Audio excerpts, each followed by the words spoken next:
Chapter 14:20 I'm a goddess. Who dares to kill me? 1. The massive power fluctuation moved through the air, pressing down on the peak of Mount Saint.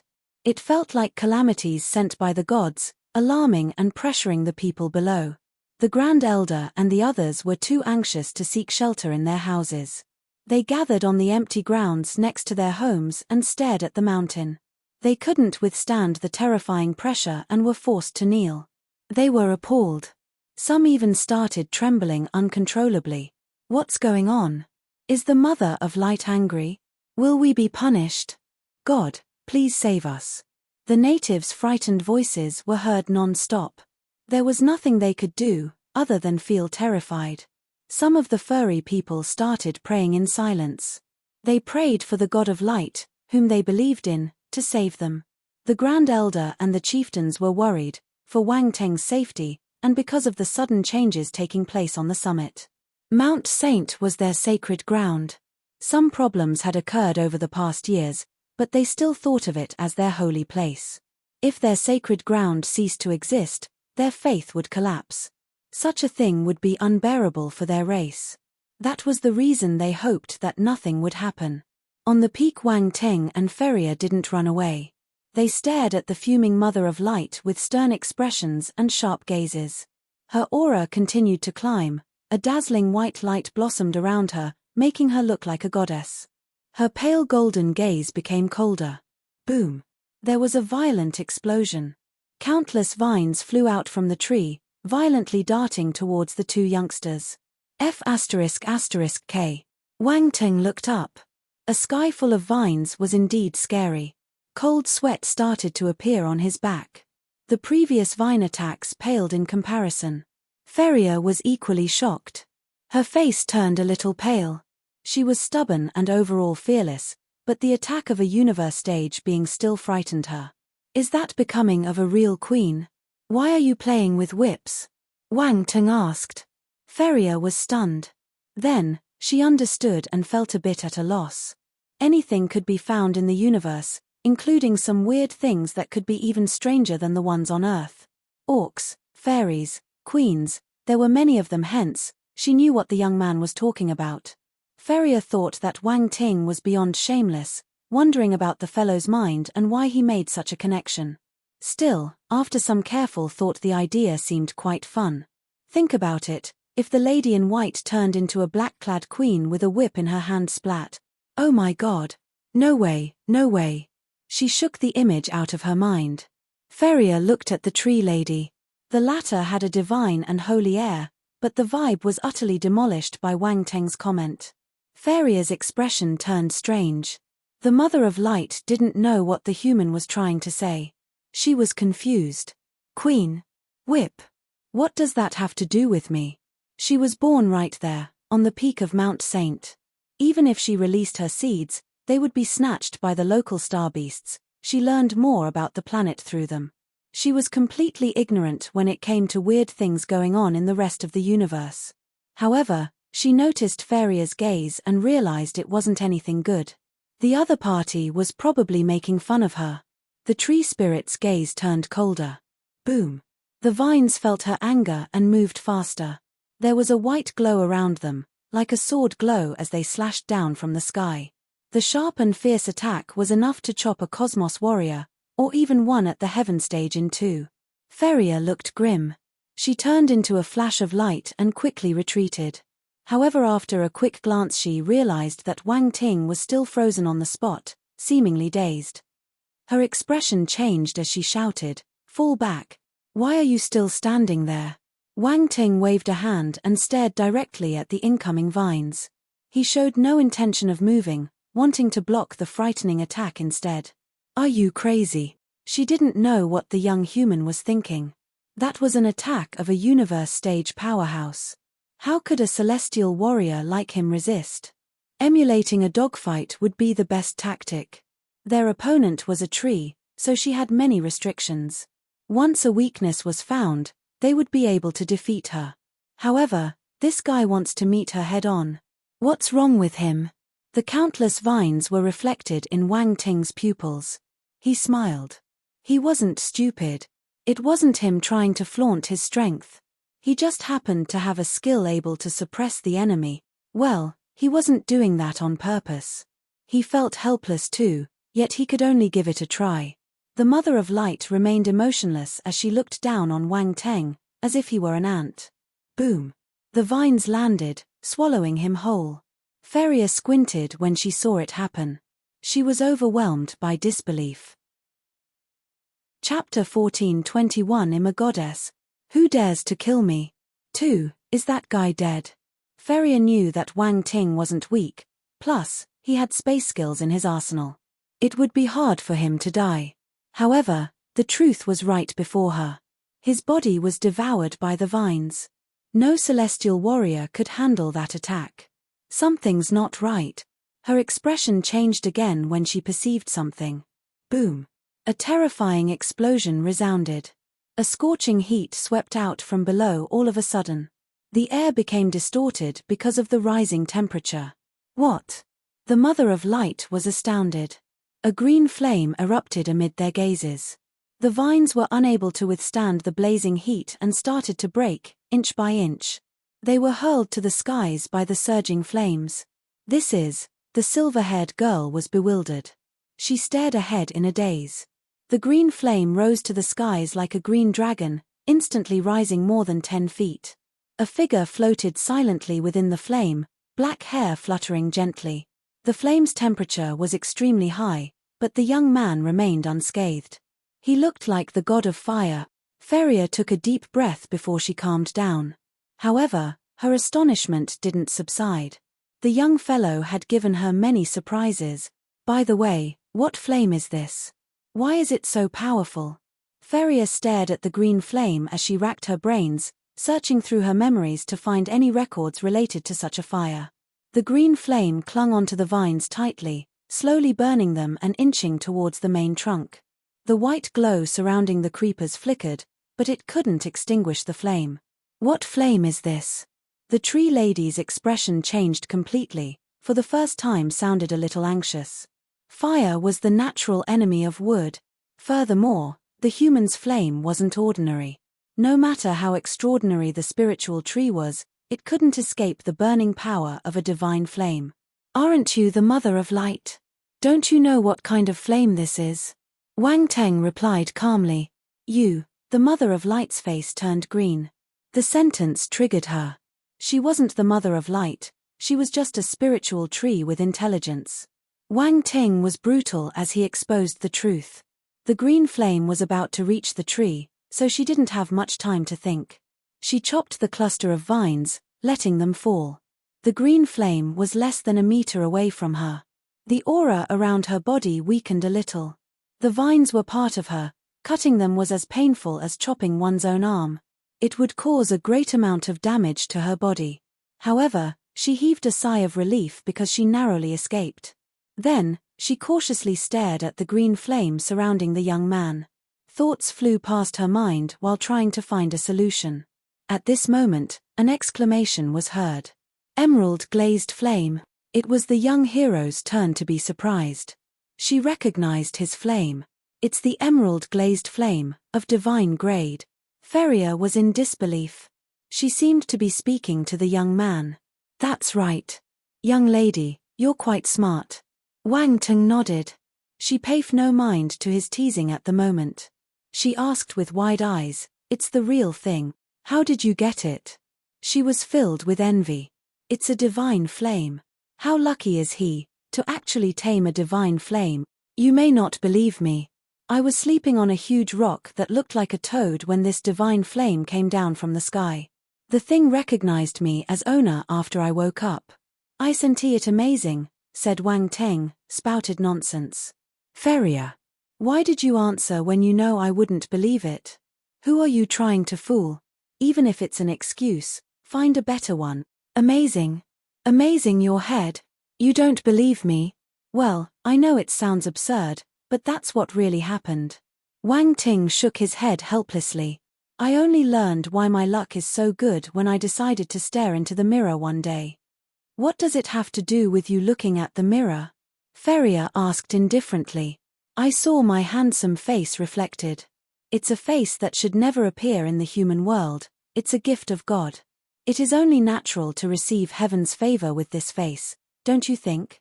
Wang Ting touched his face. He was narcissistic to the core.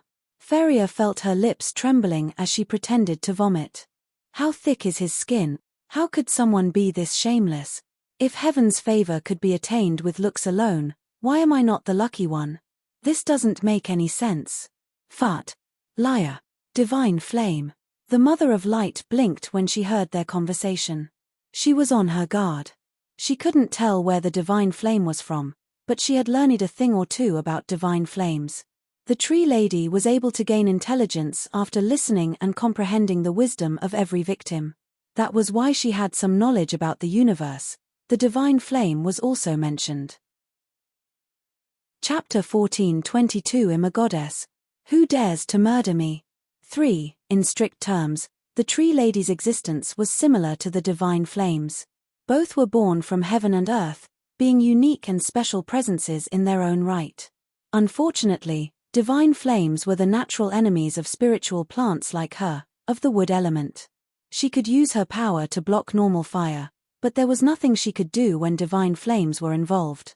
However, she wouldn't simply sit and wait for death. The best way to get rid of the threat was to kill the human warrior. Dazzling sky, shouted the Mother of Light. The move was silent. A blinding white light erupted around her, her spiritual body as the center. She was like a sun, giving off a brilliant, blinding light. The light covered the sky and pressed down over the entire mountain. No one could see anything. This move again. Wang Ting gave a strange smile. Feria had to close her eyes because of the dazzling light, but her expression turned weird. If she was right, that fellow had a skill to curb attacks of that nature, too. She just didn't know how Wang Ting had done it before. The tree lady frowned when she noticed their expressions. Why are their expressions so off? Wang Ting shouted in his mind, his eyes turned pure white. Solar Dragon Eye, activate. Open in daytime, close at night. After a mere blink of an eye, his pupils turned from white to black. His eyes were like bottomless abysses, siphoning all the light around him. A black hole seemed to have formed in the midst of the light blast. It was pitch black and exceptionally conspicuous. What? The alleged Mother of Light was taken aback. She couldn't believe her eyes. You can absorb light. I'm sorry, your skills are useless against me, Wang Ting said nonchalantly. His eyes were pitch black. The tree spirit shuddered in fear when she saw his eyes. Then, she felt a little frustrated by her own reaction and clenched her teeth. You're just a celestial warrior. I don't believe that you can keep absorbing light. Just after she taunted, light started flowing out like tides, crashing towards the young hero and covering the pitch-black hole in the sky. Wang Ting frowned. Spiritual power gushed out of his eyes as he used the Solar Dragon Eye with furious abandon. The eye's absorbing power increased. They too were at a standstill. Wang Ting started to find their standoff difficult to maintain. He felt the pressure from the blanket of light, and he was unable to absorb any more. The Dragon Eye level wasn't high, and he was merely at the celestial stage. He would have been incapable of using the skill if it weren't for his powerful spirit. Indeed, you can't go on anymore, said the tree spirit with a smirk. Wang Ting snorted. He glanced at his attribute board and muttered to himself, it's too early to be happy. Add. The blank attributes were added to that skill. Fortunately, his stash of blank attributes had grown while on planet Light Velvet. That was a good moment to put them to good use.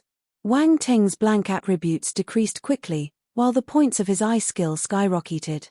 The Solar Dragon Eye's stat ratio to blank attributes was 1:10. Wang Ting's heart was aching. It was daylight robbery. Solar Dragon Eye, 5126-10,000, real stage. The strain he felt in his eyes disappeared when the skill passed the 5,000 mark. He looked at his blank attributes. Only a bit more than 30,000 was left. He panted heavily and quickly stopped adding points. All of it happened in a split second. Wang Ting reopened his eyes and looked at the tree spirit with a smirk of his own. His pitch-black pupils gave off an enchanting glow. A terrifying suction force erupted. The situation took a drastic turn. The white light was once again absorbed by his eyes. How is this possible?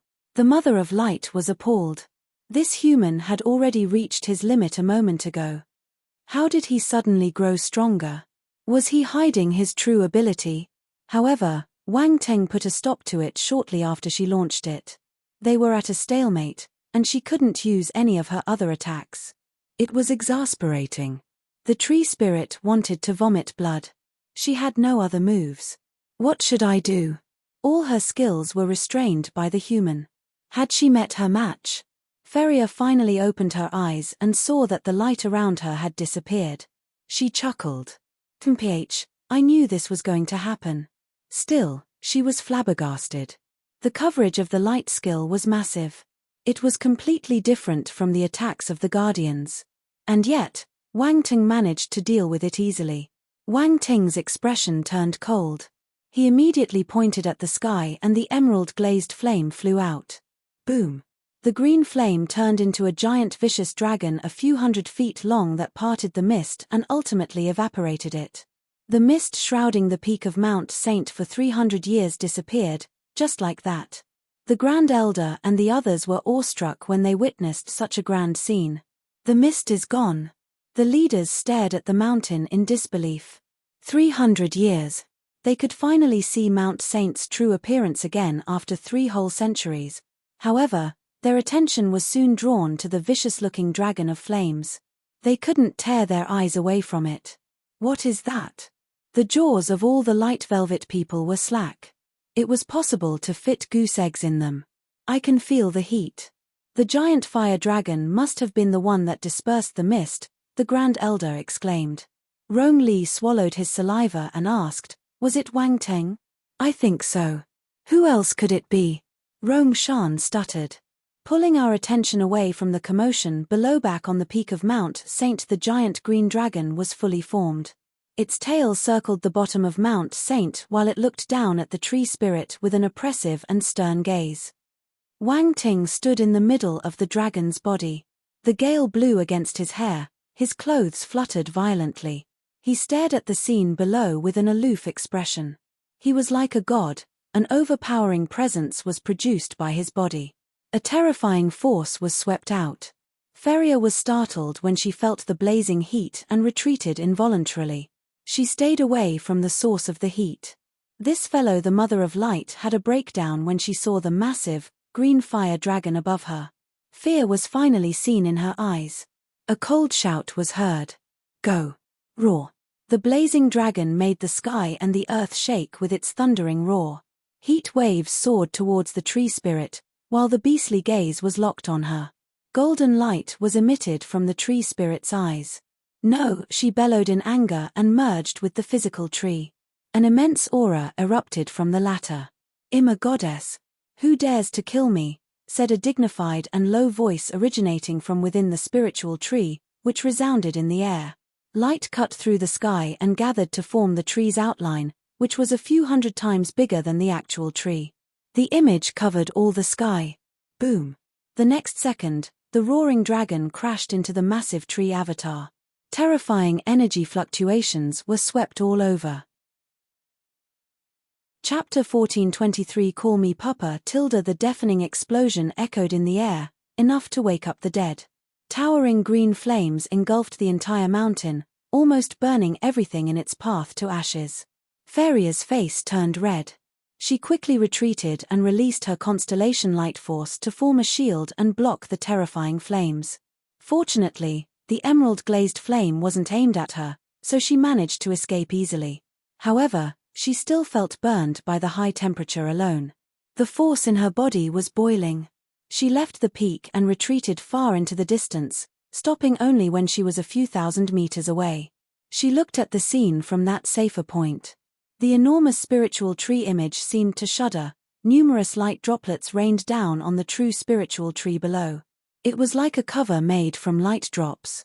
The giant tree avatar managed to block the blazing dragon's attack. Origin power. The Mother of Light used her origin power to forcefully block the terrible flames. After all, the tree was already at the universe stage. If it wasn't for her limitations, and the fact that Wang Ting had skills able to restrain her, she wouldn't be struggling in a tight corner. Wang Teng became serious as force surged out of his body. He controlled the emerald-glazed flame to the best of his ability, wanting to destroy the tree outline. He could only aim to damage the physical form of the tree after destroying its giant clone. The Mother of Light wouldn't fulfill his wish. A powerful spiritual channeling flowed out of the spiritual tree and swarmed towards Wang Ting. Wang Ting snorted. The 9 Treasures Pagoda appeared in his consciousness and hurled itself against the attack. Boom! The building clashed with the invisible force, producing a dull thud. The next instant, the pagoda was thrown backwards. Wang Ting's face turned pale. The tree spirit's attack was blocked, and was also damaging to her. A pain shot through her mind as her spirit trembled. Wang Ting frowned and flung his pagoda towards her again. At the same time, another flame came out of his body and soared into the sky. The soul of Thousand Beasts flame. The latter had a red color, which turned into a massive Xuanwu turtle and slammed violently against the massive tree projection. The avatar became duller under the barrage of both flames. It trembled furiously, and was on the verge of collapse. The 9 Treasures Pagoda was continuously sent forth to meet the other party's spiritual attacks. Explosions ensued. Another divine flame? Feria looked as if she had just seen a ghost. This fellow has 2 divine flames. He must be crazy. The world is crazy, Wang Ting shouted, without looking away from the fight. Why are you standing there? Attack! Feria snapped out of her shock. The young hero had blocked the spiritual attacks, adding the 2 divine flames. She thought they would win for sure. Now, she realized she was overthinking. That tree was really powerful, but I can't when you use your flames, Feria said helplessly. Our hero was stunned. Then, he understood and waved a hand. The emerald-glazed flame formed a protective layer around her. Feria was surprised. The fire covering didn't hurt, it completely blocked the scorching heat. She stopped hesitating and rushed through the flames. Then, she used her fist of light to punch the tree avatar. Boom, boom, boom. Light Ultima was imbued in the frightening fist attack, producing after images. She released her punches at the speed of lightning. Only blurred shadows and a dazzling white light was seen. The attacking strength was quite high. What a violent girl. Wang Ting felt the corners of his mouth twitch when he saw her in action. His evaluation of Feria's ability went up a few notches. Based on his understanding, the light Ultima she possessed had almost reached perfection.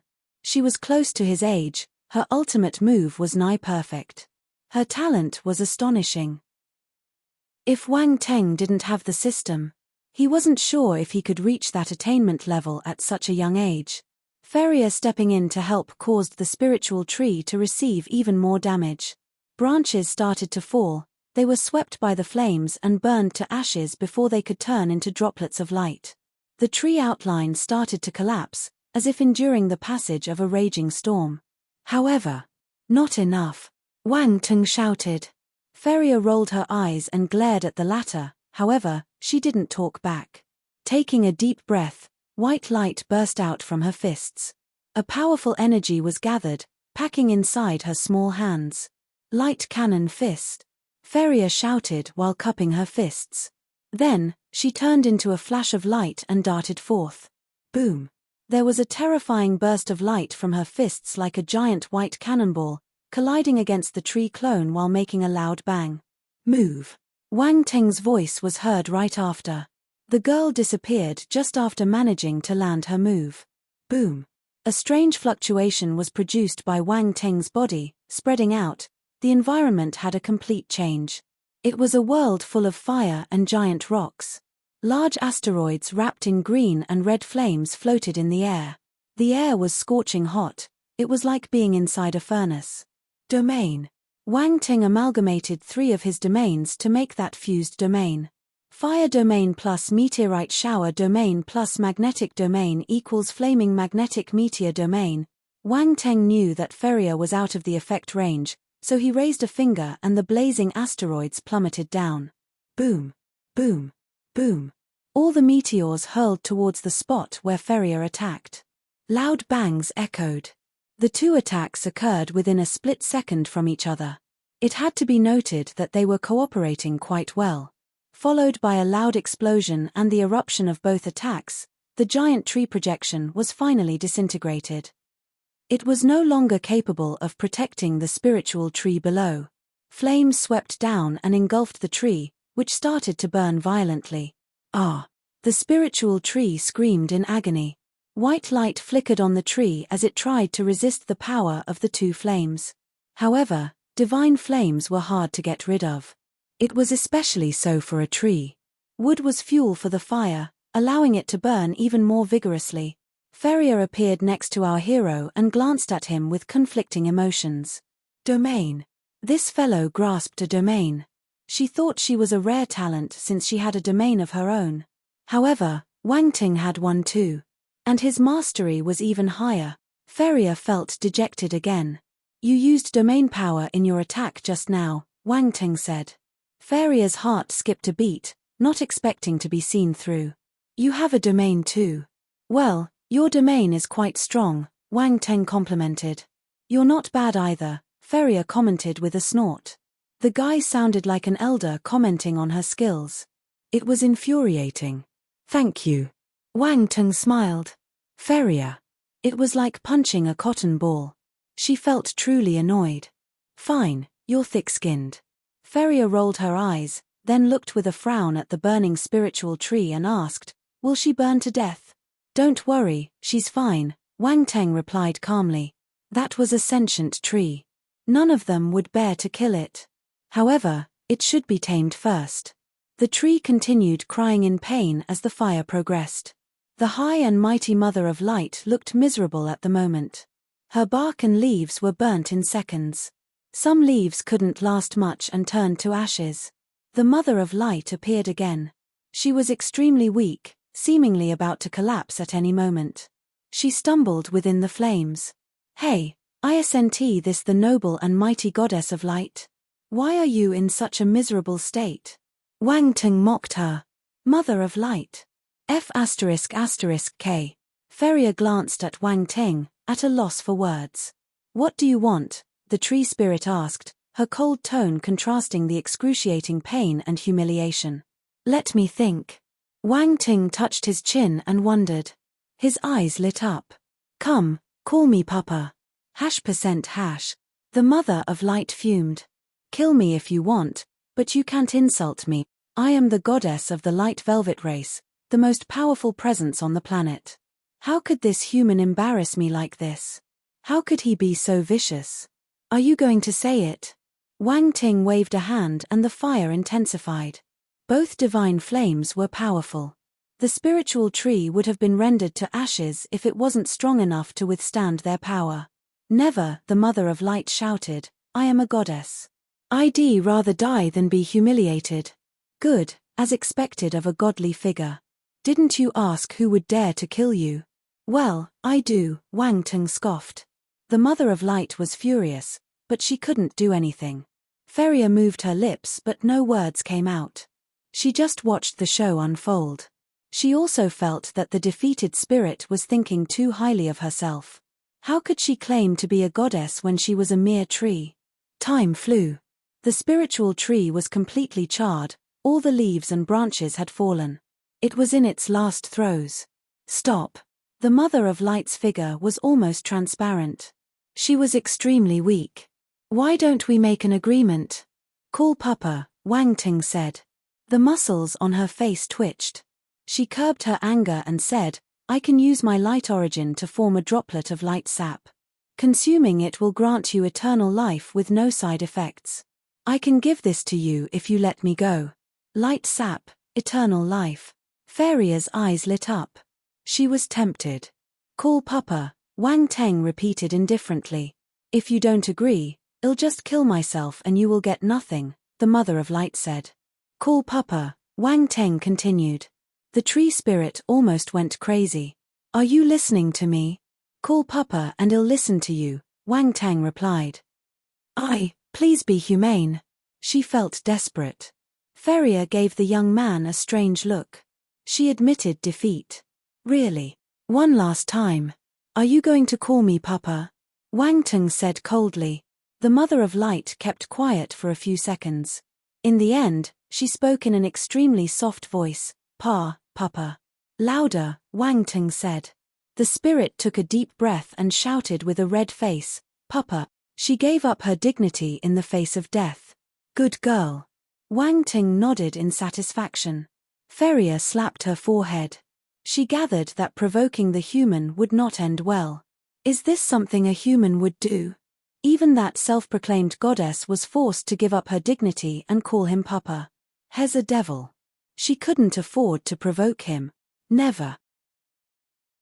Chapter 14:24 Tree of Radiance. Acknowledge your master. Wang Teng retrieved the emerald-glazed flame and the soul of Thousand Beasts' flame. He couldn't burn the tree anymore. He used his real eye and noticed that the latter's life force was running out and would soon disappear. It would really be destroyed if things continued as they were. Storing his flames was done quickly to avoid the worst outcome. The Mother of Light heaved a sigh of relief, but she slumped as she sat on the charred wood. Once a mighty goddess, now, she was about to be humiliated. The difference was so stark it almost suffocated her. Her dignity was gone, but she didn't want to die. Those who possessed intelligence would eventually fear death. It was especially so for her, someone who had existed for so long. Her life could go on for much longer and she didn't want it to end just like that. Wang Ting looked at the tree lady and said, What did you just say? Say it again. Feria. This guy is not even listening. The Mother of Light looked blankly at the human and repeated her words emotionlessly. It was as if her brain were fried. Does the light sap have any side effects? Wang Ting was doubtful. You're just trying to fool me. You don't think I wouldn't know that consuming light sap would destroy one's potential and any future growth, do you? That's what the Light Velvet people told you, the tree spirit said. The origin power is too important to leave it with the Light Velvet people. They only had an incomplete version. Feria couldn't help herself and interrupted, Are you telling the truth? I'm already in this state. There's no need for me to lie, Mother of Light replied calmly. Feria was a little agitated. Eternal life. If word spread, it would definitely cause an uproar. Martial warriors who were nearing the limit of their lifespan would definitely be obsessed and flock to snatch the light sap. If that came to pass, there would be a bloodbath on the planet. Such an effect was almost no different from that of the actual Tree of Light. Could it be that this tree is the real Tree of Light? However, she glanced at Wang Ting and saw him frown, as if pondering about something. She then suppressed the excitement in her heart and waited to see what he had to say. He was a bit wicked, but he was quite reliable in the end. You're probably not the Tree of Light. Wang Ting squinted. I am the Tree of Light, the tree lady replied. No, you're not, he countered. Mother of Light. Feria. She didn't know what the human was trying to achieve. Why is he so sure that this spiritual tree is not the legendary Tree of Light? If I'm not the Tree of Light, then what am I? The Mother of Light asked. Wang Ting narrowed his eyes a bit as he considered using the bewitch skill on the spiritual tree. He had never used the skill on a tree, so he wasn't sure if it would work. Still, he thought it was possible since she had a spiritual body. Wang Ting, I got it. Round Ball's voice was suddenly heard in Wang Ting's mind. The young man was stunned for a moment. It was quite coincidental. He then asked, What is it? It's the Tree of Radiance, said the little one. The Tree of Radiance.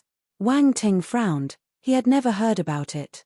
Round Ball explained, feeling excited, That's right. It's a spirit tree of the light element.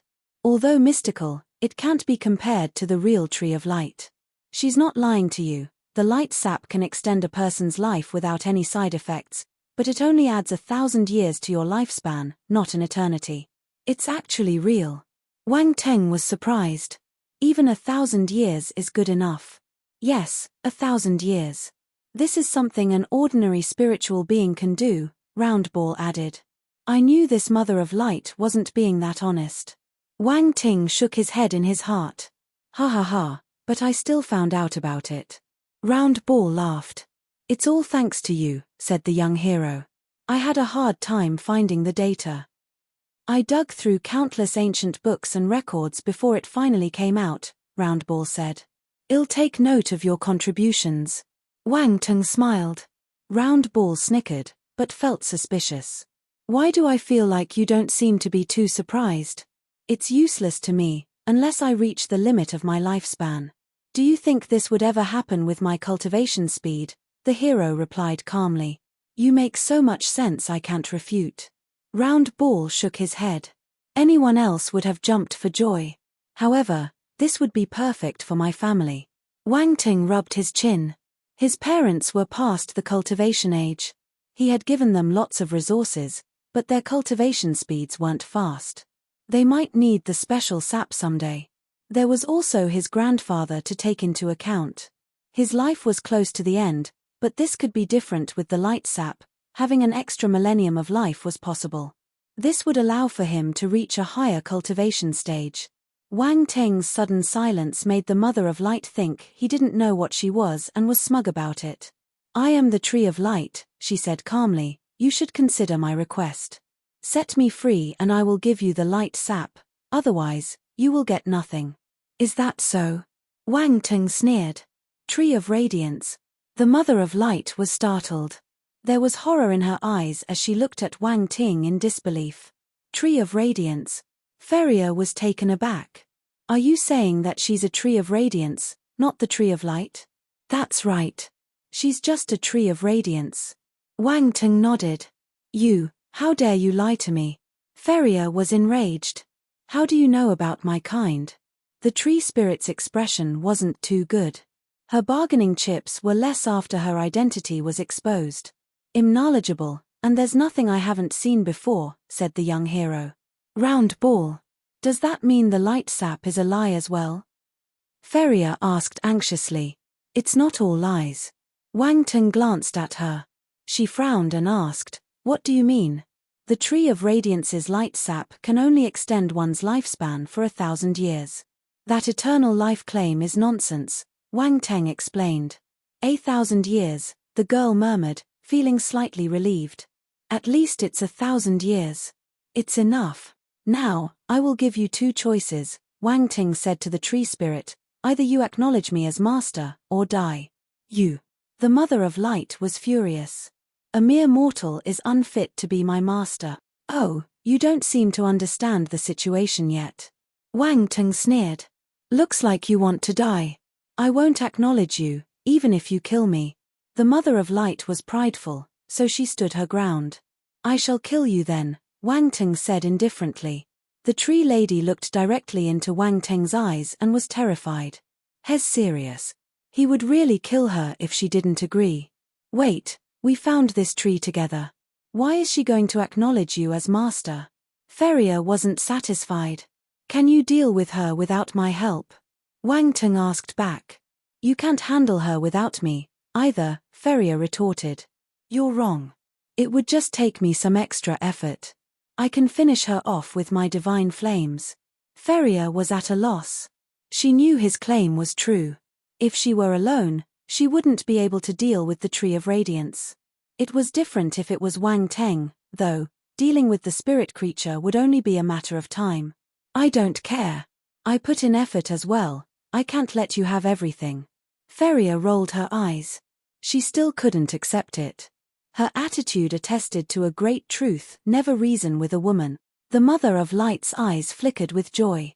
Both youngsters were quarreling. Them fighting was the best scenario. She could find a way out like this. I'll just share some of light sap with you when I get some, Wang Ting said. Feria only hesitated for a moment. Then, okay. Remember to share some with me. Mother of Light. What the hell? She agreed too easily. Is she really a woman? How could she be so easily satisfied? She looked at Feria's eyes, expecting better from her. All right, we have an agreement. Wang Teng was relieved. This girl was surprisingly easy to talk with. He then looked at the tree lady. What do you say now? Do you think you have one? The Mother of Light said coldly, if I die, you will get nothing. Oh. Wang Ting smiled meaningfully and released the martial wisdom left behind by the mysterious woman. Boom. The horrifying energy overwhelmed the tree spirit. You. The Mother of Light was unable to stand up straight. Her eyes widened, as if she just saw a ghost. She asked the young hero in disbelief, "How did you get this martial wisdom?" "You don't need to know. I'm asking you, do you acknowledge me as your master?" Wang Teng responded. Feria looked at them suspiciously. What are they talking about? Martial wisdom? Her heart suddenly skipped a beat. Is that part of the legacy he got from the stone slab? But what does it have to do with the Tree of Radiance? The spirit's eyes flickered when she heard his answer.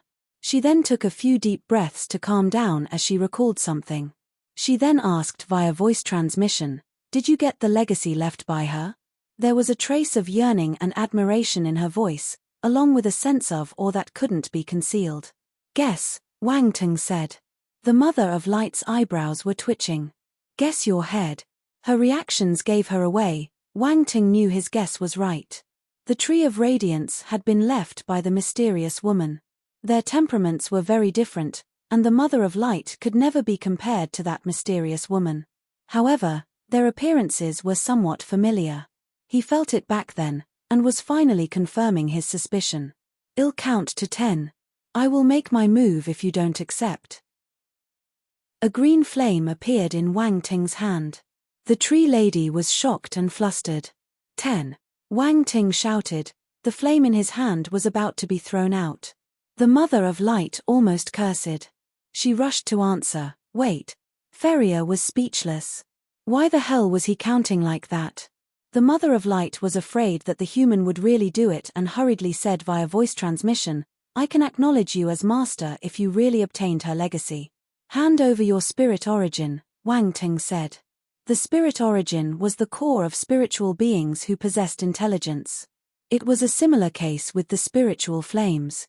Once the spirit origin was possessed by others, it was tantamount to handing over one's life and destiny to another. If the origin was extinguished, it would dissipate the being's intelligence and would cease to exist. Even if the original body remained, she would no longer be herself. Even if she gained intelligence again, it would be a different existence. The Mother of Light gritted her teeth and finally gave up resisting. She shut her eyes and a faint spiritual light emerged from the physical tree. Wang Ting's spiritual power surged from his forehead and pulled it into his mind. Showing no resistance, the Mother of Light drifted from the tree and knelt in front of Wang Ting. Feria didn't even know what happened. She just saw the tree lady hand over her spirit origin and surrender to Wang Ting. Chapter 1425 Gains. Wang Ting was stunned to see the Mother of Light kneeling in front of him. That was fast. It caught him off guard. Gaining her origin spirit was a compulsory measure. He would be satisfied with just controlling her body, since making her accept him wholeheartedly would definitely take some time. However, the tree spirit kneeled right off the bat. She was proactive. Was she trying to make him slacken his vigilance? Or were there other reasons? Wang Ting stared at the tree lady with strange eyes. He then said, "Get up." She had surrendered control to him. She wouldn't be able to make any trouble, no matter what thoughts crossed her mind. "Yes." The tree spirit got up. "Do you have a name? I don't think I can keep calling you Mother of Light, right?" Wang Ting asked. "You can call me Radiance." "That's what she called me in the past," the tree spirit answered. "She?" Wang Ting asked, "Who's she?" "I don't know. I only know she's a real god," Radiance replied. She was momentarily lost reminiscing. Wang Ting felt disappointed. He looked at Radiance and teased her, "So you were pretending to be her." Radiance's gaze flickered after being exposed. She seemed to be a little embarrassed. Feria felt troubled as she stared at the other two speaking. The Tree of Radiance recognized Wang Ting as her owner. The main reason why she agreed to the young hero's proposal was because she didn't think the tree would really accept him as master. After all, the Tree of Radiance was stubborn and unyielding. Once the tree rejected him, she could step in and convince the tree spirit to go back with her, using sincerity and logic. She believed that the tree would happily go home with her in the end. Hers was a real light element race. They had many light-based items and skills to help star beasts and plants of this element. Furthermore, her grandfather was an almighty eternal stage duke. He could guide the Tree of Radiance with her cultivation. Spiritual creatures with intelligence normally had great talents, but they lacked someone who would guide the way. Hence, they would only achieve half the results with twice the effort. Her conditions were definitely appealing. But, she didn't expect the tree spirit to relent that quickly. She didn't even get a chance to speak. The girl knew that they had probably spoken in private, in the end compelling the tree lady to willingly go to him. Wang Ting's actions always surprised her. There was nothing she could do since the Tree of Radiance had recognized a master. She could only stare at the two. Wang Teng remained quiet as he released spiritual power to collect the attribute bubbles dropped during their recent battle. Constellation Force, Light, *6300 Constellation Force, Light, *8500 Dazzling Sky *4200 Light Origin *600 Spirit *7200 Blank Attribute *28000 Light Bolt *3000 Light Cannon Fist *3200 Constellation Force, Light, *4000 Fist of Light *3000 Light Ultima *12,000 Light Domain *3600. He was elated when he saw the pile of bubbles merging with his body. Oh my god! Wang Ting's eyes lit up. He immediately felt the changes as he glanced at the attributes board. A large amount of constellation light force was coursing his limbs and assimilating as his own cultivation. All that light force had been dropped by the Tree of Radiance and Feria. They were big clients of his. Wang Ting sensed a breakthrough was taking place. His light force climbed from the 6th to the 7th celestial stage level. Constellation light force, 235,070,000, celestial stage, 7th level. There was a huge increase in the points for Dazzling Sky, Fist of Light, and Light Bolt. Dazzling Sky, 2,005,000, specialized, Fist of Light, 205,000, specialized, Light Bolt, 355,000, specialized. The three battle techniques had gone up from the well-versed to the specialized stage. That was a swift, one-level increase. Wang Teng was elated. Even though his proficiency and power in those skills were not on par with the mastery attained by the Tree Spirit and Feria, it was still equivalent to many years of hard work for normal martial warriors. The power of a specialized skill was considerably strong. He also received a new technique, the Light Cannon Fist. It was the fist skill Feria used with her light domain. It was impressive. The first three battle techniques were at the universe stage, while this light cannon fist was at the eternal stage. Once the attribute bubble merged into his mind, the outline of a figure was manifested, to then begin displaying that powerful fist skill. Knowledge flowed into his memory and the grasp of the light cannon fist went to the roof. Light Cannon Fist, 200-500, well-versed. Some time later, Wang Ting finished digesting the information and glanced at his attributes board. He noticed that the Light Cannon Fist had skipped the foundation level and went right into the well-versed stage. Wang Ting felt overjoyed. He had another formidable battle technique. Of course, the greatest gain this time was the Light Ultima, the Light Domain, and the Light Origin. Light Origin, 620-10,000, first rank, Light Domain, 603,000, third level, Light Ultima, 2,004,000, fourth level. He had everything now. The Light Origin he received from the seeds was negligible. However, this time he received 600 points.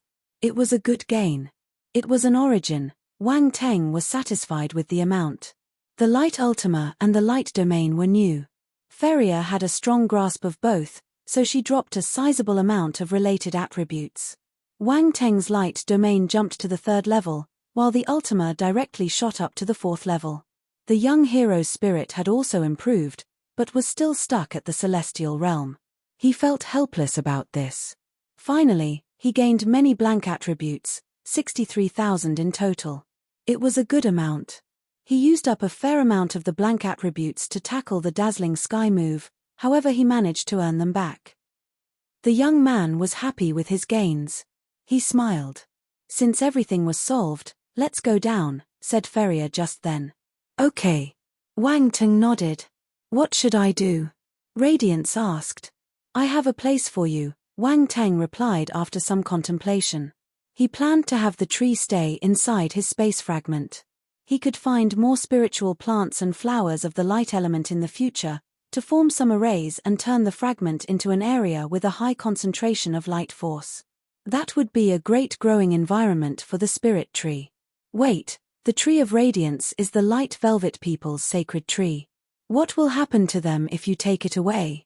Feria asked all of a sudden. Wang Ting was caught in a dilemma. The spirit tree was probably not a good thing for the furry people. However, it would indeed be inappropriate to simply take it away. That's simple. I can leave a sapling here to let it grow. Many years in the future, the little one will become another tree of radiance. Radiance suggested, the light velvet people need faith. One sapling is enough.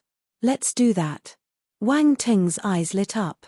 That was a good solution. Radiance emitted a white light. Then, her roots started moving and emerged from the giant rock below. The tree stepped out.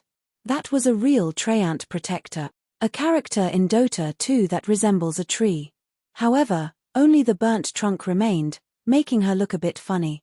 Light glowed and a branch grew from the main body, which quickly sprouted. The branch fell and turned into a small tree, embedding its roots on the large rock where the spirit tree used to be. Done. Radiance said feebly. Creating a new sprout required much of her origin power. Furthermore, she had already been heavily injured, making her situation worse. Wang Ting thought for a moment, then executed a goddess bestowal. Light force turned into droplets and landed on the tree of radiance. The latter was shocked. She didn't expect him to be a light element warrior knowledgeable in a light force treatment skill. Feria was equally surprised. She didn't have that skill, but Wang Ting did. What does he not know? Dead bark fell from the burnt trunk and a tinge of green was revealed as the light drops merged into the tree's main body. Tender shoots sprouted with a resplendent glow. Radiance's vitality wasn't as weak anymore. She bowed at the young human and floated back into the tree. Wang Ting placed his hand on the tree of radiance and made it disappear on the spot. It went to his space fragment. Space? Feria blinked in astonishment. She really wanted to know where he had sent the tree, but she knew she shouldn't ask. A space able to keep a living creature wasn't ordinary. Wang Ting wouldn't tell her about this secret. Let's go. Wang Ting didn't care about what she was thinking. Okay. They descended the mountain. The Grand Elder and the others were waiting anxiously below. The explosions and the mist were gone. Still, they didn't know what the outcome was. Are Wang Ting and Feria safe? They were extremely worried. Just then, 2 bolts of light appeared in the sky, shooting in their direction. Wang Ting, Rong Li called happily when he saw the boy. Grand Elder, Rong Li. Wang Ting and Feria landed and nodded at the group. It's good that you're back. The old leader heaved a sigh of relief and sized them up. He asked with concern, are you hurt? Nope, we're fine. Feria smiled. I knew that they would be fine. They are so powerful. Rong Shan inched over. The Grand Elder finally felt at ease since they were safe and sound. Wang Teng, about Mount Saint, he looked at them, hesitating to complete the sentence. You can go up now, Wang Teng replied with a smile. We can go up. The Grand Elder was filled with joy when he heard that piece of news. Good, good, good. You made it. The other chiefs exchanged glances and smiled. They found it unbelievable. The issue troubling them for 300 years was solved by the 2 martial warriors in less than half a day. Their efficiency was over the roof. Wang Teng didn't hold back as he explained everything that happened, even the Tree of Radiance's actions. Feria was surprised. She thought that the young fellow would keep that matter a secret.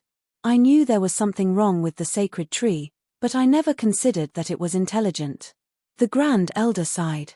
Unfortunately, we didn't manage to save all the guardians. I only saved a few of them. Wang Teng took out the guardians from his space fragment. The Grand Elder's eyes were filled with sorrow. He shook his head. There's nothing to blame. We're lucky that you saved a few. Wang Teng continued, the Tree of Radiance has recognized me as master. This step released them from her control. They will wake up soon. It's good that the sacred tree is no more. The Grand Elder was emotional. The Tree of Radiance left a sprout. You still have a sacred tree, Wang Teng said. No, There won't be any sacred tree from now on. The Grand Elder shook his head. Actually, we don't really worship the tree. Based on our history, the sacred tree was left by the gods, so we placed our faith in it. Now, there's no point. That's good. Wang Ting sensed the pain and agony in the elder's voice. He must be upset because of what the tree had done. It was probably a good thing for the tree to be gone. Then, everyone went back to the main tribe grounds. The Grand Elder invited Wang Ting and Ferrier to stay for a few more days, hoping to properly thank them for all they had done. Chapter 14:26 Universe Explorer 1. Wang Ting didn't reject the Grand Elder's invitation. He looked at the date and realized that it was getting closer to the League of Talents. However, he would probably get there on time with his speed, even if he stayed a few days longer. Besides, his constellation light force was only at the 7th level. He wanted to get more attributes and push it to the 9th tier. Another important thing was that more people had become aware of Planet Light Velvet's existence.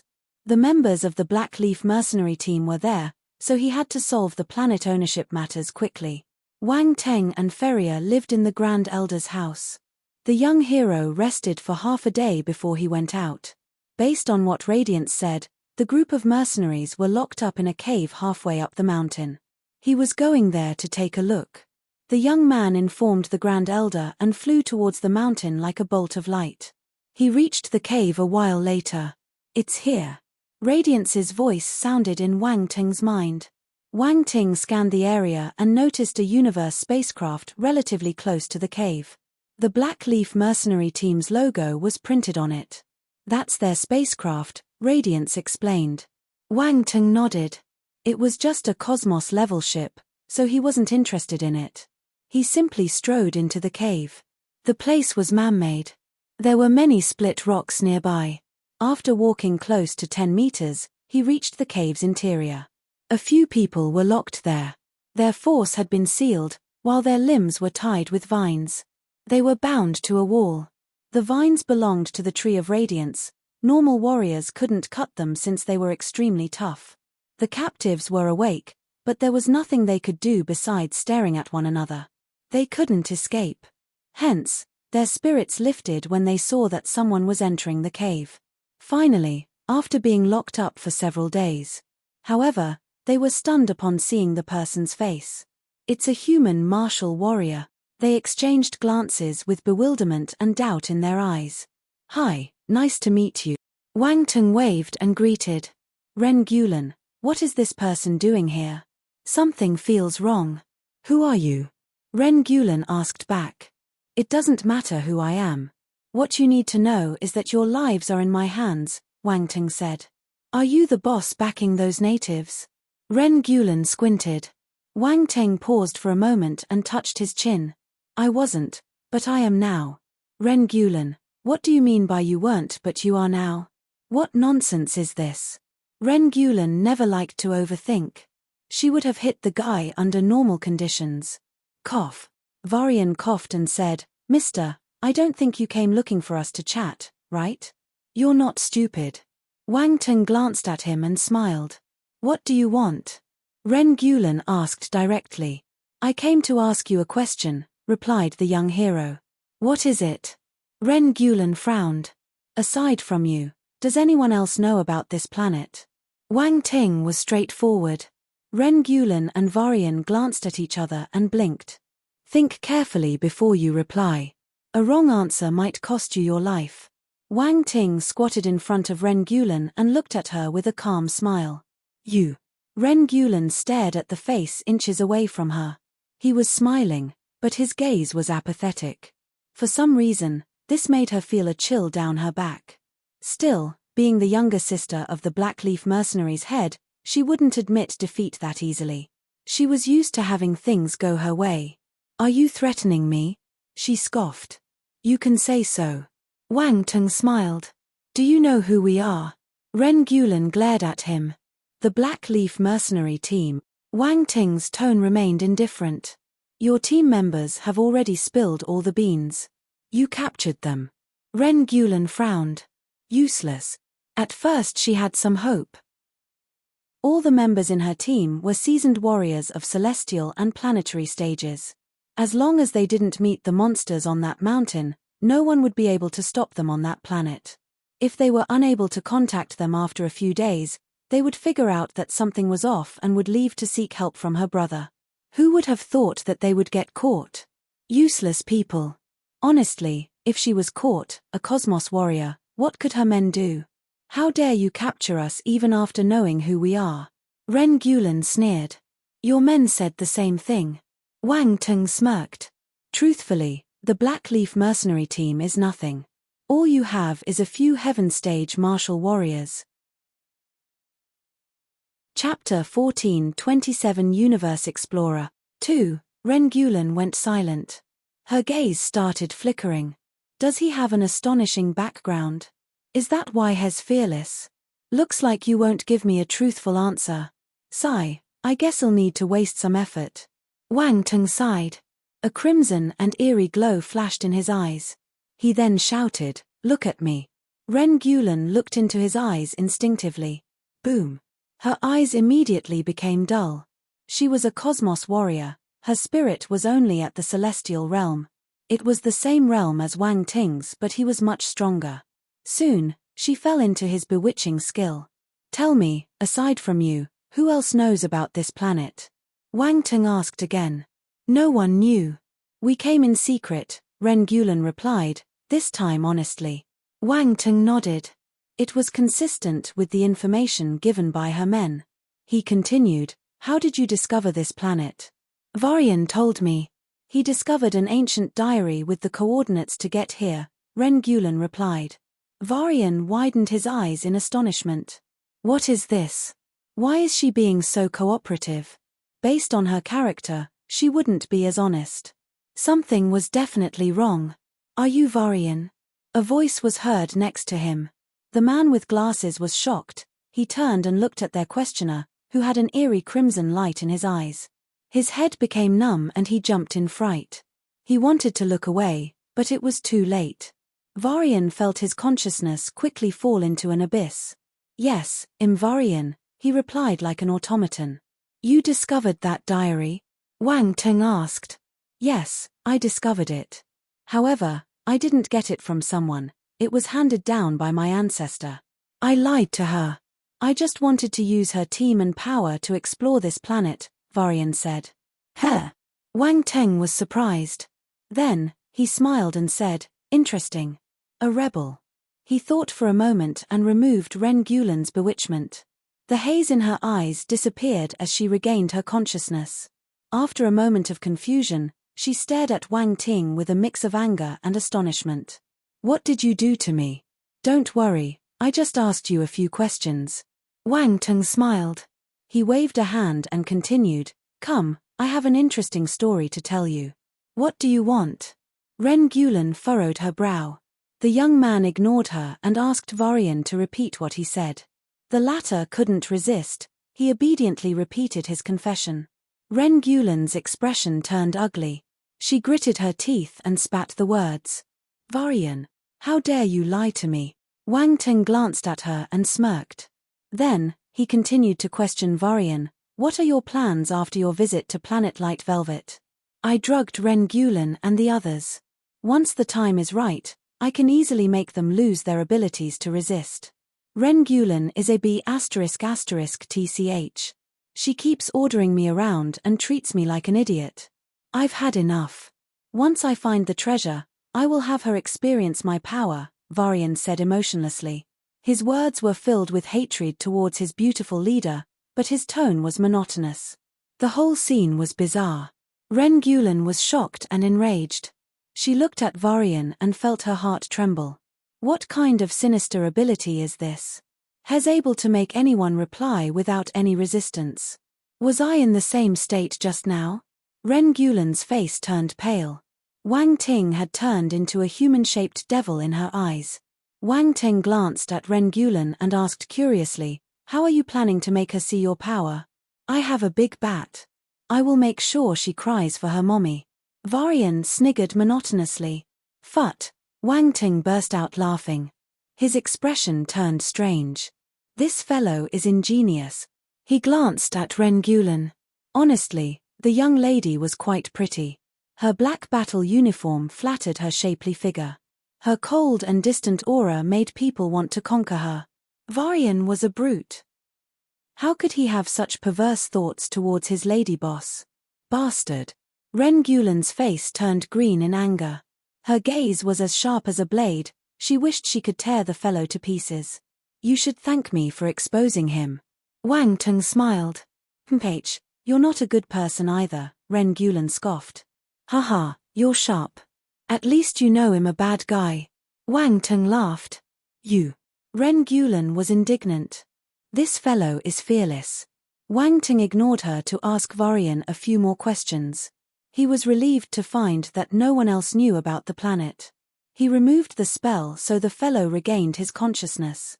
Varian was a little confused at first. He was roused by a killing intent fixed onto him the moment he regained composure. He turned and saw that Rengulen was staring at him as if ready to kill him. Leader, why are you looking at me like this?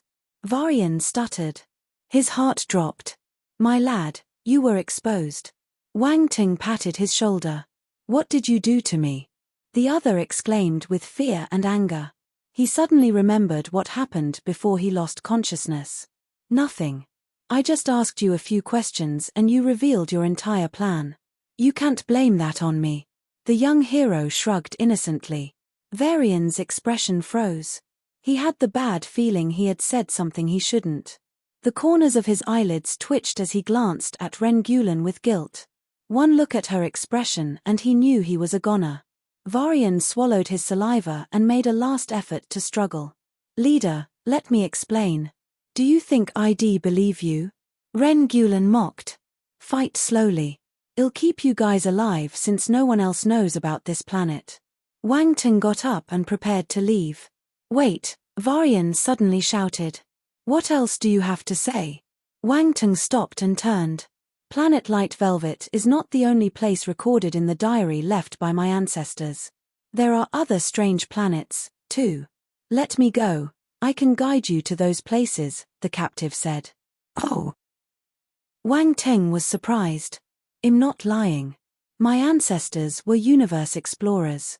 They loved to visit unknown lands, and they came across many interesting planets, Varian continued. He was afraid that Wang Teng would doubt him. Universe explorers.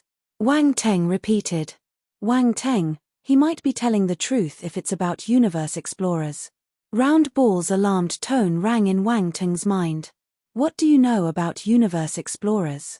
Wang Teng asked. Just like he said, universe explorers have a great thirst for knowledge.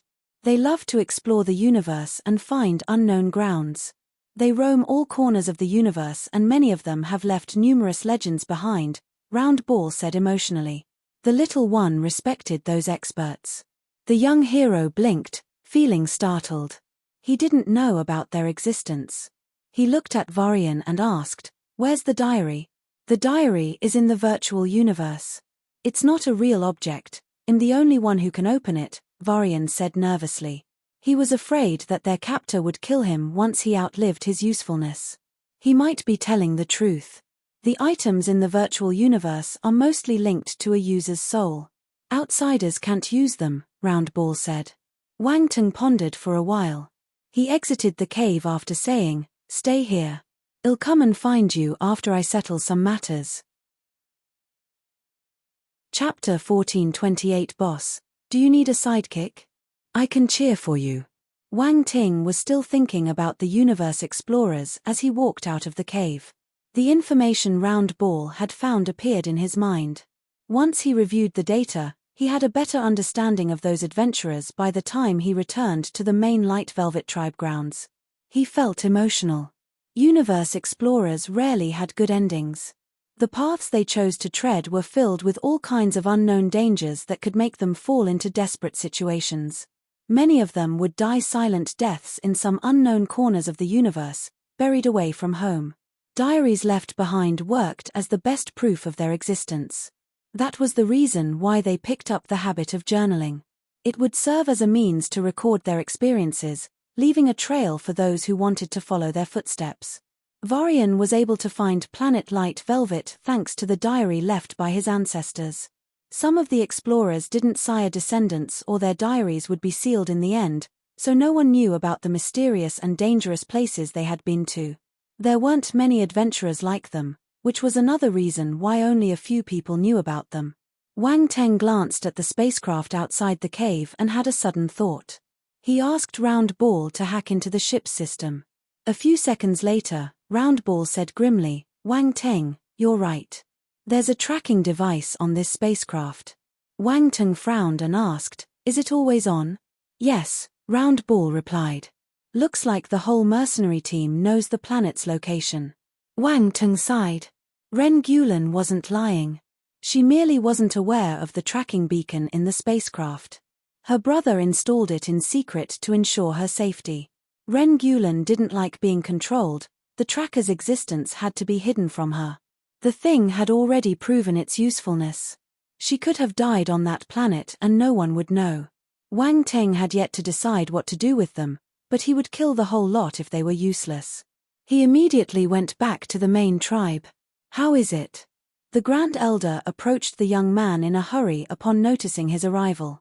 "Grand Elder, gather everyone. Call Ferrier too, let's have a proper discussion," said Wang Ting in a grim tone, shaking his head. "All right." The Grand Elder felt anxious. He was quick to nod when he noticed the latter's expression. Wang Teng, Ferrier, and the chiefs gathered in the Grand Elder's wooden house shortly after. All eyes were on the young hero, wondering why they were summoned. Cough. Wang Ting cleared his throat and announced the shocking news. "Everyone, the planet's location has already been exposed." All the natives immediately tensed up with the revelation. None of them looked well. It finally happened. They had been thinking about that problem for a long time, but now, it was finally time to face the music. Ferrier glanced at Wang Ting, already knowing what he would say. The prisoners belonged to a mercenary group called the Blackleaf Mercenary Team. Although captured, their ship has a tracking device. "I'm afraid the rest of their team has already learned about the planet's location," the young man explained. "The Blackleaf Mercenary Team," Ferrier frowned and said coldly, "Why don't we just kill them?" Wang Ting looked at her. What a violent woman. She likes playing rough. However, that was to his liking. Ferrier was unaware that her former rival thought of her as a violent woman.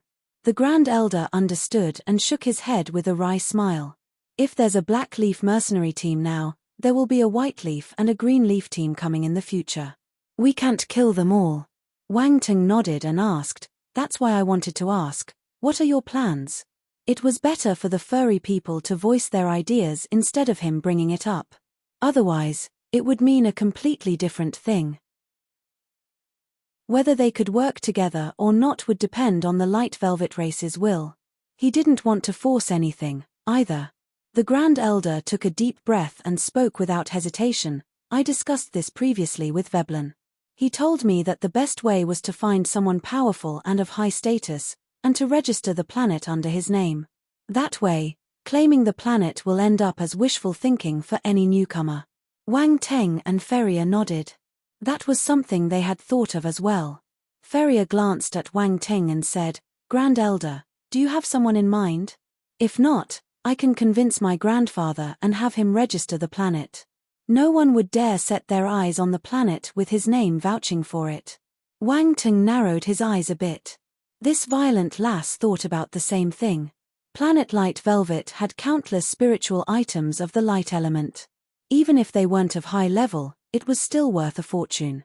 That would be especially useful for light element warriors. Being a light element user herself, how could she pass up the chance? "Your grandfather?" The Grand Elder was stunned. A figure appeared in his mind, but it was blurred after so many years.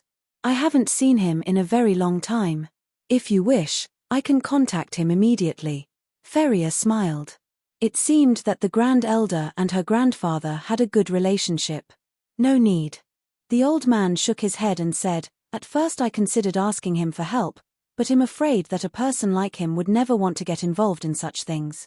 Otherwise, he would have registered the planet under his name back then." Ferrier was stunned. Besides, to get an Eternal Warrior to personally register the planet, Don't you think it's too much of a fuss? The Grand Elder smiled bitterly and continued, that's why I gave up on the idea. Now, I have a better candidate, he said, looking at Wang Teng. Wang Teng was surprised. Was I chosen? This came as a surprise. The Grand Elder seemed to have made the decision after careful thought, choosing the young human from the beginning. Does he trust me that much? Wait, the Grand Elder said that Feria's grandfather is an eternal stage martial warrior. He looked at Feria in surprise, secretly clicking his tongue. That rough woman actually had such a background. No wonder she was powerful at such a young age. No wonder she used advanced rank techniques superior to the universe stage. An average person wouldn't have that. Feria was gloomy, giving the elder a wry smile. Her grandfather's temperament really made people. Forget it. It doesn't matter. She didn't expect that her grandfather would lose to Wang Teng because of his character. However, the one ultimately interested in snatching the planet was Feria, not her grandfather. Those who reached the eternal stage would probably be disinterested in a planet of that kind. However, judging by the Grand Elder's words, he seemed to prefer the young human. Does this guy have a special identity? Wang Teng, you're the benefactor of our race, and you have our trust. Veblen also told me that you have a special status. This might be able to help us, said the old native slowly. Wang Teng was startled. He didn't think that Veblen would tell the Grand Elder about him in such detail. But, just as well. He didn't need to say anything else. I do have a bit of status in the Great Qian Empire. Wang Teng nodded. The Great Qian Empire. A trace of surprise flashed across Feria's eyes.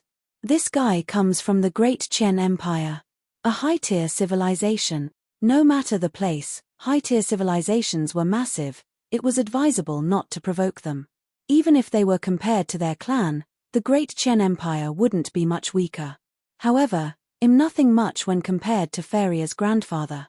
Wang Teng shook his head. He knew where he stood. Although very confident at first, he learned that the girl's grandfather was an eternal stage warrior, someone he couldn't compare to. Wang Ting had indeed earned the National Military Medal and the support of the military. He was only a lesser baron from the Great Qian Empire, one with a lot of enemies. The difference in terms of strength was excessive. An eternal stage warrior was powerful enough to change fate itself. What could he do about it? Feria looked at Wang Ting in surprise. Is he giving up? You don't have to belittle yourself. I heard Veblen say that you're a baron of the Great Qian Empire and that you also come from the military. That's enough to protect our planet, said the Grand Elder in a hurry. A baron from the Great Qian Empire, with a military background. Feria wasn't looking down on Wang Teng. Her surprise grew even more. He was too young. It was basically impossible for an ordinary person to achieve all that with such a young age. Furthermore, that was a high-tier civilization, not one of the low rungs. Wang Teng was among the top 1%. Moreover, the young human was very strong, and even more so than her. Although unwilling to admit it, it was a fact that made her feel powerless. She was considered a prodigy of her race, someone with considerable strength because of her grandfather's training. As for Wang Teng, his status was definitely inferior to hers, but he definitely wasn't a simple person if he had such powerful strength. Wang Teng, you're not the heir of an eternal stage warrior, right? Feria suddenly thought of something and sized him up. She tried to get an answer out of him. Several black lines hung down from the young man's forehead. He looked at her, feeling at a loss. The planet I was originally from wasn't even as powerful as planet Light Velvet. Climbing up to this point was just a coincidence that I got to where I am today. I'm just an ordinary person. What? Feria couldn't believe her ears. She was compelled to ask, you came from an underdeveloped planet. Is there a problem? Wang Teng replied. Feria took a deep breath and looked at Wang Teng as if he were a weirdo. A martial warrior from an underdeveloped planet actually reached my level at such a young age. Ordinary person? Wang Teng called himself an ordinary person? Feria felt that the young human misunderstood what an ordinary person was. Her gaze changed completely. She had only heard about such things in legends. The people that grandfather mentioned really exist. Feria murmured to herself. What did you say? Wang Ting glanced at her. Nothing. Feria looked back with a face etched with troubled emotions. She couldn't calm herself down. This young man is really amazing. She couldn't help but feel a little admiration in her heart. Boss, do you need a sidekick? I can cheer for you. Wang Ting. Is this violent woman going crazy? I'm joking. Feria waved a hand and said, the Grand Elder is right. Your status is enough to deter people. Being the planet's master would be acceptable. How about this? We can share ownership of Planet Light Velvet. Wang Ting suggested. A joint ownership. Feria was taken aback and her eyes lit up. That's a great idea. This way my grandfather won't have to do it personally. With our statuses, our alliance would be beneficial, without any downsides. However, Planet Light Velvet Planet can't be registered within the Great Qian Empire's territory. You're not from the Great Qian Empire? Wang Ting was surprised. Of course not. Feria glanced at him.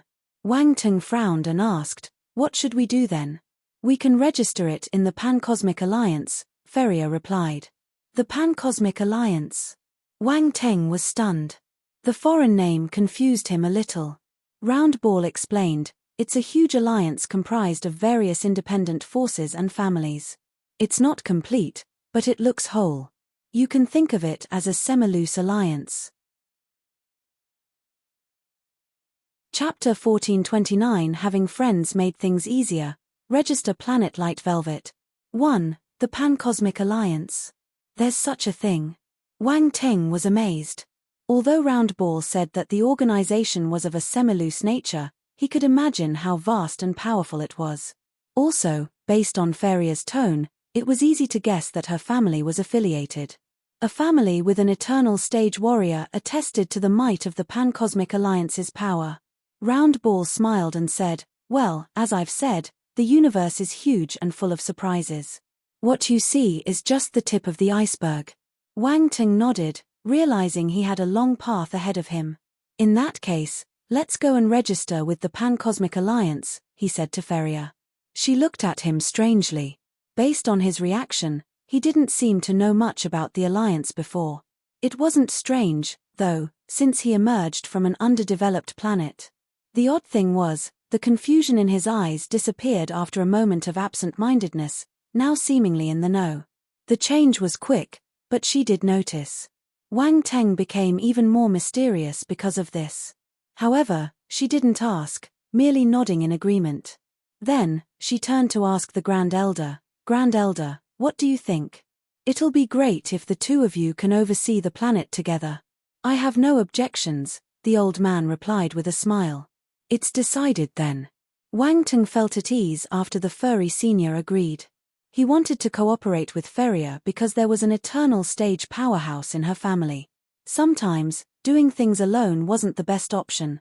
Cooperation was key to have a win-win situation. I'll contact my family and ask them to help us register. Feria stood up excitedly.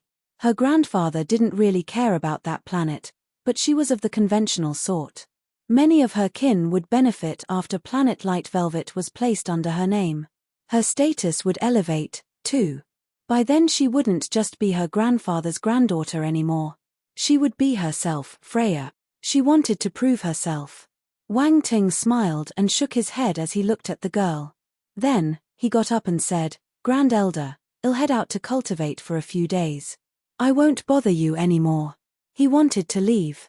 Wait, said the elder in a hurry. What's the matter? Asked the young man. After some discussion with the other chiefs, we would like to invite you to be the guest elder of our race. What do you think? Said the old man. Guest elder. Wang Ting was stunned. He wasn't expecting such a request. The Grand Elder continued, yes. Guest elder of the Light Velvet race. Your status would be the same as mine, but you don't have to do anything. You'll be the most noble presence among us. Honestly, it was a shocking offer to the young fellow. He knew that the furry people only had one Grand Elder, but they were willing to add another position just for him. They went all out. This, isn't appropriate. Wang Ting hesitated. I'm just an outsider. There's nothing inappropriate. You saved our entire race. This is what you deserve, the Grand Elder said. Wang Ting, agree to it. We don't know how to thank you. This is the only thing we could think of as proper, said Rong Li, who had been silent up until that moment. That's right, all of us agreed. The other chiefs nodded. Wang Ting was caught in a dilemma after noticing their sincere expressions. Moments later, he nodded. I will accept your kind offer. That's great. All the light velvet people had beaming smiles. His agreement meant that, not only did the light velvet people acknowledge him, he also acknowledged them in return. That was why the furry fellows were elated. They finally felt that Wang Ting was one of them. They could hand planet light velvet to him and feel at ease. As for Feria, she was still lacking a bit. They didn't trust her as much. Compared to Wang Ting, she had done very little, so she couldn't gain their overall approval. 3 days later. 2 figures kept colliding above a forest, causing loud explosions. Force impacts swept out, and all the trees a few hundred meters below were pressed to the ground. Star beasts ran away. No one dared to stay close to them. 2 figures separated after some time passed, hovering a few hundred meters apart. It was Wang Ting and Feria. The former turned his wrist, flashing a weird smile on his face. Feria was blushing and furious. She clutched her chest and said, shameless. You hit my chest. I didn't do it on purpose. Wang Ting chuckled. Shameless. Feria trembled in anger. The pain in her chest increased. This bastard is ruthless. Still, she was astounded by the guy's improvement. They would often meet to spar in that location, ever since they decided to jointly register Planet Light Velvet. Chapter 1430 Having friends made things easier. Register Planet Light Velvet. 2. Wang Teng's light force improved at an astonishing speed during the following 3 days. If she hadn't witnessed it in person, Feria wouldn't have believed such a monster existed. No wonder this fellow was so powerful, even though he came from an underdeveloped planet. His talent was appalling. Wang Ting coughed and changed the topic. Any news about the registration? Chmph. Feria snorted. She decided to let it pass since the matter was embarrassing for her. Besides, there was no point arguing over it. Thus, she replied, everything is ready. We just need to head to the virtual universe and carry out the registration. Let's go. Wang Ting nodded. Follow me. Feria flew in a certain direction. Some distance away from Mount Saint, Feria raised her hand and tapped 2 times on her wristwatch. The space in front of them began to distort and airwaves were formed. Then, a silver-white spacecraft appeared. Is this your ship? Wang Ting was astounded. Of course. Feria lifted her head up high like a proud white swan. My grandfather gave it to me when I became an adult. It's a heaven-level spacecraft. What? You're an adult? Wang Ting wasn't interested in the actual craft. Instead, he sized up the girl in confusion. What's with that look? The girl was enraged. Flames of anger burned in her eyes. Look at yourself. You think you look like an adult? The young man stared at Feria's 1.5 meters body. Who could tell she was all grown up? What do you mean I don't look like one? She asked, lifting her developing chest. Stop sticking your chest out. There's nothing there, Wang Ting said. Feria's expression froze. She was greatly triggered by this. Clenching her teeth, she said, Wang Ting, I'm going to kill you. She shouted and chased after Wang Ting with her fist raised. F***K, can't you take a joke? He evaded in a hurry, not daring to face the fury of that violent lady head-on. They played tag for some time. Feria used her light bolt but she still couldn't catch him. She was furious. In the end, she had no choice but to enter the spacecraft along with the guy. She panted heavily, and her glaring eyes made her seem ready to tear him to pieces. Wang Ting was on high alert. He stood at the ready while sizing up the spacecraft. Interesting, right? You probably can't afford it, Feria teased him. Wang Ting gave her a weird glance but didn't say anything. He would let that poor little kid feel superior for some time. The pair walked to the virtual reality cabins. The girl commanded, "System, connect me to the virtual universe." "Yes, Master," a mechanical voice responded. Wang Ting shook his head. His round ball was still the best, it was more humane than her ship's intelligence system. They stepped into the virtual reality cabins and entered the virtual universe. Then, they reappeared on a huge floating island hovering in the void. Sky of Stars Island. That was the pan-cosmic mainland branch in the virtual universe. The young man had been to one of these islands before, back when he changed the ownership of the Milky Way. However, that island was from the Great Chien mainland branch. The current one represented the pan-cosmic mainland. Unfortunately, he couldn't see the pan-cosmic mainland there. Wang Ting felt a little disappointed. "Let's go," Ferrier said. They walked toward the center of the island, where the administrative section of the Virtual Universe Corporation was. The registration process would take place there. All the Sky of Stars islands looked the same. There were numerous high-rise buildings and staff welcoming them. "We have an appointment. This is my Virtual Universe account," Ferrier told the staff. "All right, follow me."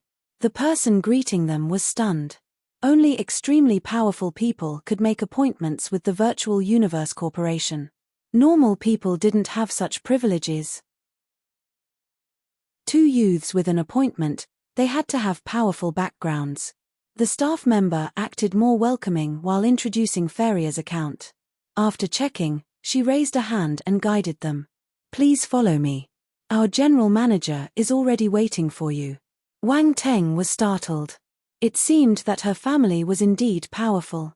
They were led to an extravagant waiting room, where a black-haired man of middle age was waiting. He got up with a smile. "Ferrier, long time no see. Uncle Wu, it's you." Ferrier exclaimed in surprise. "Ha ha ha, your father told me about it personally, so I have to personally step in," said Wu Yuchuan with a smile. Wang Teng was shocked.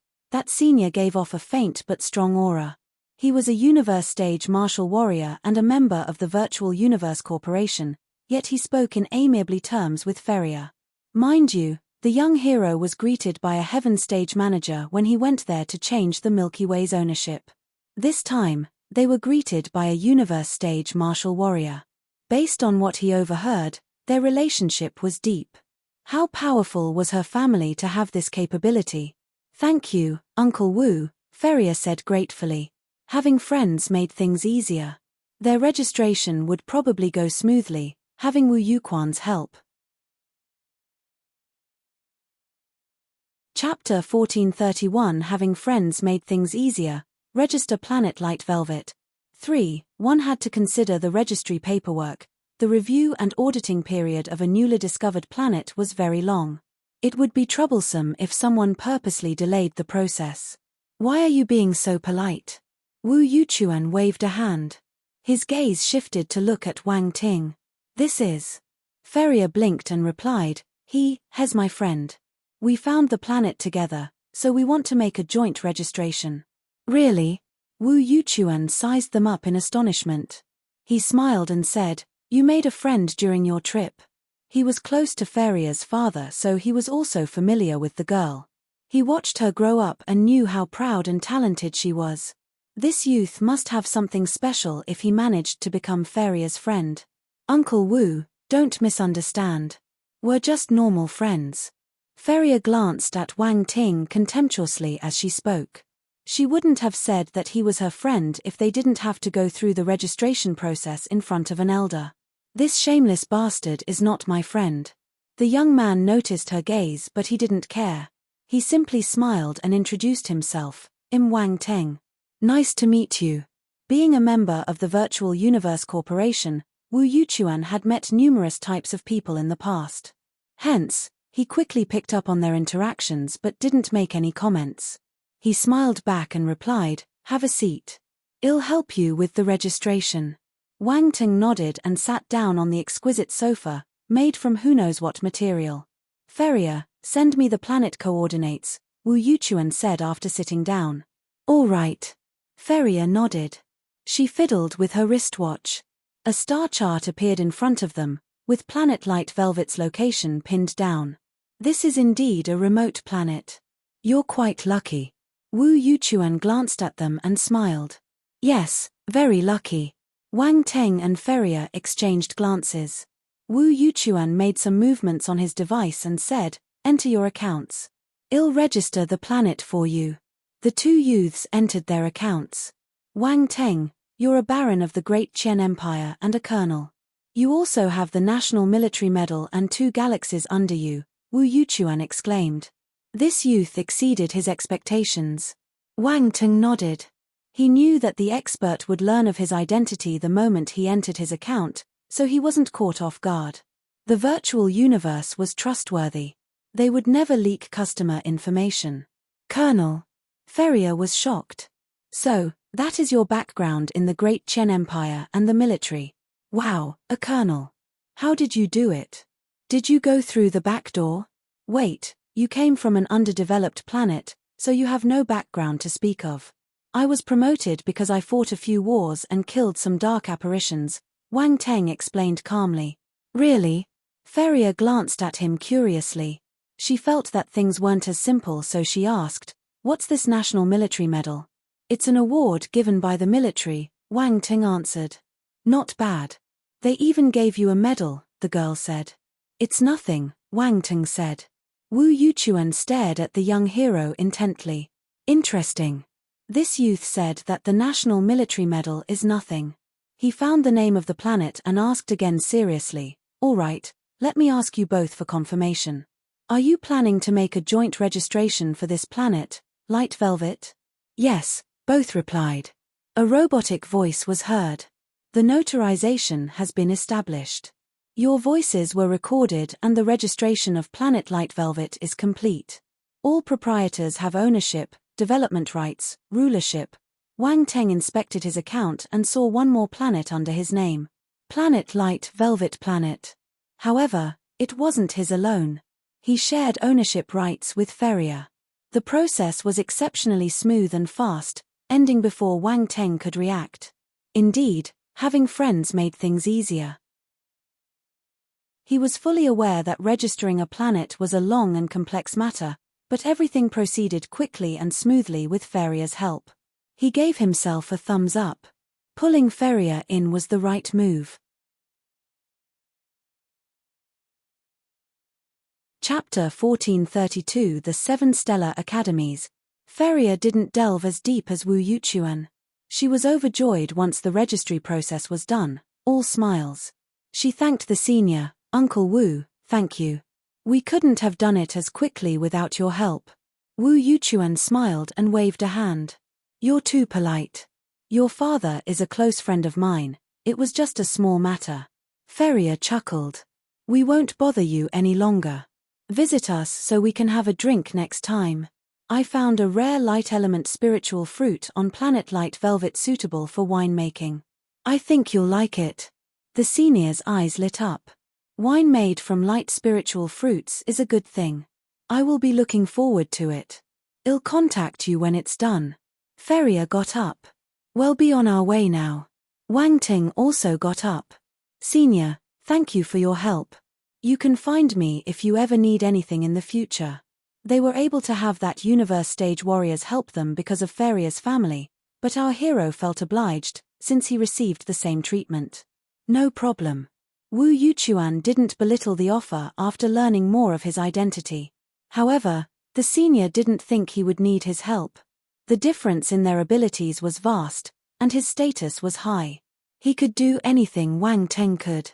Mutual help existed when both parties had similar conditions. Wang Teng noticed Wu Yuquan's expression and smiled. He kept his own counsel. The man was willing to give the young man some face. He replied with a smile, "You don't have to call me senior. Since you're Ferrier's friend, just call me Uncle Wu." He had high hopes for the lad, and his status in the Great Qian Empire was extraordinary. Moreover, he was young, he had a bright future ahead.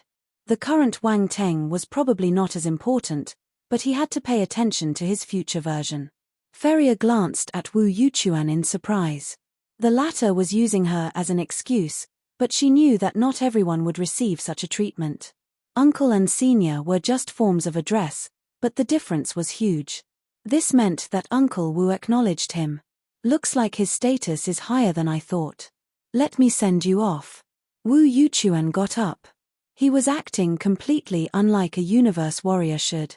He sent them to the door and watched them as they disappeared from the virtual universe. Then, he smiled. Things are getting interesting. He turned and also disappeared from the virtual universe. He had gone there just to help Ferrier and Wang Ting with their registration. He wouldn't have needed to go there personally otherwise. Back on planet Light Velvet, in Ferrier's universe spacecraft, Wang Ting and Ferrier walked out of the virtual reality cabins. They exchanged glances and heaved sighs of relief. The planet's registration was finalized. No one else could lay their hands on the remote planet anymore. Ferrier glanced at Wang Ting from the corner of her eyes and said, "Hey, shouldn't you thank me?" Yes. It's all thanks to you." Wang Ting obliged. The job was done, so he didn't mind satisfying her starved ego. Ferrier wasn't happy. She felt that he was coaxing a child. She snorted softly and changed the topic. "When are you leaving?" "Since all matters are solved, I'm planning to leave today." His constellation light force was at the 9th level of the celestial stage already. There was no point in staying any longer. "That's fast," Ferrier exclaimed. "The Great Qian Empire's League of Talents is about to start," Wang Ting said. "The League of Talents. I see. You're going to participate." The girl was surprised. She was suddenly reminded of something. She scratched her head and said, "Wait, I think my grandfather signed me up for the Pan-Cosmic Alliance's League of Talents previously. The Pan-Cosmic Alliance also has a League of Talents." It was Wang Ting's turn to be surprised. Round Ball's voice was suddenly heard. Actually, every high-tier civilization in the universe would be eligible to host the event. All of them are held at the same time. Held at the same time? Wang Ting's eyes narrowed while thinking about this. He then asked, "Is there a meaning behind this?" "I didn't want to distract you, which was why I didn't want to tell you about this so soon. But let me brief you, now that you have met a talent from another place," Roundball said. "The reason why the major forces in the universe hold the League of Talents at the same time is to select candidates for the 7 stellar academies." The 7 stellar academies? Wang Ting was taken aback. The little one explained, 7 academies in different parts of the universe. They gather countless talents and prodigies from all around the cosmos. They are ancient, and no one even knows who founded them. All that is known is that they send emissaries to travel around the universe every once in a while to recruit talents. Why didn't I know about these stellar academies? Wang Ting frowned. Round Ball paused for a while and continued. This is because they are extremely mysterious. No one knows where their territories are located. The prospects selected will have to be personally guided by the instructors before they can even enter. Even the students who come out of those academies kept the secret. If no one specifically mentions it, only a few would know about the academy's existence. Even I know only a little bit about the 7 stellar academies. The small fellow shook its head. I never thought such a thing existed. The Olant Federation's Saint Star Pagoda is just like an ant in comparison, Wang Teng exclaimed. The Saint Star Pagoda? Round Ball sneered. Please don't bother, they are incomparable. Even the Great Qian Academy wouldn't hold a candle to them. Wang Ting looked at Round Ball in surprise, not expecting the latter to be as deferential to those academies. It was a rare sight. Speaking of which, my visit to the Great Qian Academy was delayed due to various reasons. Otherwise, I might have had the opportunity to represent them in the League of Talents. Round Ball seemed to have remembered something interesting and smiled. If they ever learned that you initially wanted to enter the Great Qian Academy, but ended up running off to the military, what would they think of you? Wang Ting shook his head. He didn't feel there was anything wrong about it. There had been no ties with them, so naturally, he had no regrets about his choices. The inner conversation with Round Ball ended fairly quickly. Only a few moments had passed in Ferrier's eyes. Oh no, how could I forget? I have to rush back immediately, or my grandfather will punish me, Ferrier said in a hurry. Wang Ting couldn't help but laugh. She was the one saying he was in a hurry, but now, she was the anxious one. He shook his head and said, Go back. Tell the Grand Elder and the others. We should go. Okay. Ferrier nodded in a hurry, feeling more anxious than the latter. The distance between the Pan-Cosmic Alliance and Planet Light Velvet was greater. Both of them exited the ship and headed towards the tribe ground, forming two streaks of light. They found the Grand Elder and revealed their intentions to leave. Leaving already? The Grand Elder was astonished. It was too sudden. He initially thought that Wang Teng and Ferrier would stay for a few days after registering the planet. He wasn't expecting them to leave right away. Yes. The planet's registration has been completed, and we have some matters to attend. We have to leave soon, Wang Teng explained. The planet already registered? So fast. The old leader was surprised. The young man glanced at Ferrier and said, "Things went smoothly with the help of Ferrier's family. It wouldn't have been as fast otherwise." He then turned on his wristwatch and showed the Grand Elder that Planet Light Velvet was now registered under Ferrier's and his name. No one else could lay claim on it anymore. Once he read it, the Grand Elder heaved a sigh of relief and said, "Ferrier, thank you so much." Ferrier waved a hand. "It's nothing. I am also benefiting from having ownership of the planet. I should do something in return." The Grand Elder stopped there, seeing that both youngsters did have urgent things to do. The other chiefs also heard news of their departure and rushed over to see them off. Rong Li looked at Wang Ting and said with some reluctance, "Why leave in such a hurry? I wanted to invite you to stay in our tribe for a few days." The young hero had saved their tribe. They had yet to find a chance to thank him properly. "I have something to take care of, so I have to leave." Wang Ting smiled. "But I will definitely come back in the future, now that Planet Light Velvet is registered under my name. There will be a day when we get together again." The Grand Elder beckoned the others behind him and said, "Wang Ting's right. It's not like we won't see each other again. There's no need for everyone to be like this." The Light Velvet people stepped forward, holding various spiritual items of the light element. Spiritual flowers and herbs, and some interesting, glowing ores, packed with the power of light. There were even some spiritual items stored in a white jade box. There were mysterious runes carved onto the casing, intended to prevent energy from leaking out. Those were obviously different from the rest. "I know that you too need light element items, so we prepared these things," the Grand Elder said. "We do need these things." "Thank you, Grand Elder." Wang Teng and Ferrier readily accepted. The old leader made a dismissive motion. "Planet Light Velvet will rely on both of you in the future. There's no need to thank me." He had already thought about it. From then on, the planet was led by Wang Teng and Ferrier.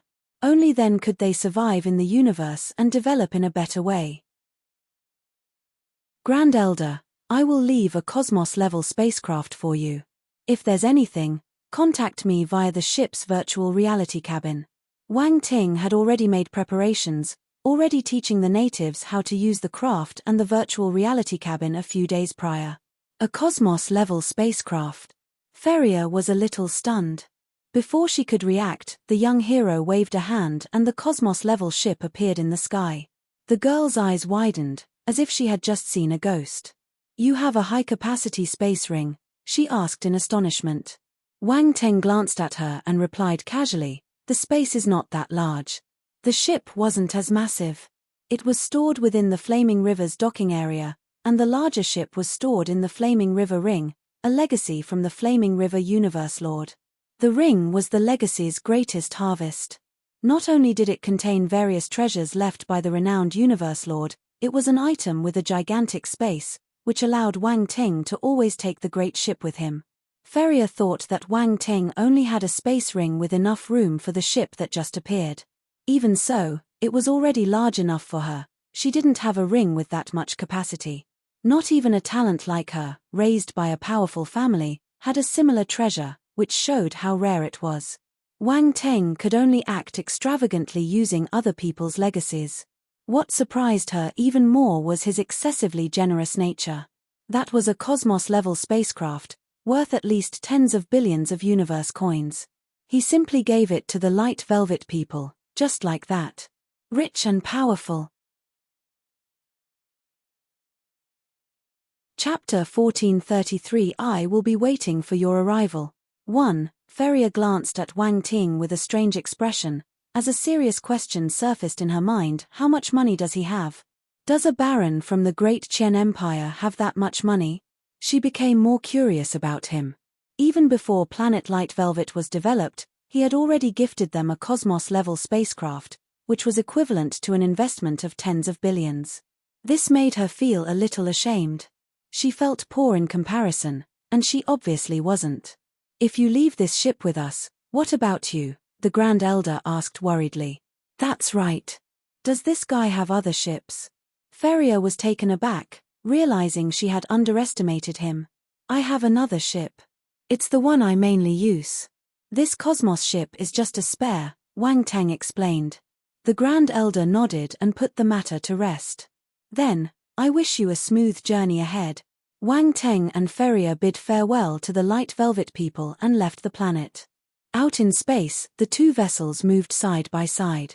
Both youths were standing on top of their ships, while looking at each other in the distance.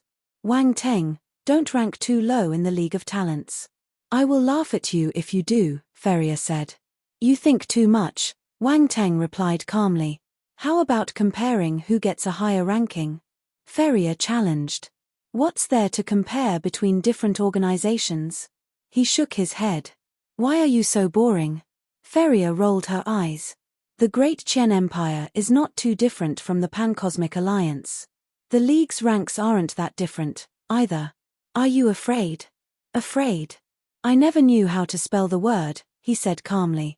It's settled then. I will pay attention to the Great Qian Empire's League. Ferrier waved a hand and disappeared from the top of her ship. Her silver-white heaven-level craft accelerated rapidly, turning into a streak of light before it vanished. This violent woman really likes to pick a fight. Wang Ting shook his head. She's competitive, wanting to compare with you. Round Ball smiled as it appeared on Wang Ting's shoulder, looking in Ferrier's general route. She can compare if she wants to. I'm too lazy to play with her, Wang Ting said. Let's switch to the Flaming River since she's gone. He then waved a hand and the Cosmos-level spacecraft disappeared. It was replaced by a larger ship, quietly floating in space like a terrifying universe behemoth. It's really troublesome to avoid prying eyes, Wang Teng complained. What else can you do? You want to keep a low profile, Roundball replied. The young man felt helpless. He wanted to reach the universe stage as soon as possible, all to stop needing to hide like that. Even reaching the heaven stage would be good, at least he wouldn't fear average universe warriors. He then entered the ship. Roundball manned the controls and led the ship into the dark universe, reaching top speed. Destination, the Great Qian Empire's battle planet. It was an extremely large planet located in a remote part of the Great Qian Empire. It was a place filled with danger. Not only did all kinds of powerful star beasts thrive there, the environment was unique. The planet was plagued with dangerous places. Even if Heaven Stage warriors entered those dangerous places, they were at risk of having trouble getting out. That same battle planet would serve as the venue for the League of Talents. If a group of celestial warriors entered, only the top talents would be able to leave safely. Death had always been the recurring theme on such an event. Even though many powerful warriors were posted, it was impossible to guarantee that all participants and attendees could survive. The competition was cruel. Death and opportunity coexisted. It all depended on the individual and how they would fare. Those who lasted till the end would definitely get unimaginable opportunities. Countless other talents were also heading there. The planet, which has been desolate for 1,000 years, was lively once again. Everyone knew that the event was about to begin. They had already made preparations to be there. Some would arrive half a year prior. Why so early? Because everyone knew that the League of Talents was one of the most important events in the Great Qian Empire. If they were late, the space outside the battle planet would be occupied, preventing them from watching the live battles. This was similar to the emotion caused by football or basketball matches. Some people just liked to watch it live to experience the enthusiasm and passion. The same was true for the League of Talents. Even if there was a live broadcast, it didn't stop their passion. Watching it live was far better than watching the live feed. Of course, there were also people who went there to do business. After all, the event attracted countless people. No matter what you sold over there, it would be extremely popular. You could simply earn universe coins left and right. It was the opportunity of a lifetime. Many smart people were already taking action. Their business wasn't shabby. Wang Teng didn't know how grand the League of Talents would be. He was sorting out the items the Grand Elder had given him in his space fragment at the moment. Chapter 1434 I will be waiting for your arrival. 2. Wang Teng was paying special attention to sorting the items kept in jade boxes. They had to be extraordinary. He had his own wooden house in the spatial fragment. The floral fairies had built him one with exquisite care, particularly because they didn't want him to show up in their own cabins every time he visited. Still, no matter how shameless he was, he wouldn't take advantage of them in this situation.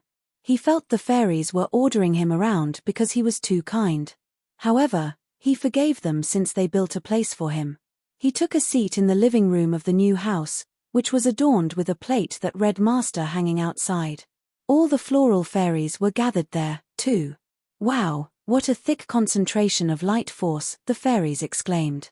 They immediately sensed the light element spiritual herbs laid on the table when they stepped into the room.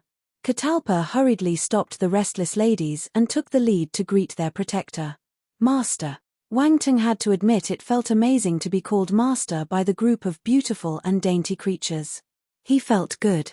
Catalpa had done a great job. He would reward her as soon as he had the chance. He waved his hands and said, "All right, get up and take a look at these spiritual items." "Yes." Catalpa nodded. The fairies smiled and crowded around him. A vague fragrance wafted over and filled up the air. That was the floral fairies' natural scent. Martial warriors had an acute sense of smell.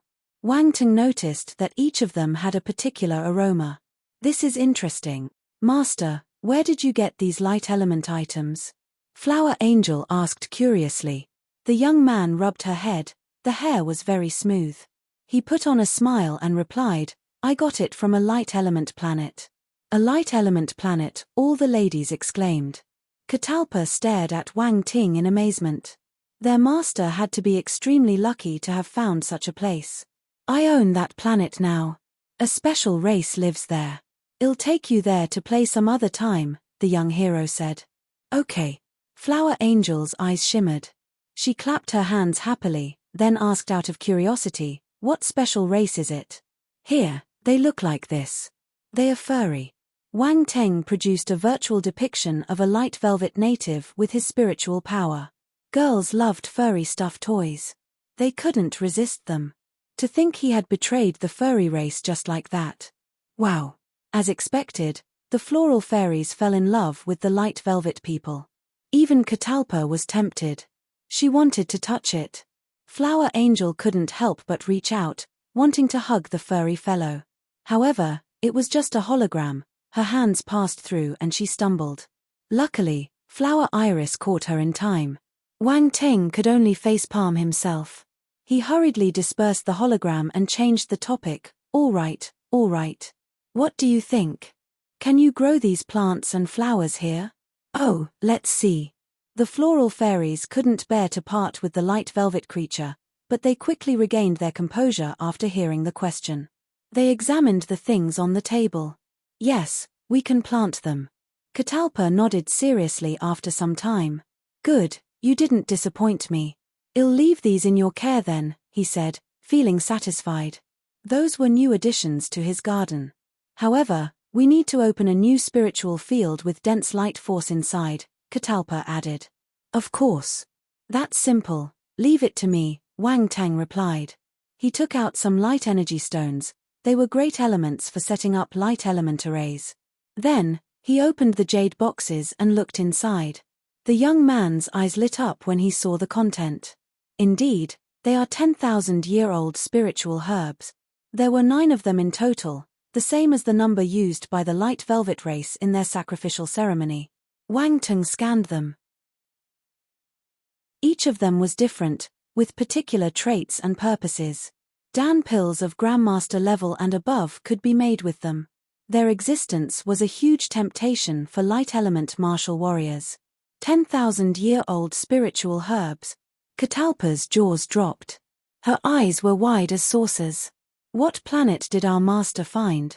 Even these ancient spiritual herbs are found there. Wang Ting stored the aged herbs. They were too old, so they couldn't be planted on normal fields. An environment with extremely dense light force would be required. If they weren't properly planted, they could be damaged and wither. That was why he asked the fairies to plant them. Those spiritual herbs were unique and rare items. They had to have great care when handling them. Come, let me open a spiritual field specially for growing light element plants and flowers. Wang Teng got up. The floral fairies quickly followed. Even Cao Jiaojiao was alerted. She walked out of her wooden shack and stared at the group. What are they doing?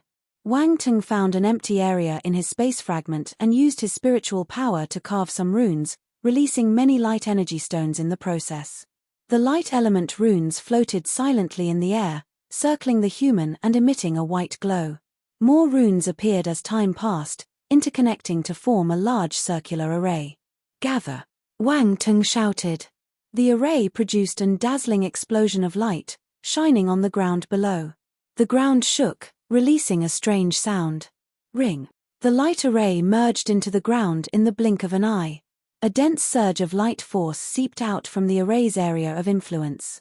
Cao Jiaojiao was astounded. That wasn't her first time seeing such a process, but it still left her in awe. Rune Grandmaster, what an incredible fellow. Done. Wang Ting smiled and floated down from a high altitude. He offered some reminders to the floral fairies and left the space fragment. He left in a hurry because Round Ball had just sent him a message. Someone was trying to contact him. The young hero reappeared within the spacecraft's control room. It's a call from the Great Qian Empire's military, the little helper said. Put me through. Wang Ting nodded and sat down. Round Ball complied. A hologram appeared. It was a martial warrior in military attire. He immediately saluted and said loudly, Colonel Wang Teng, I'm Major Maxwell from the General Staff Department. Nice to meet you. There was a hint of admiration in his voice as he looked at our hero with suppressed excitement. Wang Teng's achievements on Defense Planet number 29 had spread far and wide. Most of the military knew about his exploits, many even regarded him as their idol and goal. He was young, and also a recipient of the National Military Medal. He was a person worthy of respect. The military was also using him for promotion purposes. He was extremely suitable for it, as he was young and outstanding. No one could be a better ambassador for the military. Nice to meet you, Major Maxwell. Wang Teng saluted. He found the other party's gaze a little strange. He seems to be quite excited. Does this guy know me? Is he gay? He's quite handsome, but I don't want guys to like me. Colonel Wang Ting, it's a pleasure to be at your service. Many of us have heard about your military achievements, Maxwell said. Wang Teng was enlightened. Heaving a sigh of relief, he replied, This is what us soldiers ought to do. It's nothing worth mentioning. What do you have for me? Maxwell's respect towards Wang Teng grew even more after witnessing how humble he was. The reason I contacted you was to find out when you would be arriving on the battle planet. We're already here, ready to welcome you. This was an order from the higher authorities. Being the representative of all the military, we can't lose out to the other factions. Wang Teng was stunned. He didn't expect this. Is the military so high profile? But he liked it. The League of Talents was a gathering of talents. No one wanted to lose out. Wang Teng wasn't planning on doing much, but he wouldn't reject the military's helping hand. He immediately sent his estimated time of arrival to Maxwell. All right. Colonel Wang Ting, we will be waiting for you. Maxwell saluted a second time and his hologram disappeared. Chapter 1435 You're putting me in a tough spot. Wang Ting was surprised by the call. He thought he was just a stand-in for the military. He didn't expect they would take the matter so seriously. After Major Maxwell's hologram disappeared, Wang Teng looked away and leaned back on his seat. He then closed his eyes and went into deep thought. Round Ball appeared and floated near his left side. The military wants to make a role model out of you. Everything lined up coincidentally. You made great achievements on Defense Planet number 29, right when the League of Talents was just around the corner. They know you'll stand out in the event because they understand how powerful you are. Their reputation will improve if they make you a figurehead for the military before you become really famous. Of course, this is a win-win situation. You're using the military's power and they are using your fame. I know. Wang Ting nodded. It's nothing. I'm just thinking how I can make use of this. What do you need to do? The military has everything figured out. You just need to be the mascot. Round Ball smiled. I became a mascot. The young fellow didn't know whether to laugh or cry. The little one continued, but, you still need to set the League of Talents on fire, or the military's effort will go to waste. Wang Ting didn't reply. His expression remained confident. He was invincible in his cultivation level. He believed that no other celestial warrior could beat him if he used all his skills. He was certain about this. Round Ball looked at his expression and felt a little conflicted. Half a year prior, when news of the League of Talents had first rolled out, the little one felt that Wang Ting didn't have the ability to fight against real talents, even though he was strong, too. After all, there were numerous geniuses in the Great Qian Empire. It was extremely difficult to stand out in a crowd. However, this thinking had changed entirely that day. Round Ball witnessed the young man's growth, from his time on Earth to the Great Qian Empire, seeing how he rose from a backwards planet and entered the vast universe stage. He kept shining, still outstanding even in the scope of the Great Qian Empire, no matter how difficult it was. He met Feria, a talent from the Pan-Cosmic Alliance, yet he still defeated her. That was enough to prove that the young hero possessed the ability to compete with the other talents in the universe. Wang Ting stood up and said, "Let me take a look at the Black Leaf mercenary team." He took those people along when he left Planet Light Velvet. Well, he couldn't let them stay there, could he? Ren Gulen's brother had placed a tracking device on her ship. He would definitely act and look for her if the craft stopped moving for long. Planet Light Velvet was already registered under his and Feria's name, so he wasn't afraid of the mercenaries taking action. If they weren't stupid, they wouldn't touch the place. However, tensions could arise if he left Ren Gulen on the planet. The Light Velvet people were still too weak to confront the Black Leaf mercenary team. That was why the young hero took the hostages away. The tracking beacon would follow his movement. Once the mercenary head noticed a change in location, they wouldn't go to the remote planet, especially after knowing that its owner wasn't someone that could be provoked. Still, the Black Leaf mercenary team gave Wang Ting a headache. There were conflicts between them. Ren Gulen and the others got caught the moment they landed on Planet Light Velvet. Until then, they had behaved properly. This had left our hero in a tough spot. Soon, he reached the containment area where he locked them up. Cao Hongtu was watching over the room. He had been recuperating inside the flaming river after Wang Ting planted the spiritual mark on him. There wasn't anything for him to do. The young man asked him to guard the prisoners. Cao Hongtu stood up when he saw Wang Ting arrive. "Master, good." Wang Ting was satisfied with the fellow's attitude, acting more obedient than Cao Jiaojiao. Cao Jiaojiao wouldn't dare say a thing because of his oppressive aura, but her stubbornness and unwillingness to relent had never changed. The metal door opened. Wang Ting entered the cell. Ren Gulen looked at Wang Ting with fear in her eyes. She already knew that he wasn't an ordinary warrior. This spacecraft they were in was at least of heaven-level rank. Forgive them for their shallow knowledge, they couldn't possibly tell it was actually a universe-level spacecraft. If not, their shock would have been greater. However, she also realized that the person appointed to guard them was a Heaven Stage warrior. Come on. Using a Heaven Stage warrior as a doorman? Who is this guy? Ren Gulen was appalled. She felt the person was either the descendant of an Eternal Stage martial warrior or someone in the direct line of descent of a powerful faction. Either way, they couldn't offend him. She kept an obedient stance. There was no other choice. She might be arrogant and tyrannical, but she didn't want to die so early. "How have you been?" Wang Ting sized them up with a smile. The woman was speechless. Both times, this guy asks a random question whenever he shows up. It was like two friends running into each other on the street and asking, "Have you eaten already?" Or, "Did you sleep well last night?" Being a prisoner, how was she supposed to reply? How? Would she say that she ate and slept well? She definitely wouldn't. "You're putting me in a tough spot. Young master, thank you for your concern. This is a heaven-level spacecraft. It's much more comfortable than our ship," said Varian, having a go at bootlicking their captor. He was relieved when he learned that Wang Ting wouldn't kill him, so he did his best to draw a line between him and Ren Gulen. Look, he was basically badmouthing his former leader to curry Wang Ting's favor. His intention had already been exposed. There was no way he could keep masking his intentions in front of Ren Gulen. Hence, he was decisive, cutting ties with her. Ren Gulen's eyes were burning in anger. Her former subordinate was disgusting.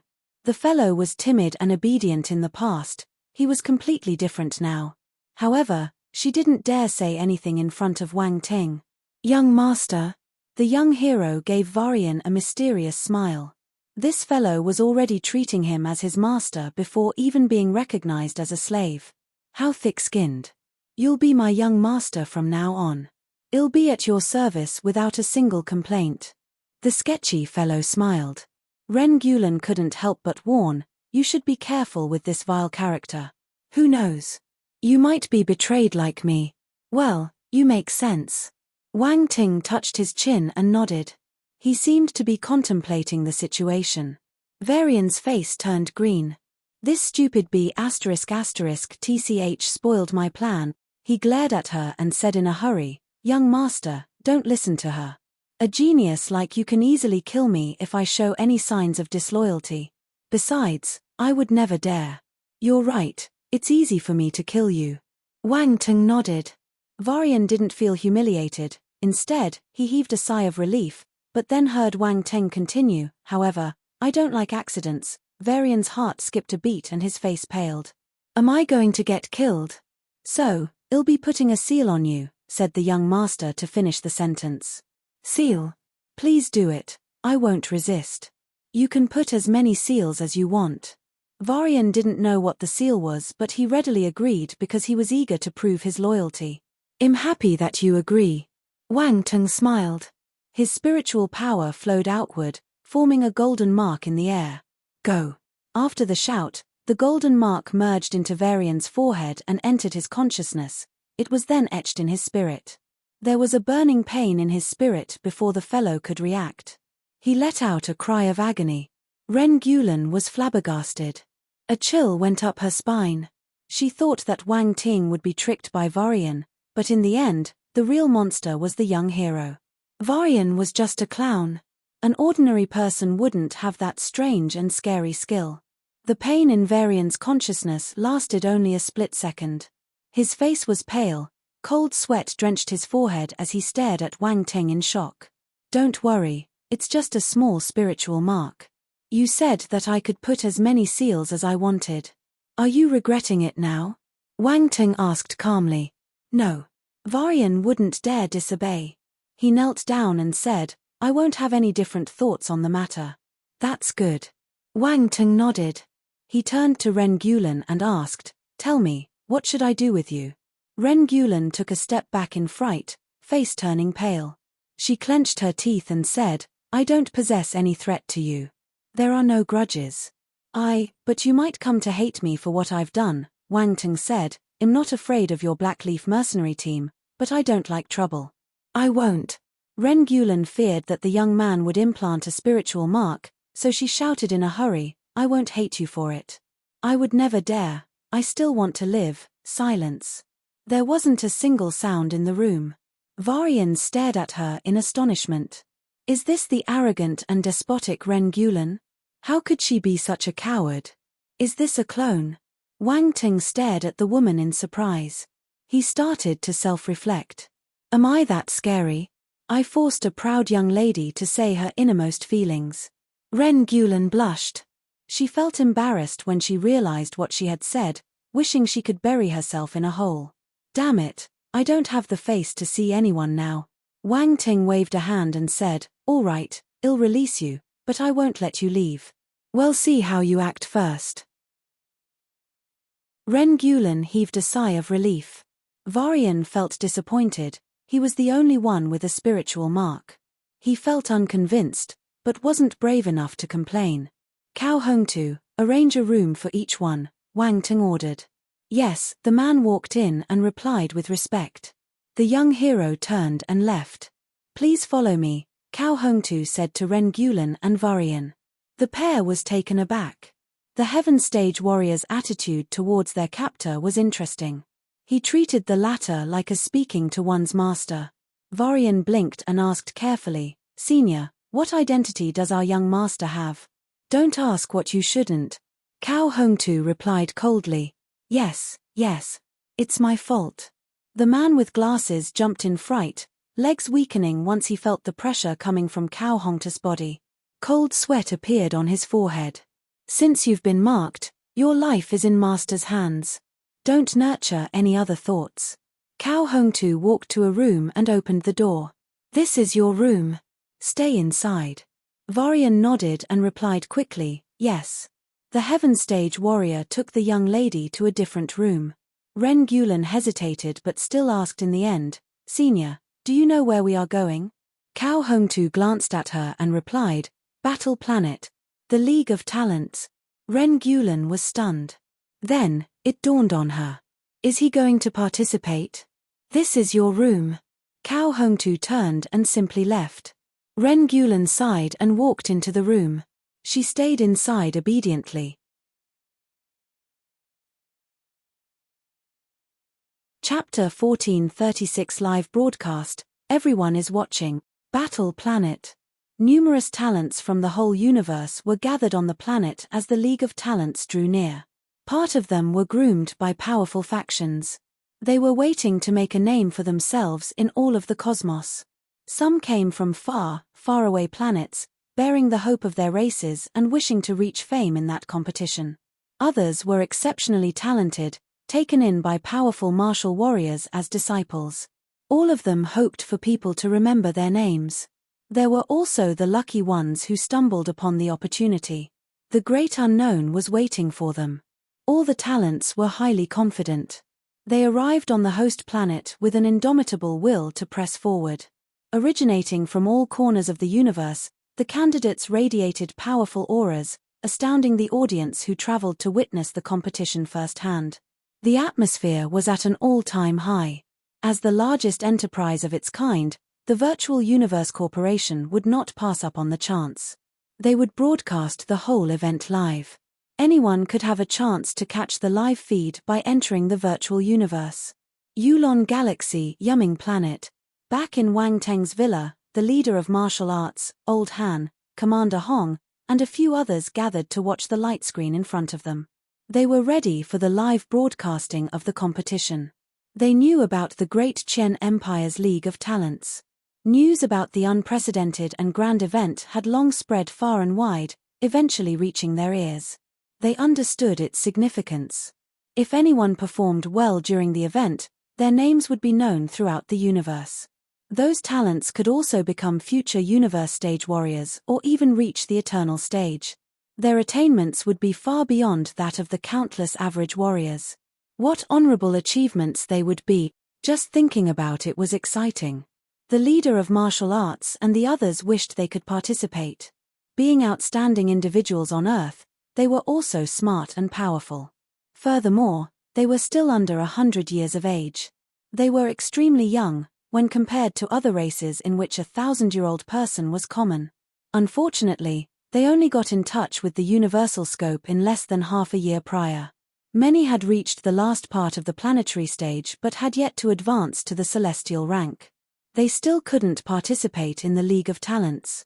But that didn't mean that the Earth had no representative.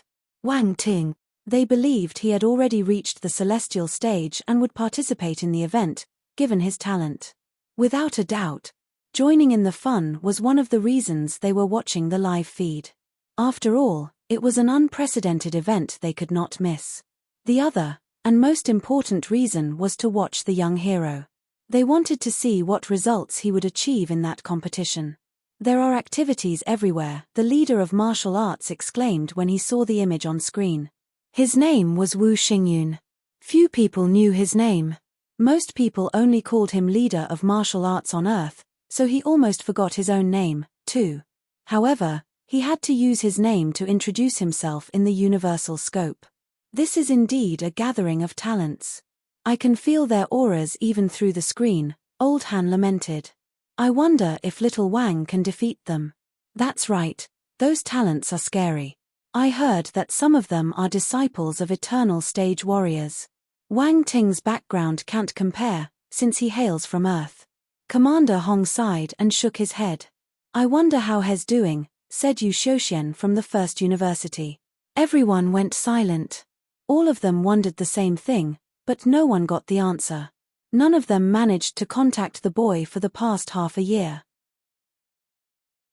They were all confident in him at first, but their confidence subsided after seeing the celestial stage talents competing on the battle planet.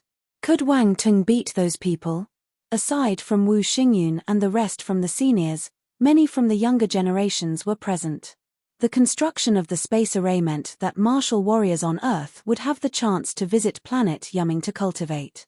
Han Zhu, Du Yu, Wn Baiqiu from the Huanghai Military Academy, Ji Xiuming, Yu Dao, and Maro Na from the First University were among the people present. Xiao Yunfan and Luo Cheng from the Martial Arts Faculty were there too. They were at the prime age of cultivation, so they sprung to the bigger universe. They made great improvements in half a year. They also understood the immensity and vastness of the world at large. Their ability couldn't be compared to that of real talents and their foundation was weak.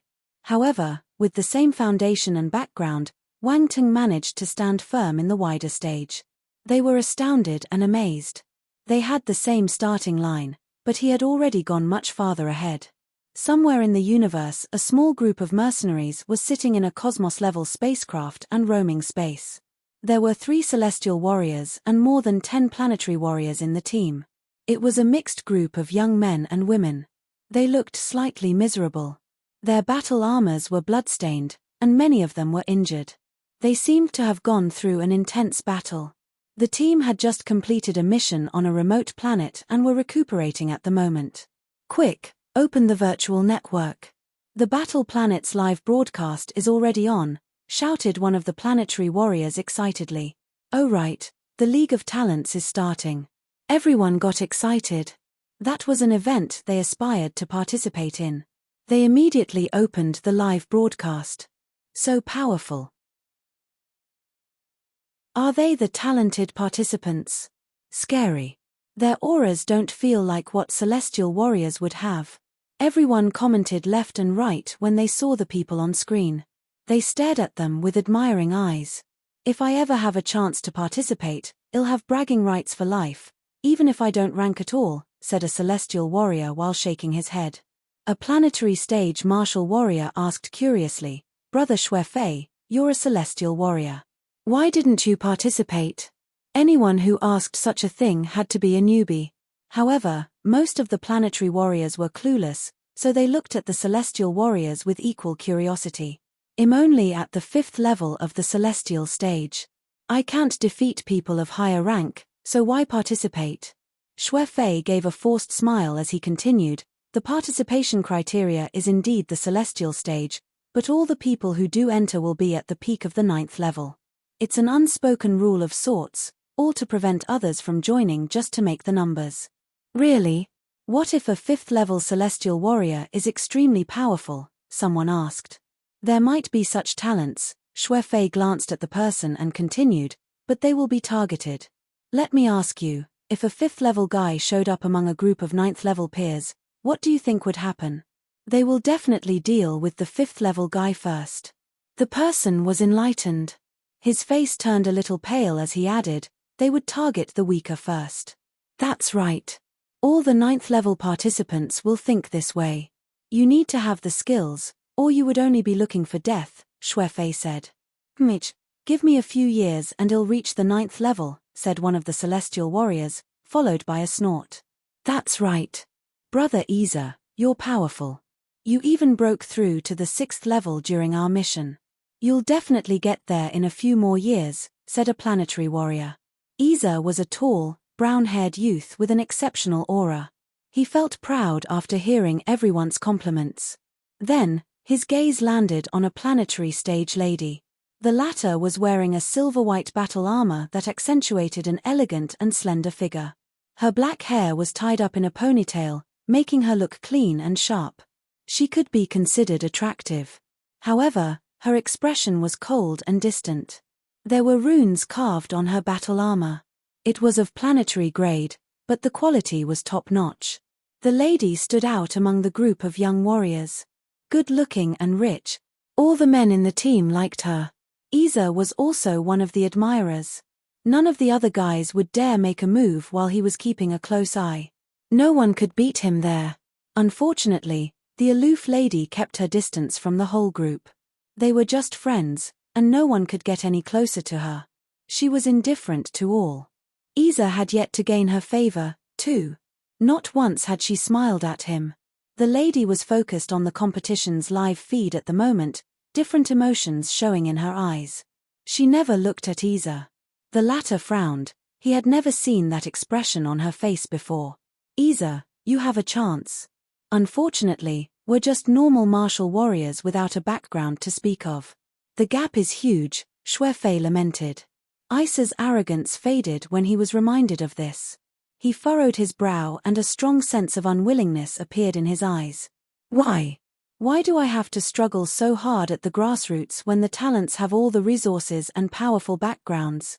No matter how hard he worked, the distance between him and the great talents was still there, far apart. He couldn't catch up. He couldn't accept this. Isa's gaze landed on the lady again. That was his only chance. Chapter 1437 A Chance Encounter. A Gathering of Geniuses. 1. An ordinary Cosmos-rank spacecraft was speeding through the dark universe. That was Wang Ting's spacecraft. They were close to the battle planet, so they switched the flaming river to ride a normal ship. 1 more hour till we reach our destination, Round Ball said to the young man. Okay. Wang Teng nodded, resting with closed eyes at the moment. Huh. There's a spacecraft from the Great Qian Empire up front, the little helper said. Spacecrafts would usually require registration to operate. Their information would be relayed when two ships met. This was done to prevent unnecessary conflict. The universe was dangerous. Misunderstandings leading to a battle could happen at times. Wang Teng didn't bother with such matters, knowing that Round Ball would take care of it. The latter didn't care about the other spacecraft, either. They were near the battle planet. It was normal to run into other ships from the Great Qian planet. After all, many people would definitely make the trip to attend the competition. They had already met a few other ships along the way. However, just when the little helper was about to swipe away the notification, the other ship sent them a call request. Wang Ting, they are trying to call in. Do you want to pick it up? Round Ball was curious about who the other party was. Wang Ting frowned, gradually opening his eyes. Answer it. All right. The other nodded and answered the call. A hologram appeared. It was a young lady covered with a veil. Baron Wang Teng, I was right. The lady smiled when she saw the young man. Wang Teng was stunned for a moment upon seeing the slightly familiar figure. It took him a while to remember who she was. Sichu Weiner. That young lady was Duke Sichu's daughter, Sichu Weiner. How did you know it was me? The young hero asked curiously. You bought the ship through the military's special channel and registered it on Defense Planet number 29.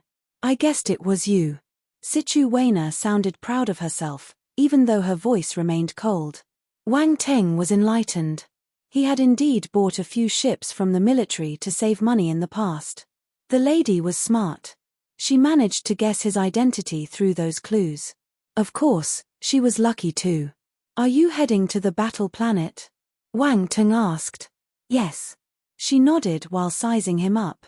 It was their first time meeting ever since they parted. However, she had heard many stories of his exploits, especially his merits on the defense planet, and the fact that he actually received the planet itself. There was a huge commotion among the higher authorities in the empire when they heard about this. Wang Ting held a banquet and invited the nobles when he became a baron. However, it was disrupted by the Parkers. Many people treated him as a joke back then, feeling that the new baron had no future, since he had provoked that powerful family. However, half a year later, the same baron became even more famous and received the National Military Medal. The award represented the highest glory in the military. Receiving the medal meant that the military would become his backing. No matter how powerful the Parkers were, they couldn't interfere in military affairs. Many people were astounded. They thought that Wang Ting would become an outcast after he left, but he opened a new path and a brighter future for himself. That was the main reason why the veiled lady took the initiative to contact him in the likelihood that the ship was really his. Based on her personality, she wouldn't take the initiative to contact anyone, even if she knew them. "You're going to watch? Or participate?" Wang Ting asked curiously. "Participate," Situ Weiner replied. Wang Ting was surprised. He didn't expect the Duke's daughter to enter the competition. However, she was probably strong, being the daughter of a universe stage warrior. The League of Talents is a grand affair. "I wouldn't miss the chance if I can take part in it," Situ Weiner added. The young man nodded. Many people probably thought along those lines. He wondered how strong she was. It was now his turn to size her up. However, she was just a hologram. He couldn't see what stage she was in. He could use his real eye to see through the void and the spacecraft itself, but there was no need for it. She wasn't an enemy. Besides, there was no point. They were all at the celestial stage, and he couldn't see her real battle power. That is, unless she had multiple elements like him, he could see that. But everyone's battle techniques and secret skills were different, making it hard to predict a warrior's strength just based on force. He would delve further into the matter if he met her during the competition. "You came to participate too, right?" Situ Weiner asked. "Yes," Wang Teng replied. "Why don't we go together?" Situ Weiner asked. "Sure." Wang Teng didn't reject her. Having a companion was better than traveling alone. Only 1 hour of travel remained, so he didn't want to cultivate. So, he started chatting with the lady. Being a duke's daughter, Situ Weiner had a vast knowledge and the topics they touched upon were varied. Wang Teng was lucky he had roundball, or he would have been hard-pressed to catch up.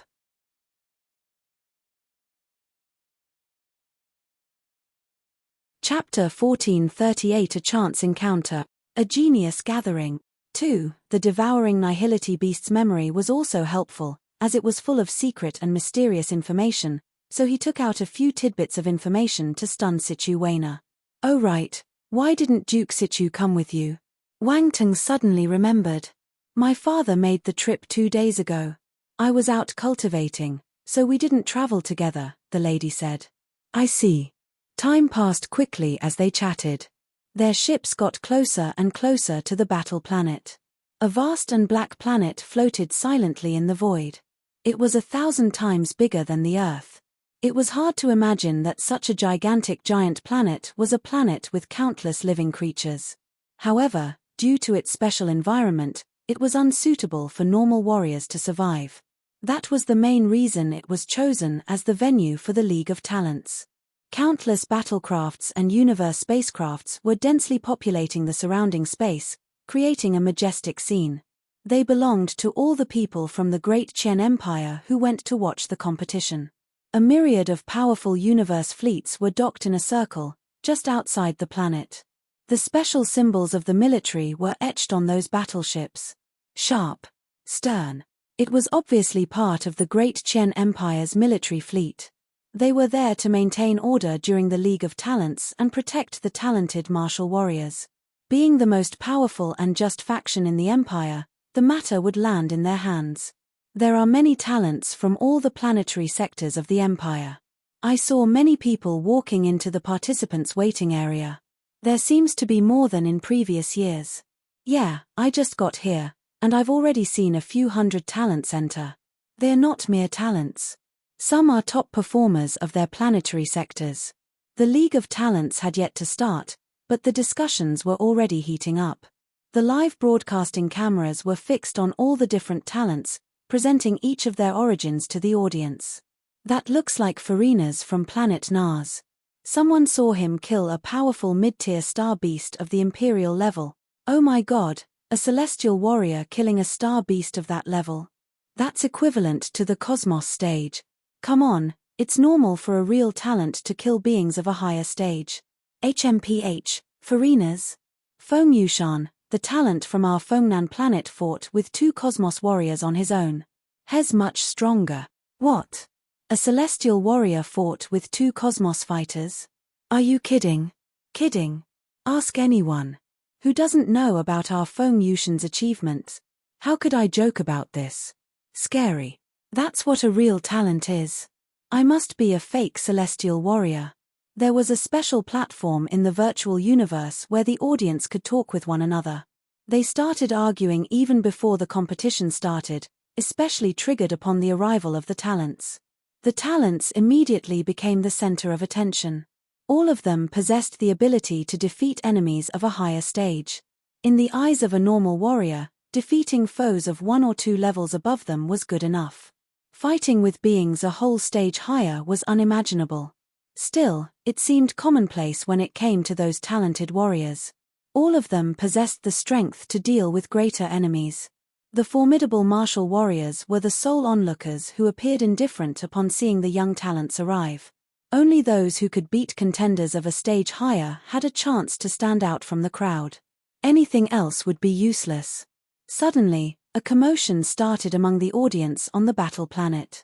Approximately 100,000 miles away in outer space, ripples started to form in the void, similar to a pebble being thrown into the water. Then, a giant universe spacecraft emerged, which sped towards the famous planet. More than 10 Cosmos-rank ships followed closely behind, acting like bodyguards. A universe-level spacecraft. That's one of the 8 great dukes from the big families, Hes part of the Parkers. Look at the fire dragon emblem on their ships. That's their family coat of arms. Gasp, one of the 8 dukes. They are finally here. I wonder who the Parkers family will send this time. There hasn't been any news from them for the past few years. They might be grooming talents in secret. The atmosphere heated up with the arrival of the prestigious family. It was one of the mysterious, high and mighty 8 dukes from the big families. Normal martial warriors would never have the chance to meet them. They were only known from legends told about them. The audience was extremely excited to see them in person. A bald and muscular elder with a fire symbol on his forehead stood in front of the big ship's commanding station. 2 Heaven Stage warriors from the Parkers, Valteru and Sinclaman, were standing behind him. Further behind was Andre and a few unfamiliar faces. All of them were giving off a powerful aura. All of them were at the celestial stage, and yet, Andre was wary of remaining too close to them. He kept a polite distance. Strachey. Landon, said the bald elder. Ancestor. The unfamiliar youths greeted the elder with respect. The battle planet is just ahead. Our family spent a lot of resources to groom you. I hope you won't disappoint me, or the family, the bald elder said. Yes, everyone shouted with stern expressions. Good. The bald elder nodded. He continued, we are the Parkers family. The glory of our family is in your hands. Our family has always managed to have our descendants accepted by the 7 stellar academies in the past. We sent one in the previous League of Talents. This time, we have brought many good seedlings. The whole family is astounded by the result. I hope that more of you can make it to those great institutions. We will definitely do our best, the young warriors shouted, fighting spirits in an all-time high. The bald elder looked at the youths with satisfaction. He laughed happily. Chapter 1439 Crown Prince, Golden Wing Crimson Celestial Tiger. The Parkers' ships were stopped by the military's fleet. Non-participants weren't allowed to enter the battle planet. The cabin door of the main ship opened and figures radiating exceptional auras flew out and floated in space. They were like the cubs of a universe behemoth, ferocious and terrifying. Go, said a voice coming from the spacecraft. The youths bowed respectfully and bolted towards the participants' resting area. Are they the talents from the Parker's family? They look powerful. There's so many of them. As expected of a duke's family. Their foundation is strong. Everyone was discussing on the live chat platform in the virtual universe. They were dumbstruck. Suddenly, ripples appeared in the void again, and more ships emerged. A dark blue universe-ranked ship was in the lead, wrapped by a majestic aura. The Tornado Griffin. The Tornado Griffin. This ship represents the Rodriguez family, another duke of the big families. Exclamations could be heard again from the surrounding ships. The appearance of that fleet ignited the emotions of the crowd again. The dark blue spacecraft gradually slowed down, stopping in front of the military fleet. Powerful figures appeared, just like before. The Rodriguez family seems to have brought fewer talents than the Parkers. It's not surprising. The noble Rodriguez and the Jins warred not long ago. The battle was so intense and tragic that both sides suffered great losses. In the end, both dukedoms fell to the bottom of the big family's pecking order. They were even on the edge of losing their positions and status altogether. It took several years for them to recover. They didn't participate in the previous League of Talents. Such a thing happened. Young man, you should do some research if you don't know. Senior, please mind your own business. Go away. Speaking of which, was the war between nobles terrifying? Two families almost lost their duke titles. It wasn't just terrifying. It was to the point where ordinary people can't even fathom. They must be prepared since they made an appearance. Maybe there will be one or two outstanding talents. The old incident was brought up on the live chat platform of the virtual universe. Many young warriors were shocked by the information, but they couldn't help but be attracted by it. Another family arrived before the Rodriguez talents entered the waiting area. The spacecraft flew out from the dark space, stopping near the Rodriguez family's spacecraft. The Jin family. Speak of the devil. They really showed up the moment they were mentioned. This is going to be interesting. Those two families hate each other's guts. Who knows, they might just fight it out right there. A cold snort was heard on the ship carrying the Rodriguez family. Then, a formidable figure appeared in the sky. His long blue hair was loosely draped over his similarly blue robe. He turned out to be a handsome fellow. His figure was like a sesame seed in the vast backdrop of space. Those with bad eyesight would hardly see him. Still, no one could ignore his appearance. A majestic aura was produced by his body, which condensed into a terrifying behemoth. Tornado Griffin. The Rodriguez family's figurehead. Roar. The frightening Tornado Griffin roared, making a deafening sound that made space itself quake. A universe stage warrior. This caused an uproar, as all the people attending were dumbstruck by the blue-haired man. A faint laugh could be heard from the Jin family's spacecraft. Hee hee, old friend. It's been several thousand years and you still have such a violent temper. Suddenly, another figure appeared nearby. It was an old man dressed in a golden robe. He floated facing the universe warrior from the Rodriguez family. Jin Xiangming, you still have the guts to appear in front of me, the blue-haired expert bellowed. Why wouldn't I? I'm not afraid of you. Jin Xiangming smiled lightly. It's been several thousand years and you still have that treacherous look. I just can't stand it. I wonder if your strength has grown as much as your mouth over the years, said the Rodriguez expert while squinting a bit. You'll know if you give it a try, the old man said with a cold glint in his eyes. Come then, you're a coward if you don't, said the blue-haired expert in a cold voice. Just then, a calm voice floated over from the military fleet. It wasn't loud, it could be clearly heard by them. If you want to fight, go somewhere 100 million miles away. This is the battle planet, not a place for you to mess around. Jin Xiangming and the Rodriguez expert changed their expressions a bit. Another person loudly said from afar, ha ha ha, you old men still want to fight. The League of Talents is here, let the youngsters battle it out. There was a ripple in space, the fluctuations spread widely around the surroundings. At a glance, dozens of ships rushed out of the dark universe and reached the starry region. The ships didn't belong to a single family. If one were to distinguish carefully, 5 families had arrived together. The Cavendish family, the Ji family, the Jiang family, the Perez family, the Xiaohou family. 5 great families. It was then that all the dukedom families were finally together. Jin Xiangming and the Universe Warrior from the Rodriguez family turned and looked at the 5 families. Their eyes flickered slightly as they retreated to their ships. The young talents of the 2 quarreling families exchanged glances, eyes lighting up. They flew towards the waiting area. No conflict arose when the 5 dukedom families arrived. Powerful figures appeared from their ships one after the other and flew over to the waiting area. Sigh. The atmosphere relaxed a little. The onlookers finally recovered from the tense atmosphere caused by the Duke's arrival, and fervent discussions ensued. 7 Duke families.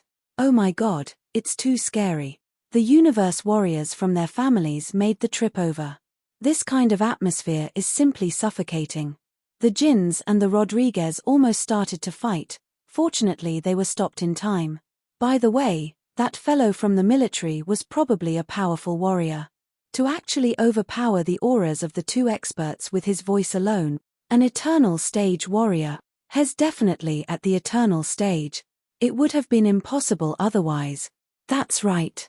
It's definitely an eternal stage warrior. There must be eternal stage warriors commanding the military. The discussions gradually subsided after a long time passed. There were still some people talking about the 8 dukes. The focus of the discussion eventually shifted from the older generation to the younger generation of martial warriors. The League of Talents was the topic of the day. The older experts would not participate, the young ones would battle it out. The fights were going to be intense. It was better to focus on the young talents. More participants arrived from all directions as time passed. However, their arrival was greatly dampened by the entrance of the great families. Their backgrounds weren't much to speak of in comparison. Even so, there could be amazing talents among those people. Albeit unknown at the moment, they could make a big splash after the League of Talent. There has never been a shortage of surprises in previous competitions. Look, it's the symbol of the Kunwu beast. The Imperial family has arrived. What? The Imperial family? Where? Oh God. Universe-level ships, and not just one of them. 1, 2, 3. Is the prince going to make an appearance? The high-grade vessels stopped and prestigious figures appeared in space. They were different, with variegated auras, yet all of them were clad in purple-gold robes. All of them had an extraordinary demeanor. Even if they were to be compared with the young talents of the 8 dukedoms, they would emerge as superior. It was a kind of inherent gravitas, as if the word nobility had been engraved in their blood. The young princes exchanged glances. None of them seemed to be as amicable. On the contrary, there was a sense of rivalry. Roar. This time, a roar resounded throughout space. Their eyes flashed as they looked into the distance, only to notice a golden light overflowing in the area. Space was ruptured, and a huge figure squeezed out of the dimensional rift. There was dead silence. Everyone's eyes widened as they looked at the behemoth. Their jaws dropped. Even the princes were having trouble snapping out of their shock. The members of the 8 dukedoms had a quick change in their expressions, showing horror as they stared at the behemoth. Someone swallowed a mouthful of saliva and said, That's a universe behemoth. Oh my God. Everyone was shocked. A universe behemoth, it's a universe behemoth. Why would a creature like that come here? I saw the records. This one seems to be the legendary golden wing crimson celestial tiger. That's a behemoth of the metal element. It's extremely powerful, and it's also rumored that it can naturally reach that cultivation stage when it grows up. Look, there's someone on top of the creature. It looks. Yes. It really is a person. Who is it? To actually come here riding a universe behemoth. The princes present instantly recognized the person riding the massive monster. Crown Prince. The person riding the golden wing crimson celestial tiger was the Crown Prince himself. The Crown Prince. The one who could be the bearer of such a title was the most outstanding prince of the imperial family, also considered as the heir apparent of the empire. The Crown Prince had shown unparalleled talent at a young age, proving to be a true prodigy. He was like the sun shining on the empire, and was adored by many ancestors of the imperial family. None of them would hesitate to crawl out of their coffins to guide him. The illustrious prince traveled around, sweeping through space. There were rumors that he had left the great Qian Empire to battle other talents. He had already gone on an excursion outside the empire while many talents were still fighting their way into the empire. Who could compare to such a talent? Furthermore, the Crown Prince was riding a terrifying universe behemoth. Such presence, such demeanor, it was unimaginable.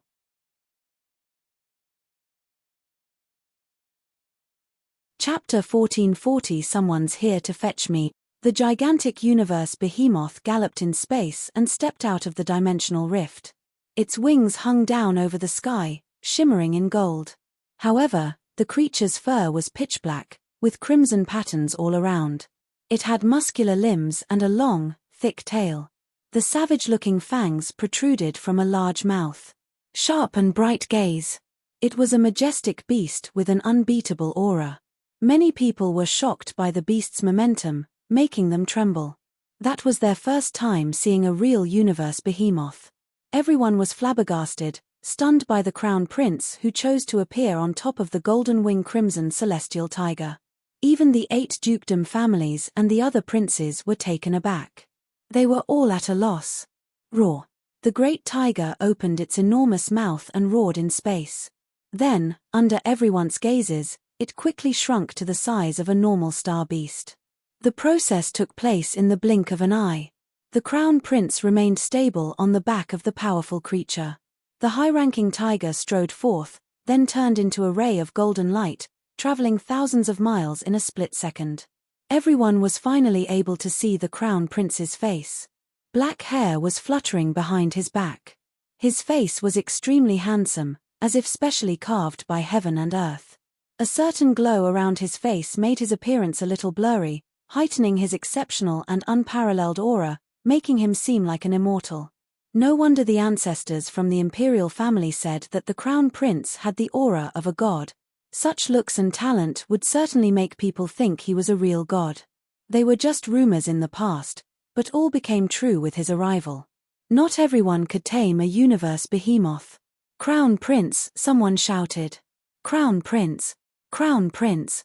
Shouts echoed in the region for a long time. Everyone was cheering for the prince. The latter remained unmoved, as if no one were shouting his name. He arrived in front of the military fleet on top of his great mount. "Crown Prince!" The princes wore different expressions when they saw him up close. But, they still bowed and greeted him properly. By right, they were all from the imperial family, but instead of being addressed as relatives, they addressed the young man as Crown Prince. The respect in their words was apparent. The Crown Prince nodded and ordered his tiger to continue on their way. The military fleet cleared a path for the latter as if welcoming him. Not even the 8 great families would receive that special treatment. It was enough to prove the Crown Prince's high status. The other princes followed closely after he entered the participants' waiting area. The crowd then was finally able to regain their composure and discussions erupted. "The Crown Prince. That's the legendary Crown Prince. I've long heard of him. To think I'd be so lucky to see him in person today. It was worth coming to the League of Talents. The Crown Prince's aura is more powerful when compared to the talents from the 8 big families. I couldn't look at him straight. It's not just the 8 dukes.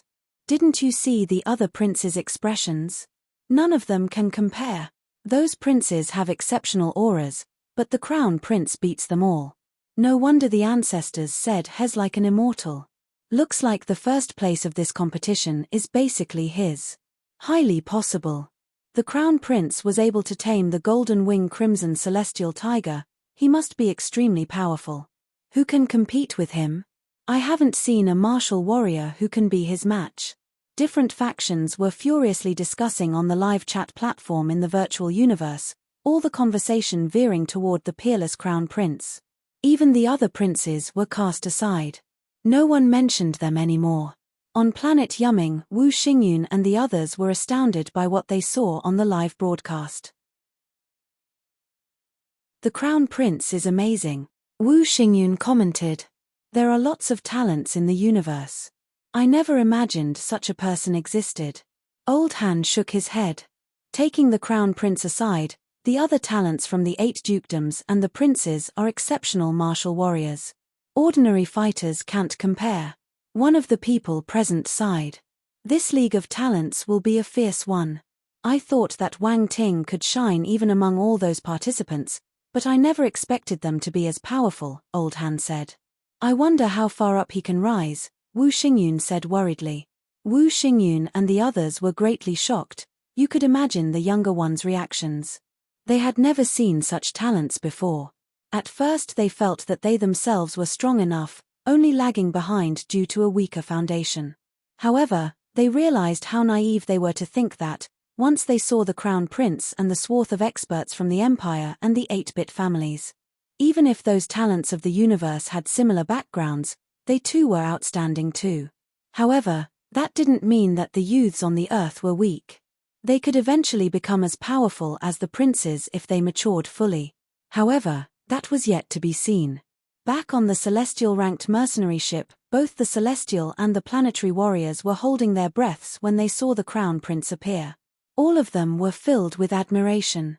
It was the mercenary team from the Universe Mercenaries Alliance, the Battle Hearth Mercenaries. Their ranking was somewhere behind the Blackleaf Mercenaries. The latter team was within the top 300, while the former were only within the top 800. The difference was drastic. In fact, only a small detachment of the Battle Hearth mercenary team was making the trip, which made them unnoticeable. The Crown Prince. I wish I could see him in person, someone said with longing. Don't even think about it. Penniless people with no background like us can't even enter the audience area. Xue Fei shook his head. Why not do a few more missions and raise your own abilities instead of thinking about these useless things, said a third celestial stage warrior. The latter had a hideous blade scar on his face. He loved reprimanding people, all the newbies feared him. Ha ha ha, you're always like this. Come on, everyone is watching the League of Talents. Let them talk freely. Xue Fei laughed. Shrugged. He knew it was unrealistic to ask them to focus on their mission at the moment, so he dropped the subject. Anyway, that universe behemoth is amazing. As expected of the Crown Prince, he can even tame a creature of that level, said a planetary warrior with sparkling eyes. I think that beast is called Golden Wing Crimson Celestial Tiger. Gee, even the name sounds ferocious. A universe behemoth. That's my first time seeing one, someone commented. You're not the only one. It's a first for me too, Xue Fei said. Chuhan. Iza didn't take part in the discussion. His gaze landed on the beautiful lady wearing the white battle armor. A hint of confusion flashed past his eyes as he asked, "What are you looking at?" Lin Chuhan didn't meet his eyes. She kept staring at the screen, afraid of missing a single second. Isa's expression froze. Xue Fei and Du Wa exchanged glances laced with disdain. Ha ha ha, Chuhan, I didn't know you liked the League of Talents this much. Isa squeezed out a smile and laughed it out awkwardly. The young lady remained the same, raptly observing the screen. Isa. Not long after the Crown Prince arrived, 2 inconspicuous universe-rank ships reached the area outside the battle planet. The vessels weren't as eye-catching as the ships used by the big families and the princes. Sichu Weina and Wang Tung stopped chatting. The 2 ships decelerated, left the dark universe, and reappeared in space. We have reached the battle planet, Round Ball said excitedly with shimmering eyes. So this is the place. Wang Teng stared at the giant planet floating before him. It was a startling sight. What do you think? The little one asked. What a huge ball, the other exclaimed. Round Ball choked. It then explained, such large planets with life are rare in the universe. Wang Teng nodded. He sized up their destination and suddenly noticed something. Right above the planet's orbit, there were 3 land masses that looked like ring belts. What are those? Wang Teng asked. That's the battle planet's ring land. There are 3 rings, rings 1, 2 and 3, the helper explained. 3 rings. Wang Ting's expression turned strange. He thought of something and asked, the rings weren't formed naturally, right? Wow, you can tell? Round Ball was surprised. After nodding, it said, you're right. They were created by formidable warriors using their supreme force. Wang Teng was gobsmacked. How powerful was their power, to be able to make those large pieces of land? Furthermore, they circled the planet. What mighty existences! The young hero wanted to speak but was quickly interrupted. Wang Teng, I'm going to see my father now, said Situ Weiner to bid farewell. Then, she remembered something and asked, care to join me? We can go into the participants' waiting area together. Wang Ting took a second to understand her intention. Situ Weiner probably remembered his awkward situation.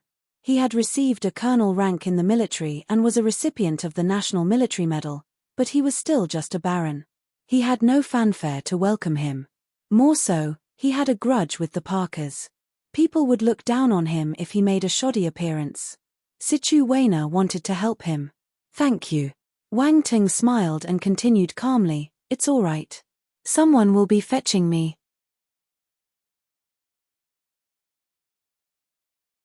Chapter 1441. It's really him. Someone's fetching you? Situ Weiner was startled. However, she quickly remembered that the Cavendish and the G's had stood up for Wang Ting on his birthday, unafraid of offending the Parkers. This implied that the young hero had a good relationship with both dukedoms. Furthermore, Wang Ting had another identity, he was a Triple-Field Grandmaster. The secondary career alliance wouldn't ignore him. Looks like I was overthinking. Situ Weiner smiled. I'll make a move first. Go ahead. Wang Ting nodded. They hung up. Let's get on our way too, he said to Round Ball. Okay, the other replied and steered the ship towards the military fleet. Situ Weiner's spacecraft went in a different direction. There was a universe-level spacecraft parked there. That ship was gigantic. The young lady's vessel docked in one of its rear ports. Many people were surprised by the scene. The ordinary-looking Cosmos ship actually had a powerful background. Someone recognized it and exclaimed, looks like it's Duke Situ's universe-level spacecraft. Situ Weiner went to find the Duke as soon as she entered the bigger ship. You managed to arrive just in time. Situ Nan heaved a sigh of relief. Father, guess who I met along the way? The girl asked in a secretive manner. Oh, you met a friend? This friend must be special then. Situ Nan was surprised. He pondered for some time and asked, is it a talent you need to befriend? Wang Teng, she said to break the suspense. I met Wang Teng along the way. Him? Situ Nan was astounded. As expected, he showed up. He was in the ship next to yours. Yes. Situ Weiner nodded. I guess it's fate. Situ Nan smiled and asked, why didn't you invite him over? I did, but he said that someone would go and fetch him, she replied.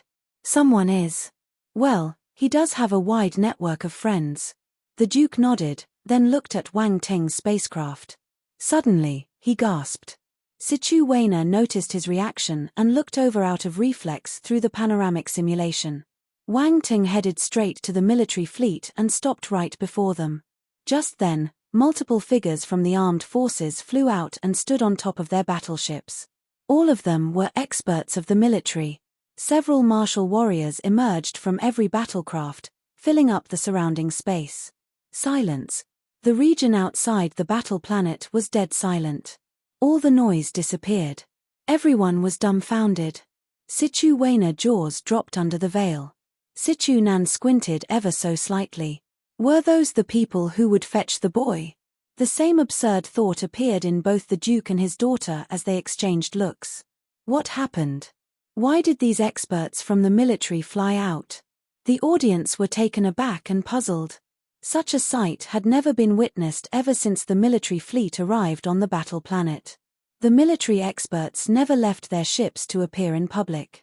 Even when the Crown Prince appeared, they only moved their battlecrafts to clear a path for the noble. This time, they got out. They're acting in such a way to greet an ordinary Cosmos-level spacecraft.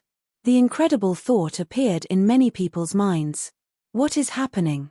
The military experts are out. Is someone important making an appearance? I don't think so. Would important figures use a Cosmos-level ship? Who's the person in that Cosmos spacecraft?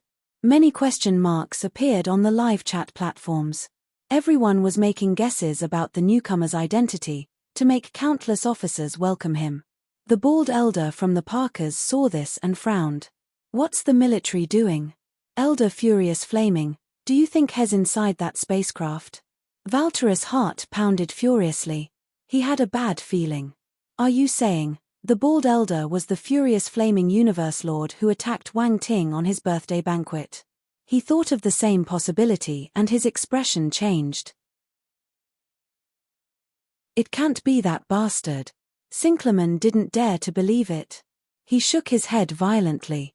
How can it be him? Why? The bald expert and Valteru stared intently at the Cosmos-level ship, without saying another word. Baller, Di, Olivia, and other universe warriors, as well as other members of the Cavendish family, were on board the main family ship. Many representatives of the dukedoms had made the trip to compete. Baller hesitated for a moment before asking, Di, do you think it's Wang Ting? Wang Ting. Well, Di gave the other a bitter smile. I don't believe it, but I wish it's him. Are you saying that Wang Ting is in that Cosmos ship?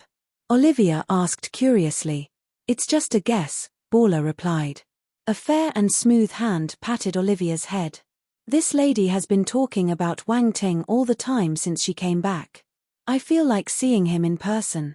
The person talking was a beautiful lady, wearing a white gown that accentuated her noble aura. It was hard to tell her age, she had an elegant and cultured air. Mom. Olivia whined and pulled the beautiful lady's hand to then shake it. The elegant beauty shook her head and replied lovingly, all right, I won't tease you anymore. Baller and Di laughed at the sight. Baller, do you think it's Wang Ting? The universe warrior asked. Yes. I can't think of anyone else besides him, said Baller with a nod.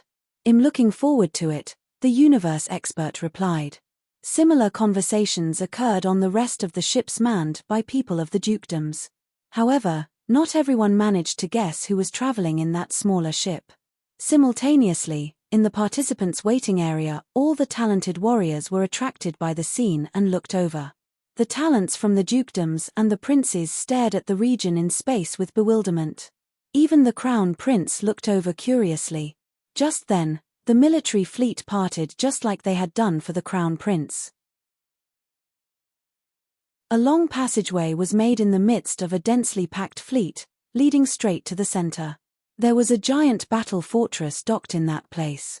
The ice-cold metallic body floated in space like a metal universe behemoth. Most of the martial warriors knew that the eternal stage warriors from the military were inside the gargantuan craft. Under everyone's gazes, a youth alighted from the Cosmos-level ship. It was a youth in military garb. A golden emblem shone brightly in front of his chest. However, the thing that grabbed everyone's attention was the youth's perfect features and his outstanding aura. Gasp! Gasps echoed in the air. Everyone was stunned by his appearance. No one expected that youth to emerge from such an ordinary-looking Cosmos ship. The contrast was stark. Another figure appeared in everyone's minds when they saw that young man. The Crown Prince. That's right, the image evoked was of the great prince who had arrived merely a few minutes before. All the audience was reminded of the Crown Prince when they saw the young hero. Yes, the same Crown Prince who was considered to be an immortal. Both had thick black hair, perfect features, and unparalleled auras. If their appearance and auras weren't different, they would have thought they were one and the same. After all, how could two exceptional people like them exist? Having one was lucky enough. The furious flaming universe lord and Valterus expressions turned ugly. It's him. Their last flame of hope was extinguished when they saw the young man. The military is really welcoming this brat. They couldn't understand why the armed forces would give the fellow such a grand treatment. Was it because of that national military medal? It was unbelievable to see how the young man had attained the aura of a formidable warrior in just half a year. Such auras would rarely appear on celestial warriors. However, real talents were different. Just like talents groomed in secret and the princes. They were only at the celestial stage, but no one could underestimate them. Borla, Di, and Olivia were stunned as well. Then, they smiled happily. Wang Ting, it really is him. Olivia shouted excitedly. This Wang Ting is indeed different. Olivia's mother stared at the youth hovering in space with interest. The second and third princes looked bewildered. They thought they wouldn't see that person in the event. However, the fellow tended to appear before them in strange, random ways. The crown prince looked through space and fixed his gaze on the newcomer. However, no one could gauge his emotions. On planet Yumming, Old Han and the others exchanged glances when they saw Wang Ting. They were shocked. That's Wang Ting? Wu Xingyun asked in disbelief. That's right. It's that fellow. I can recognize him even if he turned to ashes, Commander Hong replied excitedly. What has he gone through? He changed so much in just half a year, I almost couldn't recognize him, Old Han exclaimed in disbelief. His identity seems to be extraordinary too. The military experts from the Great Qian Empire went to greet him personally. The people on Earth weren't familiar with Wang Ting's achievements because they didn't have any channels to get news about him. That is why they merely knew he was a baron in the Great Qian Empire. How could a baron receive such a special treatment? Wang Ting must have other identities, right? Many questions went through the minds of the people on Earth. There were no answers. The celestial and planetary warriors from the Battle Hearth mercenary team were just as bewildered. A youth on par with the crown prince had just appeared. Also, that was a grand entrance. Countless experts from the military greeted him. It was an exciting and hot-blooded scene. Lin Chuhan's gaze lit up as she kept on staring at the live broadcast. The person she was waiting for had finally made an appearance. As expected, he showed up as flamboyant and eye-catching as always. Isa was also attracted by the figure, so he didn't notice her abnormal change. Wang Ting looked at the majestic reception, finally understanding what the military had prepared for him. He felt overwhelmed by that outstanding formation. Since everything was unfolding in such a way, he would follow up with a steady step forward. He then moved towards the giant battle fortress further ahead. Someone was waiting for him there. He moved at a normal speed, but each step traversed an unimaginable distance. And yet, he seemed to be taking a leisurely stroll in the starry sky. Swoosh! The countless experts from the military stared at him with respect before saluting in unplanned unison. They floated there, watching him step into the giant ship.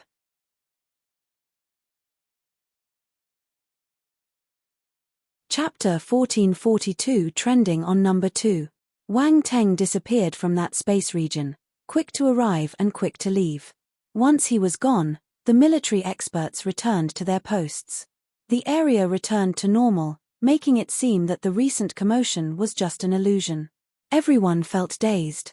They had yet to recover from the shock. The previous scene was unreal for them. The appearance of an extraordinary youth and the reception of countless officials had been magnificent. The young hero's arrival was just as spectacular as that of the crown prince. However, there was still a difference. The latter prince made an entrance riding on a universe behemoth, showcasing his power and influence. Wang Ting merely got there in a cosmos-level spacecraft, a lackluster arrangement when compared to how all the other participants arrived. Still, what followed blew everyone's minds. Serving as contrast to a mediocre start, the military welcomed him with a great display of soldiers saluting, making his arrival even more impressive. The public held the military in high regard. The soldiers would station on defense planets and fend off the dark apparitions to protect the peace and happiness of all civilians. The military had earned their respect using their blood. Hence, the military greeting made the latter's respect and influence rub off onto the young man. So, when compared to the crown prince, Wang Ting's appearance was more immense and majestic. The audience present, including the people on the live chat platform in the virtual universe, started to enter wild mode. Who's that? I've never seen him before. Did the military groom him in secret? Maybe. The military always sends talents to compete for a ranking in the competition. Still, Compared to participants from previous years, this year's talent is exceptional. His presence is formidable. I wonder how's his ability is. What did he do to deserve such a treatment? Why are all the military experts welcoming him? I hope it's not an empty show of force. Didn't you notice the gazes of those officials? What gaze? They were looking at him with respect. The kind of look only given to formidable warriors or people worth respecting. Bulls ***T, I didn't see it. F***K, rewind if you don't believe me. Oh my God. It's true. Brother, you have a good eye for this. I was so focused on looking at the guy that I didn't notice the expressions of the soldiers. It's normal if only a couple of experts make that expression, but all of them had the same look. That fellow must be special. I know who he is. What? Hey, you know who he is. Spill the beans quickly or I'll send you some knives. Shivers. I wouldn't dare say it. Stop keeping me in suspense. Tell me or I'll send an assassin from planet Cardwa. Hez right. Say it. Wanna die? Say it. Wang Ting. It's Baron Wang Ting. F***K. Who stole my line? What? A baron? Are you kidding me? F***K. How dare you trick us? Find out who this person is. I want to kill him. Wait, I remember. He is indeed a baron. He received the title half a year ago. Look at this, Isn't this the title conferring ceremony? Hey, it really looks like the young fellow who walked up the white jade staircase. My God. I finished it in 3 seconds, but someone is faster than me. 3 seconds. I did it in 1 second. The one from above, you're a little dirty. It is the same person. We have confirmation. Oh my God, it is a baron. When was a baron able to receive such a special treatment? Wow, I'm a baron too. Why can he stand in the limelight while I can merely flaunt my power on social media? Keyboard warrior, you're a fake baron. I'm from the Empire Noble Family Consultation Chamber. Prove that you're a baron. Now. Discussions shot through the roof as Wang Ting's identity was instantly dug out.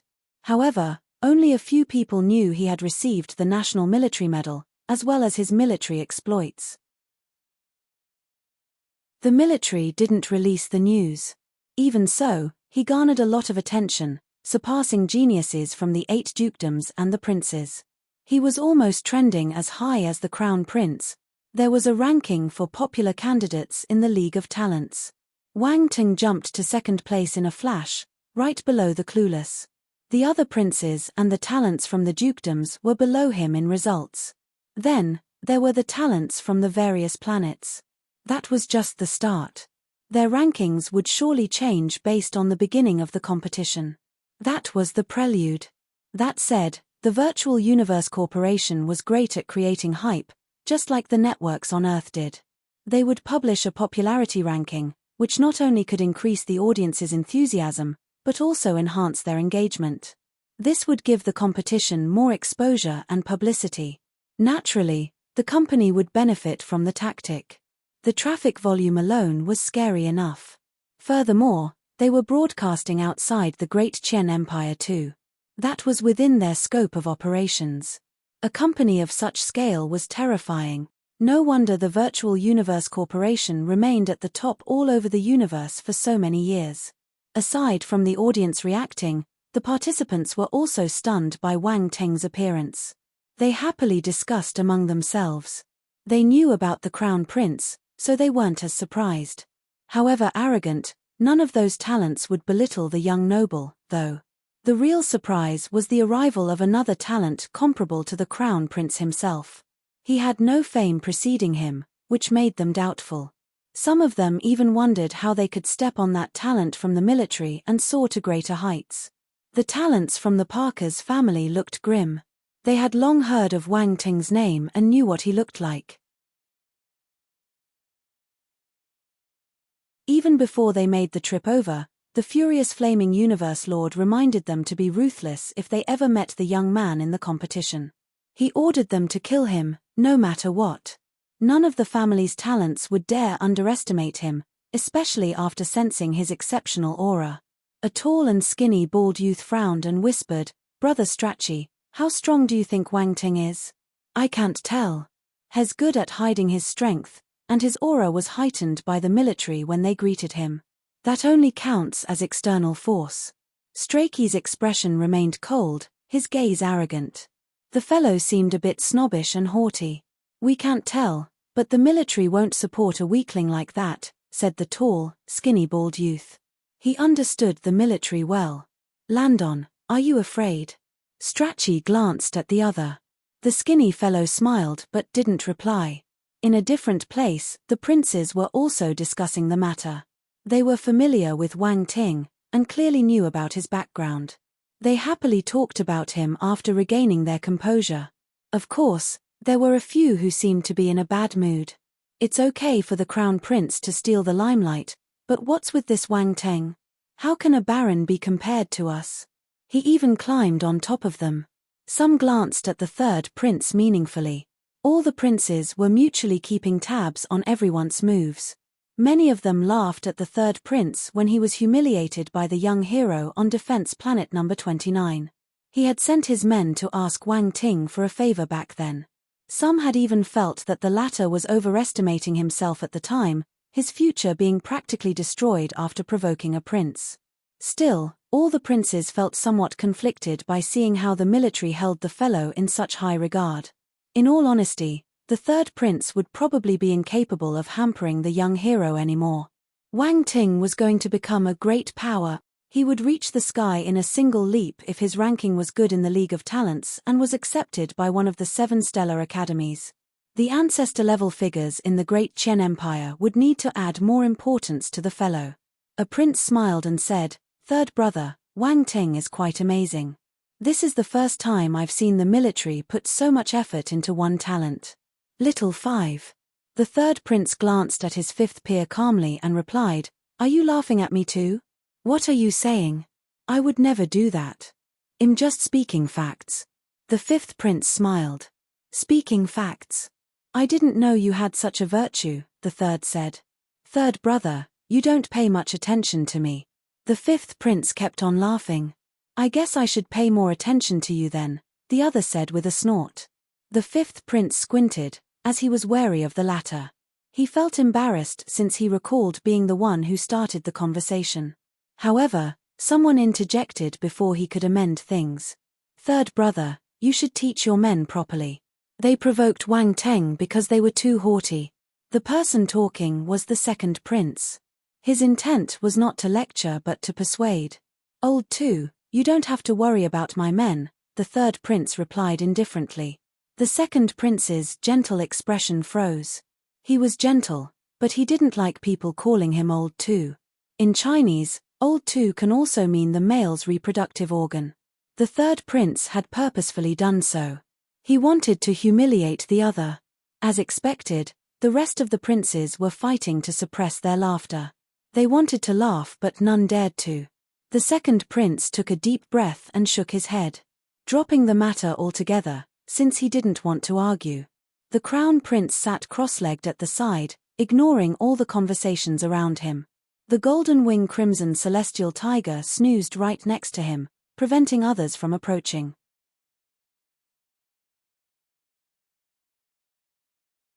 Chapter 1443. How many attribute bubbles will there be, having this many talents around? 1. Wang Ting ignored all the comments floating outside and entered the giant battle fortress. Someone showed up to greet him. It was Major Maxwell. "Colonel Wang Ting, it's been a long time." The official saluted the young hero respectfully. One could see there was genuine excitement to see Wang Ting in person. "Major Maxwell, nice to see you." Wang Ting saluted and said, "The welcoming party is huge. Haha, everyone is willing to do it because it's you. Besides, it's an order given by the higher-ups." The major smiled and led the way. "Follow me." Wang Ting nodded and complied. The pair walked through the gigantic ship. Wang Ting observed the place with curious eyes, finding that the place was practically a military base on its own. Security was tight. There were soldiers in various posts.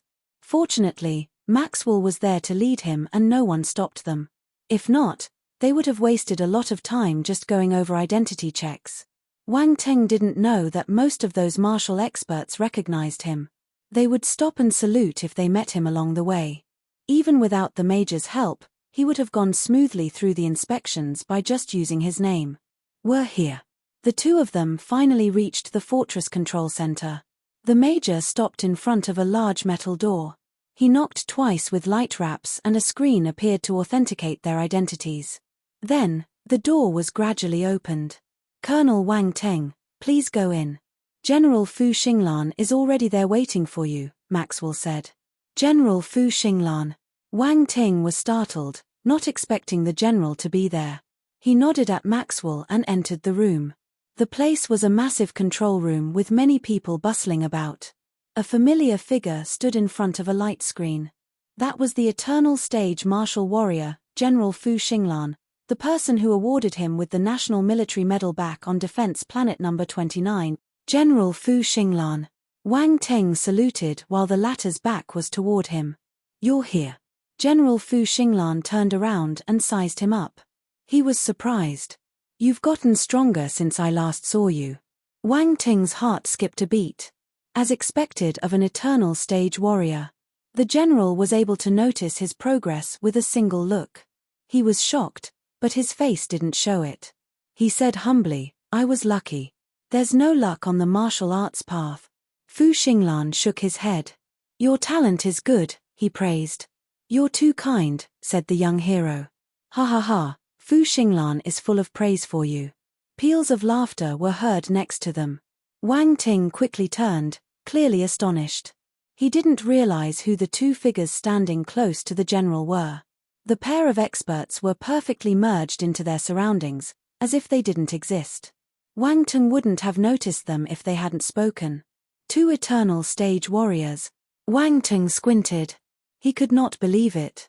Eternal stage. There were two more eternal stage experts. There were a total of 3 eternal stage experts, including Fu Xinglan.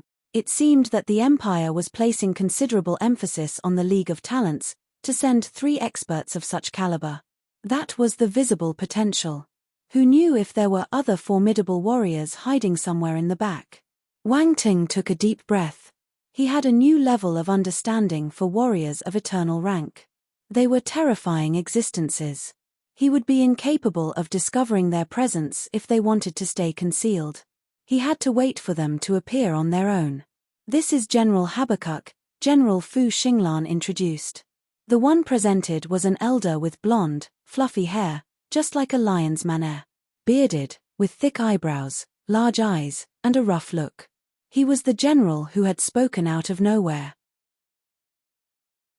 General Habakkuk. Wang Ting sized up the other in secret, suddenly recalling the golden-haired Lion King. He saluted respectfully. All right, at ease. Senior Habakkuk waved a hand while looking at the promising junior. Not bad. I hope you'll perform well in this League of Talents, bringing glory to the military. I'll do my best, Wang Ting said with a stern attitude. This is General Tang Wuwei. Fu Xinglan introduced the other eternal stage expert who had yet to speak. The latter was expressionless, also appearing to be a little cold. His gaze was indifferent and aloof. This is a cold fellow. Wang Ting wondered as he saluted. Yes. General Tang Wuwei nodded in return. Wow, this is rare. You never nod when others greet you. General Habakkuk laughed. General Fu Xinglan looked at the cold peer, also surprised.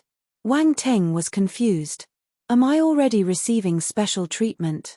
A few young people standing at the side exchanged glances, clearly bewildered to see how amiably 3 eternal stage experts were talking to Wang Teng. They are the military talents who will also take part in the League of Talents. General Fu Xinglan pointed to those youngsters. You can take this chance to get to know one another.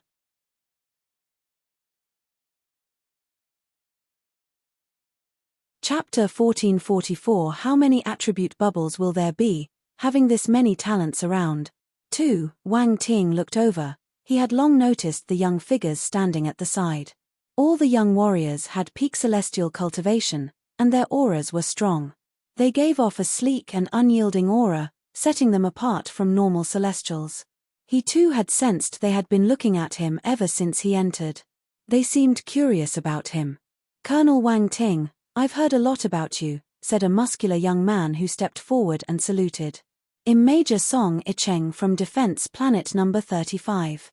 Major Hong Jinghu from Defense Planet number 38, added another young warrior. Major Lu Jing from Defense Planet number 63, said a slightly dark and ordinary-looking lady in braids. The 6 participants from the military took turns to introduce themselves. The other 3 were called Ma Nan, Atli, and Fang Tianrue. They hailed from different defense planets, all of them also majors with peak celestial cultivation. Wang Teng was the only colonel among them. It wasn't strange.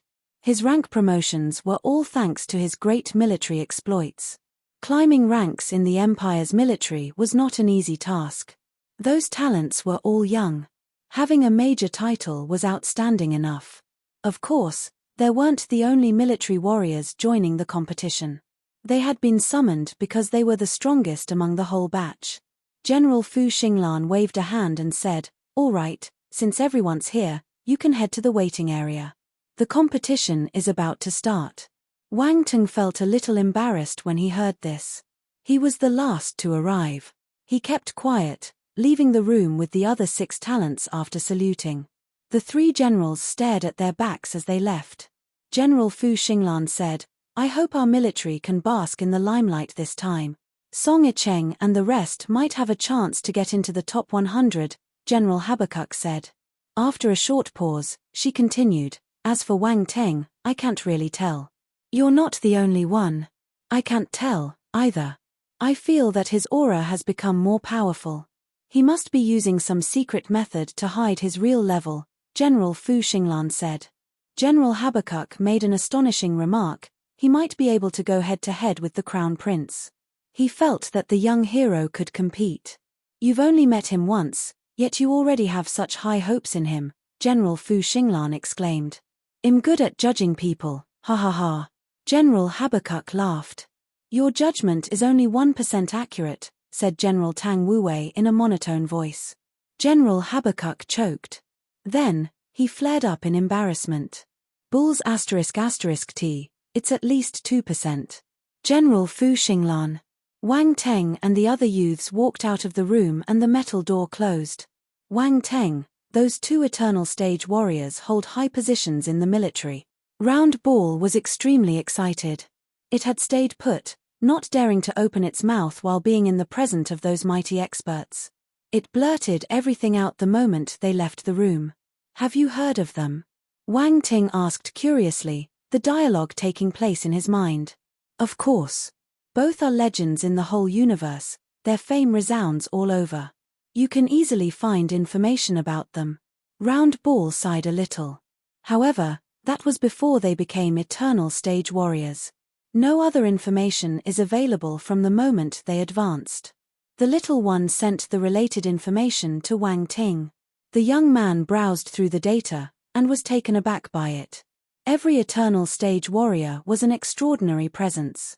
"Colonel Wang Teng, majors, please follow me." Maxwell's voice pulled Wang Teng back to reality. The man had been waiting outside for some time. Once the military candidates got out, he took them out of the battle fortress and went back to outer space. "I'll stop here. I wish everyone success and hope all of you achieve good rankings," said Maxwell and saluted. "Thank you." Wang Ting saluted in return. Song Icheng and the others did the same. All of them turned into rays of light as they flew towards the participants' waiting area. Wang Teng then learned that the 3 circular landmasses were being used for that. To think the Empire would create those grand expanses of land just to be used as the competition's waiting area. It was absurd. However, it was understandable. There were more than 1 million candidates, no other place could hold that many people. Of course, the audience surpassed that number by far.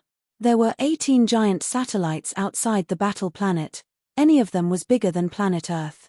They were being used as the viewing areas. If not for the fact that the battle planet was large enough and had enough satellites, it would have been impossible to accommodate that many people. Wang Teng and the other candidates from the military arrived smoothly to the area right above the three land masses. A person from the staff went to greet them. "You're assigned to Ring 1, said the assistant while glancing curiously at Wang Teng. The three rings were different. Ring 1 was considered the VIP zone. The talents from the 8 dukedoms, the princes, and the crown prince himself were all in Ring 1. Being talents of the military, Wang Teng and the other youths had the right to enter that ring. Actually, Wang Teng didn't care about all of that. The young heroes group were led by the staff member and entered the ring. Once they landed, Wang Teng sized up his surroundings and saw that the floor was made of celestites. The path seemed endless. That was probably the case for the entire piece of land. People sat cross-legged on the celestites. Some rested while others conversed. A few were roaming around the place. Wang Teng's arrival attracted many eyes. The talents from the 8 dukedoms and the princes stared at him. The arrangement seemed intentional. Our hero appeared right where the most popular candidates were staying. Wang Teng looked around. Aside from the talents from the big families and the princes of the empire, there were also many powerful talents from who knows which faction. For instance, there was a young man in grey robes sitting cross-legged on the ground, a few hundred meters to Wang Teng's left. He had a long sword on his knees, but his aura was like a sheathed sword. He looked ordinary and inconspicuous, so no one noticed his real power. Different talents were present, and all of them were powerful. It wasn't easy to gauge their strength, but they were definitely superior to average talents. Wang Teng felt excited. How many attribute bubbles will there be, having that many talents around? He would have many attribute bubbles to collect during the competition. While reveling in his happy thoughts, he suddenly realized there were a few gazes aimed at him, filled with malice. He smiled. His appearance must have ignited their competitive edge. That was why they didn't like him. He didn't take it to heart. He ignored their looks and took out a table set to sit down comfortably. He even took out a large parasol carved with runes, stabilizing it next to his seat. The climate on that battle planet was harsh, since it received heat from 3 stars. The local temperature was astonishing. He wasn't afraid of the heat, but he didn't want to endure it if he had the choice. He sat down and took out a can of ice cola to drink it casually. Song Icheng and the others. Everyone. The atmosphere turned awkward. "Oh, I forgot about you guys. Come, sit with me to rest," said Wang Teng to Song Icheng and the others when he saw them standing there absent-mindedly. Song Icheng had noticed the dirty looks from the other competitors, so he wanted to reject the offer. It's all right. Don't stand on ceremony, we're from the same family. Come, have a drink to cool down." Wang Teng pulled them over. His teammates couldn't counter his enthusiasm, so they sat down with some hesitation, amid everyone's gazes. They felt extremely uncomfortable.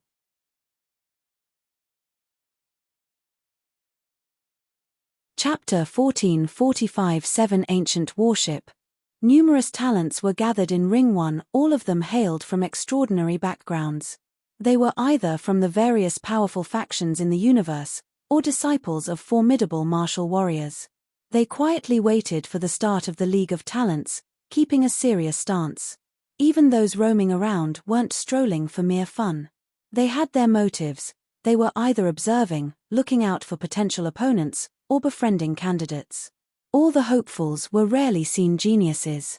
It wasn't easy to gather them in one place. Making a friend or two in that place would be beneficial. The talents from the 8 dukedoms and the princes were also conserving strength, silently waiting for the competition to start. However, an anomaly occurred in that tense atmosphere. A colorful parasol was set on the Celestites Plaza. It was exceptionally conspicuous. One would think that the person was on vacation. A figure was resting leisurely on the lounger beneath the parasol, sipping a drink and eating some fruits and nuts he had just taken out. He even had a pair of sunglasses on him. The other 6 companions were more restrained. Their expressions reflected how awkward they felt, but none of them retreated after exchanging glances. They stayed and sat there. All of them found it was a good way to relieve stress. As for the strange gazes around them, they chose to simply ignore them. The surrounding talents were stunned and wide-eyed, not believing the seemingly ridiculous display before them. This fellow, the person who began to speak, didn't know how to follow up. The alleged culprit wasn't making any trouble, since his actions weren't aimed at disturbing. He was just waiting for the competition to start, without getting into anyone's way. Still, you couldn't say he was preparing for the competition, either. Would anyone conserve strength like that? Many laughed, while others frowned and condemned his actions. Ha ha ha, the second prince laughed involuntarily. This Baron Wang Ting is quite interesting. The third prince glanced at the young hero with indifference, then looked away, dismissing him altogether. The other princes had varying expressions, no one knew what they were thinking. Strachey from the Parkers family snorted. Ignorant. Landon shook his head but kept his own counsel. The competition had yet to start, so the fellow had the freedom to do whatever he wanted. No one could stop him. In truth, he admired the guy. Alas, if only they weren't on opposing sides. What a pity. They would have to fight one day. 2333, Baron Wang Ting doesn't take the usual path. He must be the first person in history to snack in the participants' waiting area. Have you seen the faces of the other competitors? I think they are having a mental breakdown. F***K. Pardon my lack of vocab. All I can say is F***K. Baron Wang Ting is the role model of our generation. Come on, I can't tell if he's got a good mentality or tempting fate. He'll be hated by the other talents. So what? Don't be afraid, fight. The audience on the live chat platform was on fire. Being spectators, they didn't have to consider the consequences of their words. The candidates were boring. Wang Ting's arrival made the live broadcast entertaining to watch. On the Cavendish family's spacecraft, Baller and the others were laughing at the scene. That's definitely his style. Daichi laughed and shook his head. Look at the others. They seem to have swallowed an entire bottle gourd. Olivia chuckled. The candidates must be speechless. This fellow demolished the nervous atmosphere. Olivia's mother smiled, also shaking her head. On planet Yumming. Old Han and the others were stunned as well. Wang Ting was still the same, even after entering the greater universe. Just watching the scene shown on screen made them nervous, but Wang Ting was still able to have a drink and eat some fruits. His mentality was indeed strong. Back on the ship carrying the Battle Hearth mercenary team, Lin Chuhan couldn't help but laugh softly when she saw the guy lounging. Isa was drawn by her laughter. He smiled and said, "This Baron Wang Ting is quite funny. Look at what he's doing in the waiting area. Isn't he worried about being hated by everyone? At first I felt he had to be an outstanding guy, but that doesn't seem to be the case." Lin Chuhan's smile disappeared. She retorted coldly, "Don't speak if you don't know anything." Isa's expression froze. He stared at her in disbelief. The young lady had always been cold towards him, but she had never acted as fiercely. Furthermore, there was a hint of disgust in her eyes. His words must have caused her some displeasure. The others also turned to look at her, feeling surprised. They didn't know what had happened. "Chuhan, did I say something wrong?"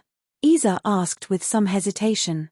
He was furious, but he quickly suppressed his anger, putting an innocent expression. Lin Chuhan ignored him yet again. Xuefei pouted. "What a simpering fool. Isa, you might be wrong here. Wang Ting is probably not how you think he is," Du Wa said. "What do you mean?" Isa frowned and asked. He didn't treat Du Wa as politely. If Lin Chuhan wasn't there, he would probably have started an argument with the latter, instead of just questioning. His gaze is confident, even after seeing all the talents from the 8 dukedoms and the princes. If you look carefully, you can see him observing the competition. He's not just idling away. "Don't be fooled by his appearance," Du Wa said with a sharp glint in his eyes. Isa's expression changed. He observed the live broadcast carefully, and noticed that the latter's comments were true. His expression turned ugly. Furthermore, he realized that his planetary stage teammates were giving him strange looks. It was clear that his rash remarks made them look down on him. On the other hand, they stared at Du Wa with respect. Although stricter in comparison, the man was in fact a good senior with ample experience. Chemph. Isa snorted softly. He was unable to keep a straight face anymore, so he said, "The competition hasn't started yet. Who knows how far he'll go? I don't have high hopes for him. Why don't you pay more attention to the talents from the big families or the imperial family for that matter, instead of that guy?" This time, Du didn't reply. His focus was still on Wang Teng, as his interest for the latter increased. For some reason he felt that the young baron wasn't that simple. Isa turned, wanting to speak to Lin Chuhan again, only to realize she wasn't paying any attention to him. She was engrossed with the live video feed. Not once did she look at him again. He didn't understand why she became so angry. So what if I badmouthed Wang Teng? Does she know him? Why get angry over him? Wang Teng was indeed checking on the competition while chatting with the other military candidates of the team. He found a few people worth watching. He planned to interact with them if he ever met them during the competition. Song Yicheng and the others were curious about the young hero. Wang Teng was rumored to be superb beyond human comprehension. It was natural that they had heard some of the rumors. In truth, the real person was much different from what they imagined him to be. It wasn't that the fellow wasn't powerful enough. They just felt that the young colonel was unique, quite different to any other member of the military. However, none of them dared to belittle him. They were right next to him, but none of them was able to gauge his real strength. A similar thought appeared in their minds. Wang Teng's abilities may very well exceed our expectations. Lu Jing suddenly asked, "Colonel Wang Teng, I heard that you met Bai Shanhu on Defense Planet number 29. Huh? You know him?" Wang Teng was surprised. "I've heard my teacher mention him." Lu Jing smiled. "Your teacher?" The young hero was stunned. Song Yicheng smiled and explained, "Her teacher is one of the generals guarding Defense Planet number 63, Universe Lord Lu Yuanfeng. She's a general, and not inferior to any men." "No wonder." Wang Teng nodded. After some pondering, he asked, "And the surname?" "She's my aunt." Lu Jing didn't hide her relationship. "I see." Wang Teng smiled. "Yes, Bai Shanhu was there. It was fortunate he showed up, or else we would have had trouble saving the planet. I heard that there was a devil titan." "Was that so?" Hong Jinghu asked softly. "Yes, 2 of them." The young colonel nodded emotionally as he recalled the event. Gasp. The others were flabbergasted. 2 devil titans. They had never seen such a lineup of enemies. They looked at Wang Ting in astonishment. What kind of monster is he, to be able to achieve military exploits in such a hellish situation? They felt that they would have been helpless had they been in his shoes. Everyone gradually calmed down after some time. "What kind of person is Bai Shanhu?" Lu Jing asked. "You seem curious about him." Wang Ting looked at her strangely. "Is Bai Shanhu her idol?" "Not me. My aunt goes on and on talking about him, so I felt a bit interested," Lu Jing explained in a hurry. The expression was clear enough to tell he had misunderstood. Bai Shanhu was powerful, but old. She wasn't personally interested in him. Cough. Wang Ting coughed to hide the awkwardness. Then, he continued, "Bai Shanhu is handsome, but he has a bad sense of humor." He recounted the time when Bai Shanhu appeared, going into detail. Everyone was dumbstruck. Wang Ting sniggered after he finished his story. "Do you think your aunt? Come on, let's not guess about our elders' thoughts." Lu Jing rolled her eyes. "Well, if your aunt likes Bai Shanhu, I can tell him the next time I see him. It might be a successful matchmaking," the young hero offered. "Forget it." How can you find Bai Shanhu again? Lu Jing wasn't tricked by the latter. "Who knows? We just saw 3 eternal stage experts from our military," Wang Teng responded. "This is a special occasion. Do you think we can see them so casually?" "No way," Lu Jing retorted. She didn't believe him. Wang Teng sighed. He really wanted to hear some gossip, but Lu Jing was too cautious. Song Yicheng and the others glanced at Wang Teng, feeling at a loss. They saw through his intentions, and wondered why he had such a personality. Suddenly, there was dead silence. Everyone looked up to the starry space. There were runic arrays carved on all three rings, acting like barriers. Everyone's gazes went through the barrier at the moment, to see the spatial ripples beyond the protective layer. It's here. Song Yicheng and the others stood up in a hurry and walked out from the parasol's cover, clearly excited. Wang Teng blinked and also got up, also following everyone's gazes. Spatial ripples were spread in the void. 7 gigantic warships were slowly emerging from the rippling void. They floated above the battle planet, carrying the weight of history and the passage of time.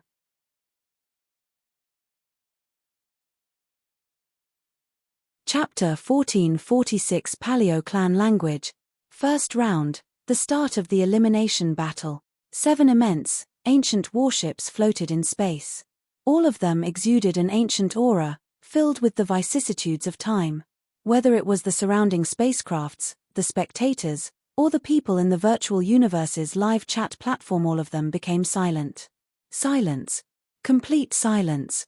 Silence took over when the massive ships emerged. They seemed to have devoured all sound. Wang Ting's pupils shrank and his heart trembled. What kind of warships are they? They look extremely ancient. The peeling hulls, the dull appearance, and even the ancient aura was an indicator of the ship's ancient origins.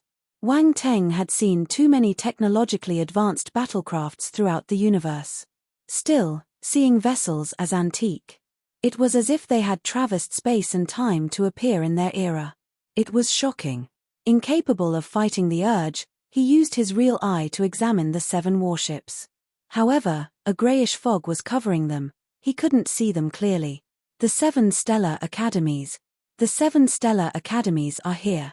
They are so ancient it's worth dying to see them with my own eyes. They are here. They are finally here. The League of Talents is about to start. I must get the chance to enter one of the academies. Dream on. You have to be within the top 1,000 to be considered. Of course, you might be recruited if you have a special talent, but the chances of that happening are too low. In the top 1,000, competing among hundreds of billions of people? It's too difficult. Countless voices erupted from all directions, while the talented candidates looked at the ancient warships with fiery eyes, filled with excitement and yearning. The 7 stellar academies. Wang Ting's heart skipped a beat. Were those warships filled with people from those institutions? Although he could make some guesses, he was still astonished by what the crowd was saying. The way the academies made an appearance was quite surprising. Warships. See the symbols on the hulls? Round Ball said all of a sudden. Wang Teng looked and nodded. I think so. Every warship has a different emblem. The little one elaborated. It is said that the symbols are actually ancient numerals from 1 to 7, which correspond to the 7 stellar academies. Ancient numerals. I've never seen them before.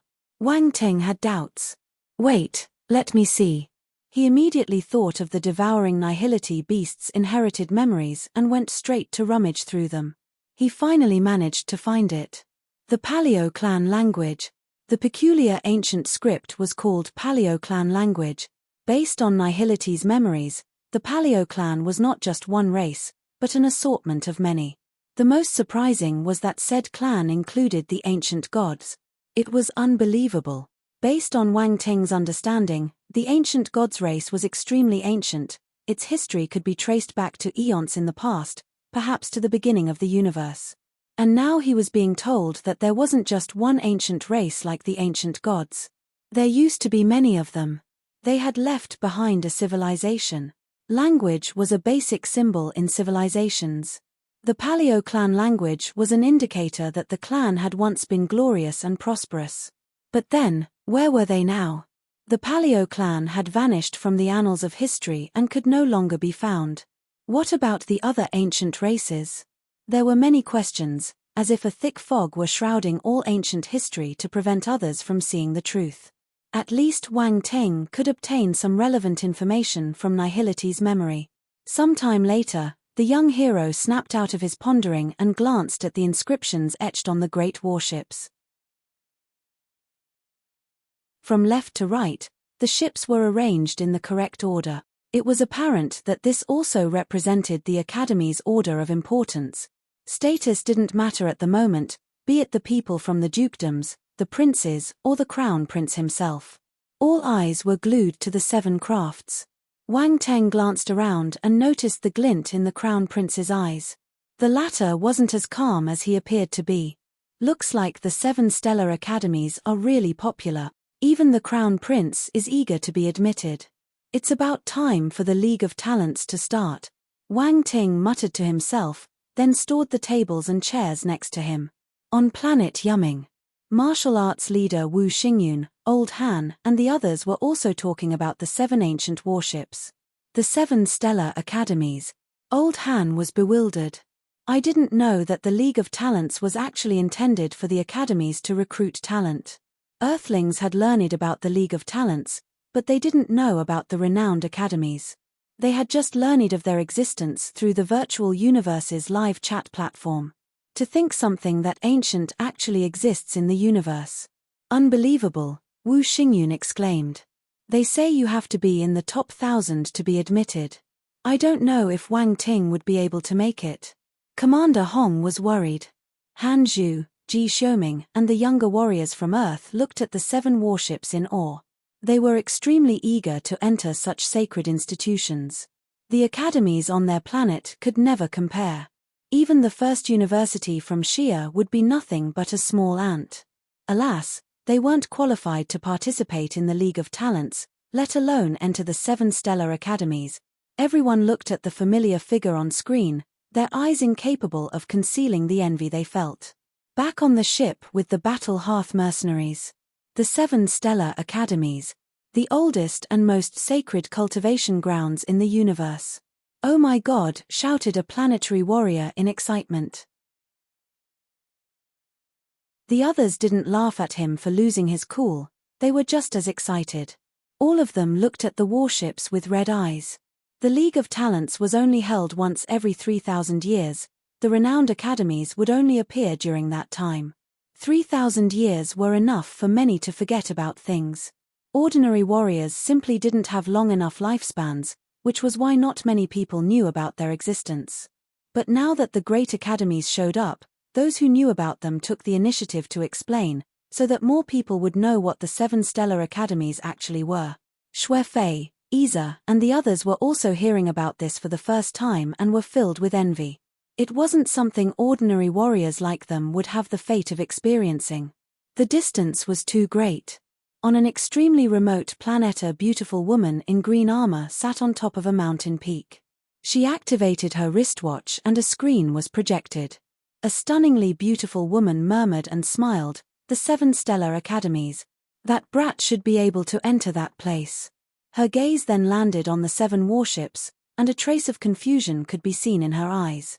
Where have I seen those symbols before? Battle planet.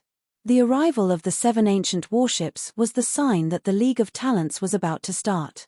Everyone held their breath as they stared at the great ships floating in space. However, a violent roar resounded on the battle planet all of a sudden. Boom, boom, boom. Everyone was startled by this. They looked down to observe the planet. There were 10 forbidden areas on the battle planet, each being extremely dangerous. There were frozen areas, scorching areas, areas deep in the sea. Just thinner monolith emerged in each area, and flew towards space. What are they? Someone exclaimed. They seem to be monolith. Wang Teng squinted, somewhat confused.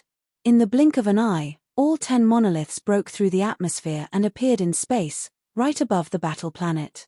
Everyone's attention was focused on those mysterious stones. They were massive, each of them with 100-meter height.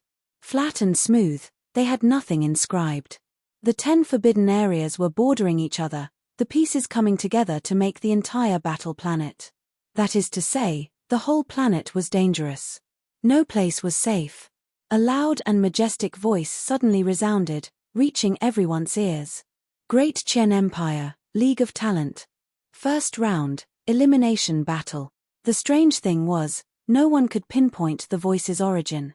The resounding voice continued, going deeper into the elimination battle rules. All participants will enter the battle planet to survive for a month, hunt star beasts and accumulate point. Participants can choose any forbidden area. The top 10,000 participants from each forbidden area will proceed to the next round. The points work as follows. 1 point for a first-level Emperor Starbeast, 2 points for a second-level Emperor Starbeast, and so on. 10 points for a low-tier Imperial Starbeast, 90 points for a low-tier 9th-level Imperial Starbeast. 100 points for a mid-tier, first-level Imperial Starbeast, 200 points for a mid-tier, second-level Imperial Starbeast. Please be noted, participants may not kill nor plunder each other for points. If your life is in danger, you can admit defeat and you'll be directly teleported away, however, your points will be halved. Everyone listened attentively and became serious. There were hundreds of billions of people, and only the top 10,000 from each forbidden area would be able to continue. 10 forbidden areas meant that only 100,000 people in total would enter the next round.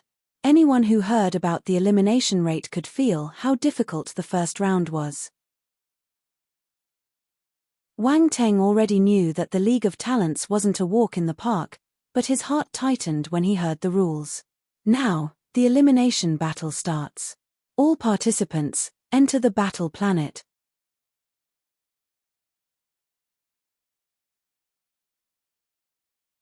Chapter 1447-5 Wang Teng's 1. The elimination battle has begun. All candidates, please enter the battle planet. The deep and booming voice resounded in space, spreading to every corner and igniting everyone's spirits.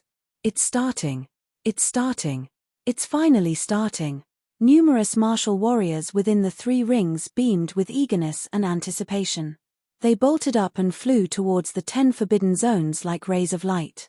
Go. Zone 10 is mine. Why are you so proud of going there? I'm going to Zone 9. I'm heading to Zone 7. Martial warriors from my race, follow me. Brother, I'm leaving. I'm heading to Zone 3. Really? Don't you know that the higher the ranking, the more dangerous it is?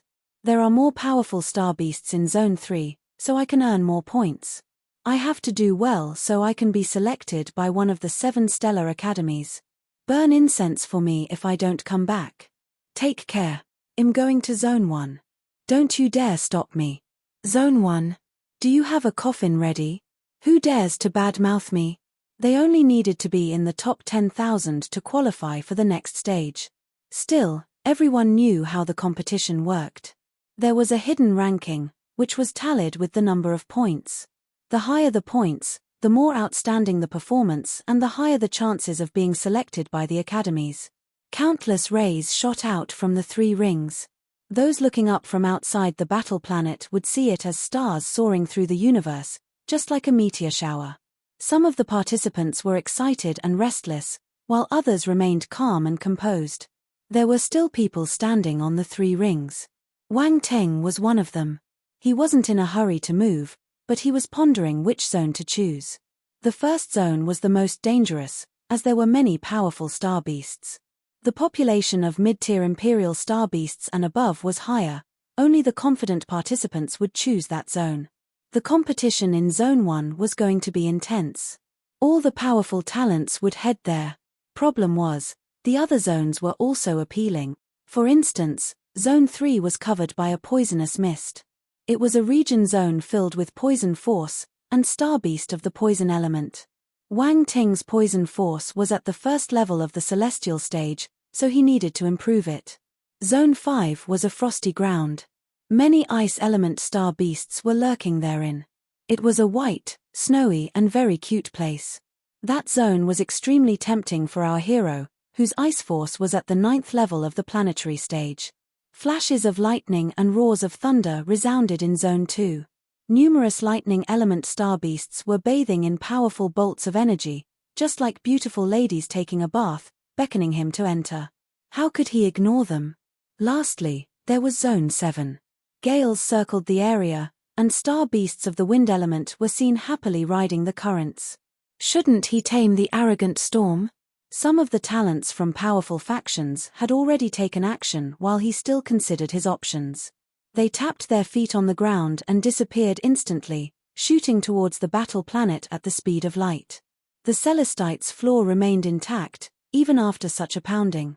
Let's go. Someone from the 8 dukedoms finally stood up. It was a candidate from the Rodriguez family. Most of their team entered Zone 7, while 3 of them entered the top 3 zones respectively. Many people were surprised by such a development. 3 of the Rodriguez candidates had gone to the top 3 zones. Looks like they have high hopes. The talents from the Jin family blinked, then followed right after to enter the planet. Ha ha ha, let's go too. The talents from the Xiaohou family laughed and rose into the air. The floodgates had opened. The remaining members of the big families and the princes left for the battle planet. Only the Parkers remained.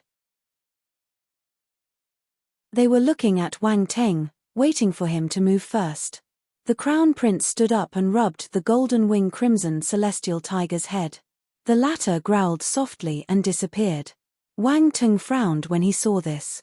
The crown prince probably had a space where he could store living creatures too. It was understandable. Someone like him was uniquely blessed by heaven, he wouldn't lack opportunities. Once the big tiger disappeared, the crown prince walked towards the battle planet. He surpassed many martial warriors with every step he took, surpassing even those who left before him. He took the lead in just a blink, then entered Zone 1. Wang Ting looked away, then he peeked at the Parkers from the corner of his eye. He gave them a cold smile. Their intentions were loud and clear. Wang Ting, have made your choice? Song Yicheng asked. There was no one else around them. Wang Ting didn't reply, asking back instead, which zone are you planning to go to? I'm going to Zone 1. Song Yicheng and the others said, do you plan to go to other zones? No. Wang Ting frowned. Never mind, all of you can go ahead. Let me think about it.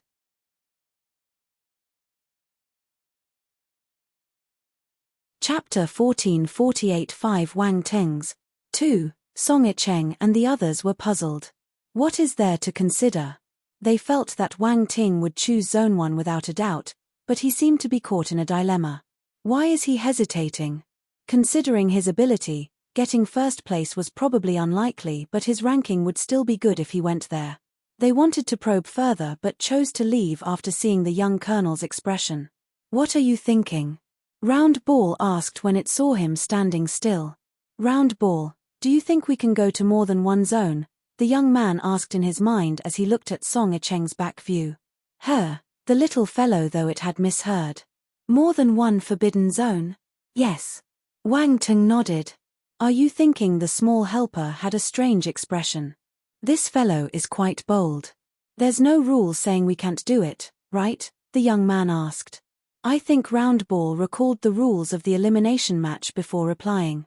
That's good. Wang Teng had a great idea. While the young hero was torn between decisions, the audience on the live chat platform were curious, wondering why he hadn't moved yet. Much attention was on him since he was among the popular candidates. All his actions would be magnified because of this. Some guessed he was hesitating because he didn't dare head to Zone 1. On the other side, Strachey and the others from the Parkers family were getting impatient. Someone asked, what's he doing? Does he know what we're planning? Is he trying to stay until the very last moment to force us to act first? I heard Hez a shameless one, so that might really be his plan, another member of the Parkers said. Our ancestor asked us to take care of him, but what can we do if he doesn't move? This is tough. Landon, any good ideas? Strachey asked with an ugly expression. What ideas will I have? Wait, he seems to be moving. Landon suddenly exclaimed in delight. Strachey and the others blinked and quickly looked at their enemy. A few more figures had appeared around him. Those figures looked exactly like Wang Ting. 1, 2, 3, 4, 5. There were 5 Wang Tengs. Strachey and the others? The Parkers were bewildered.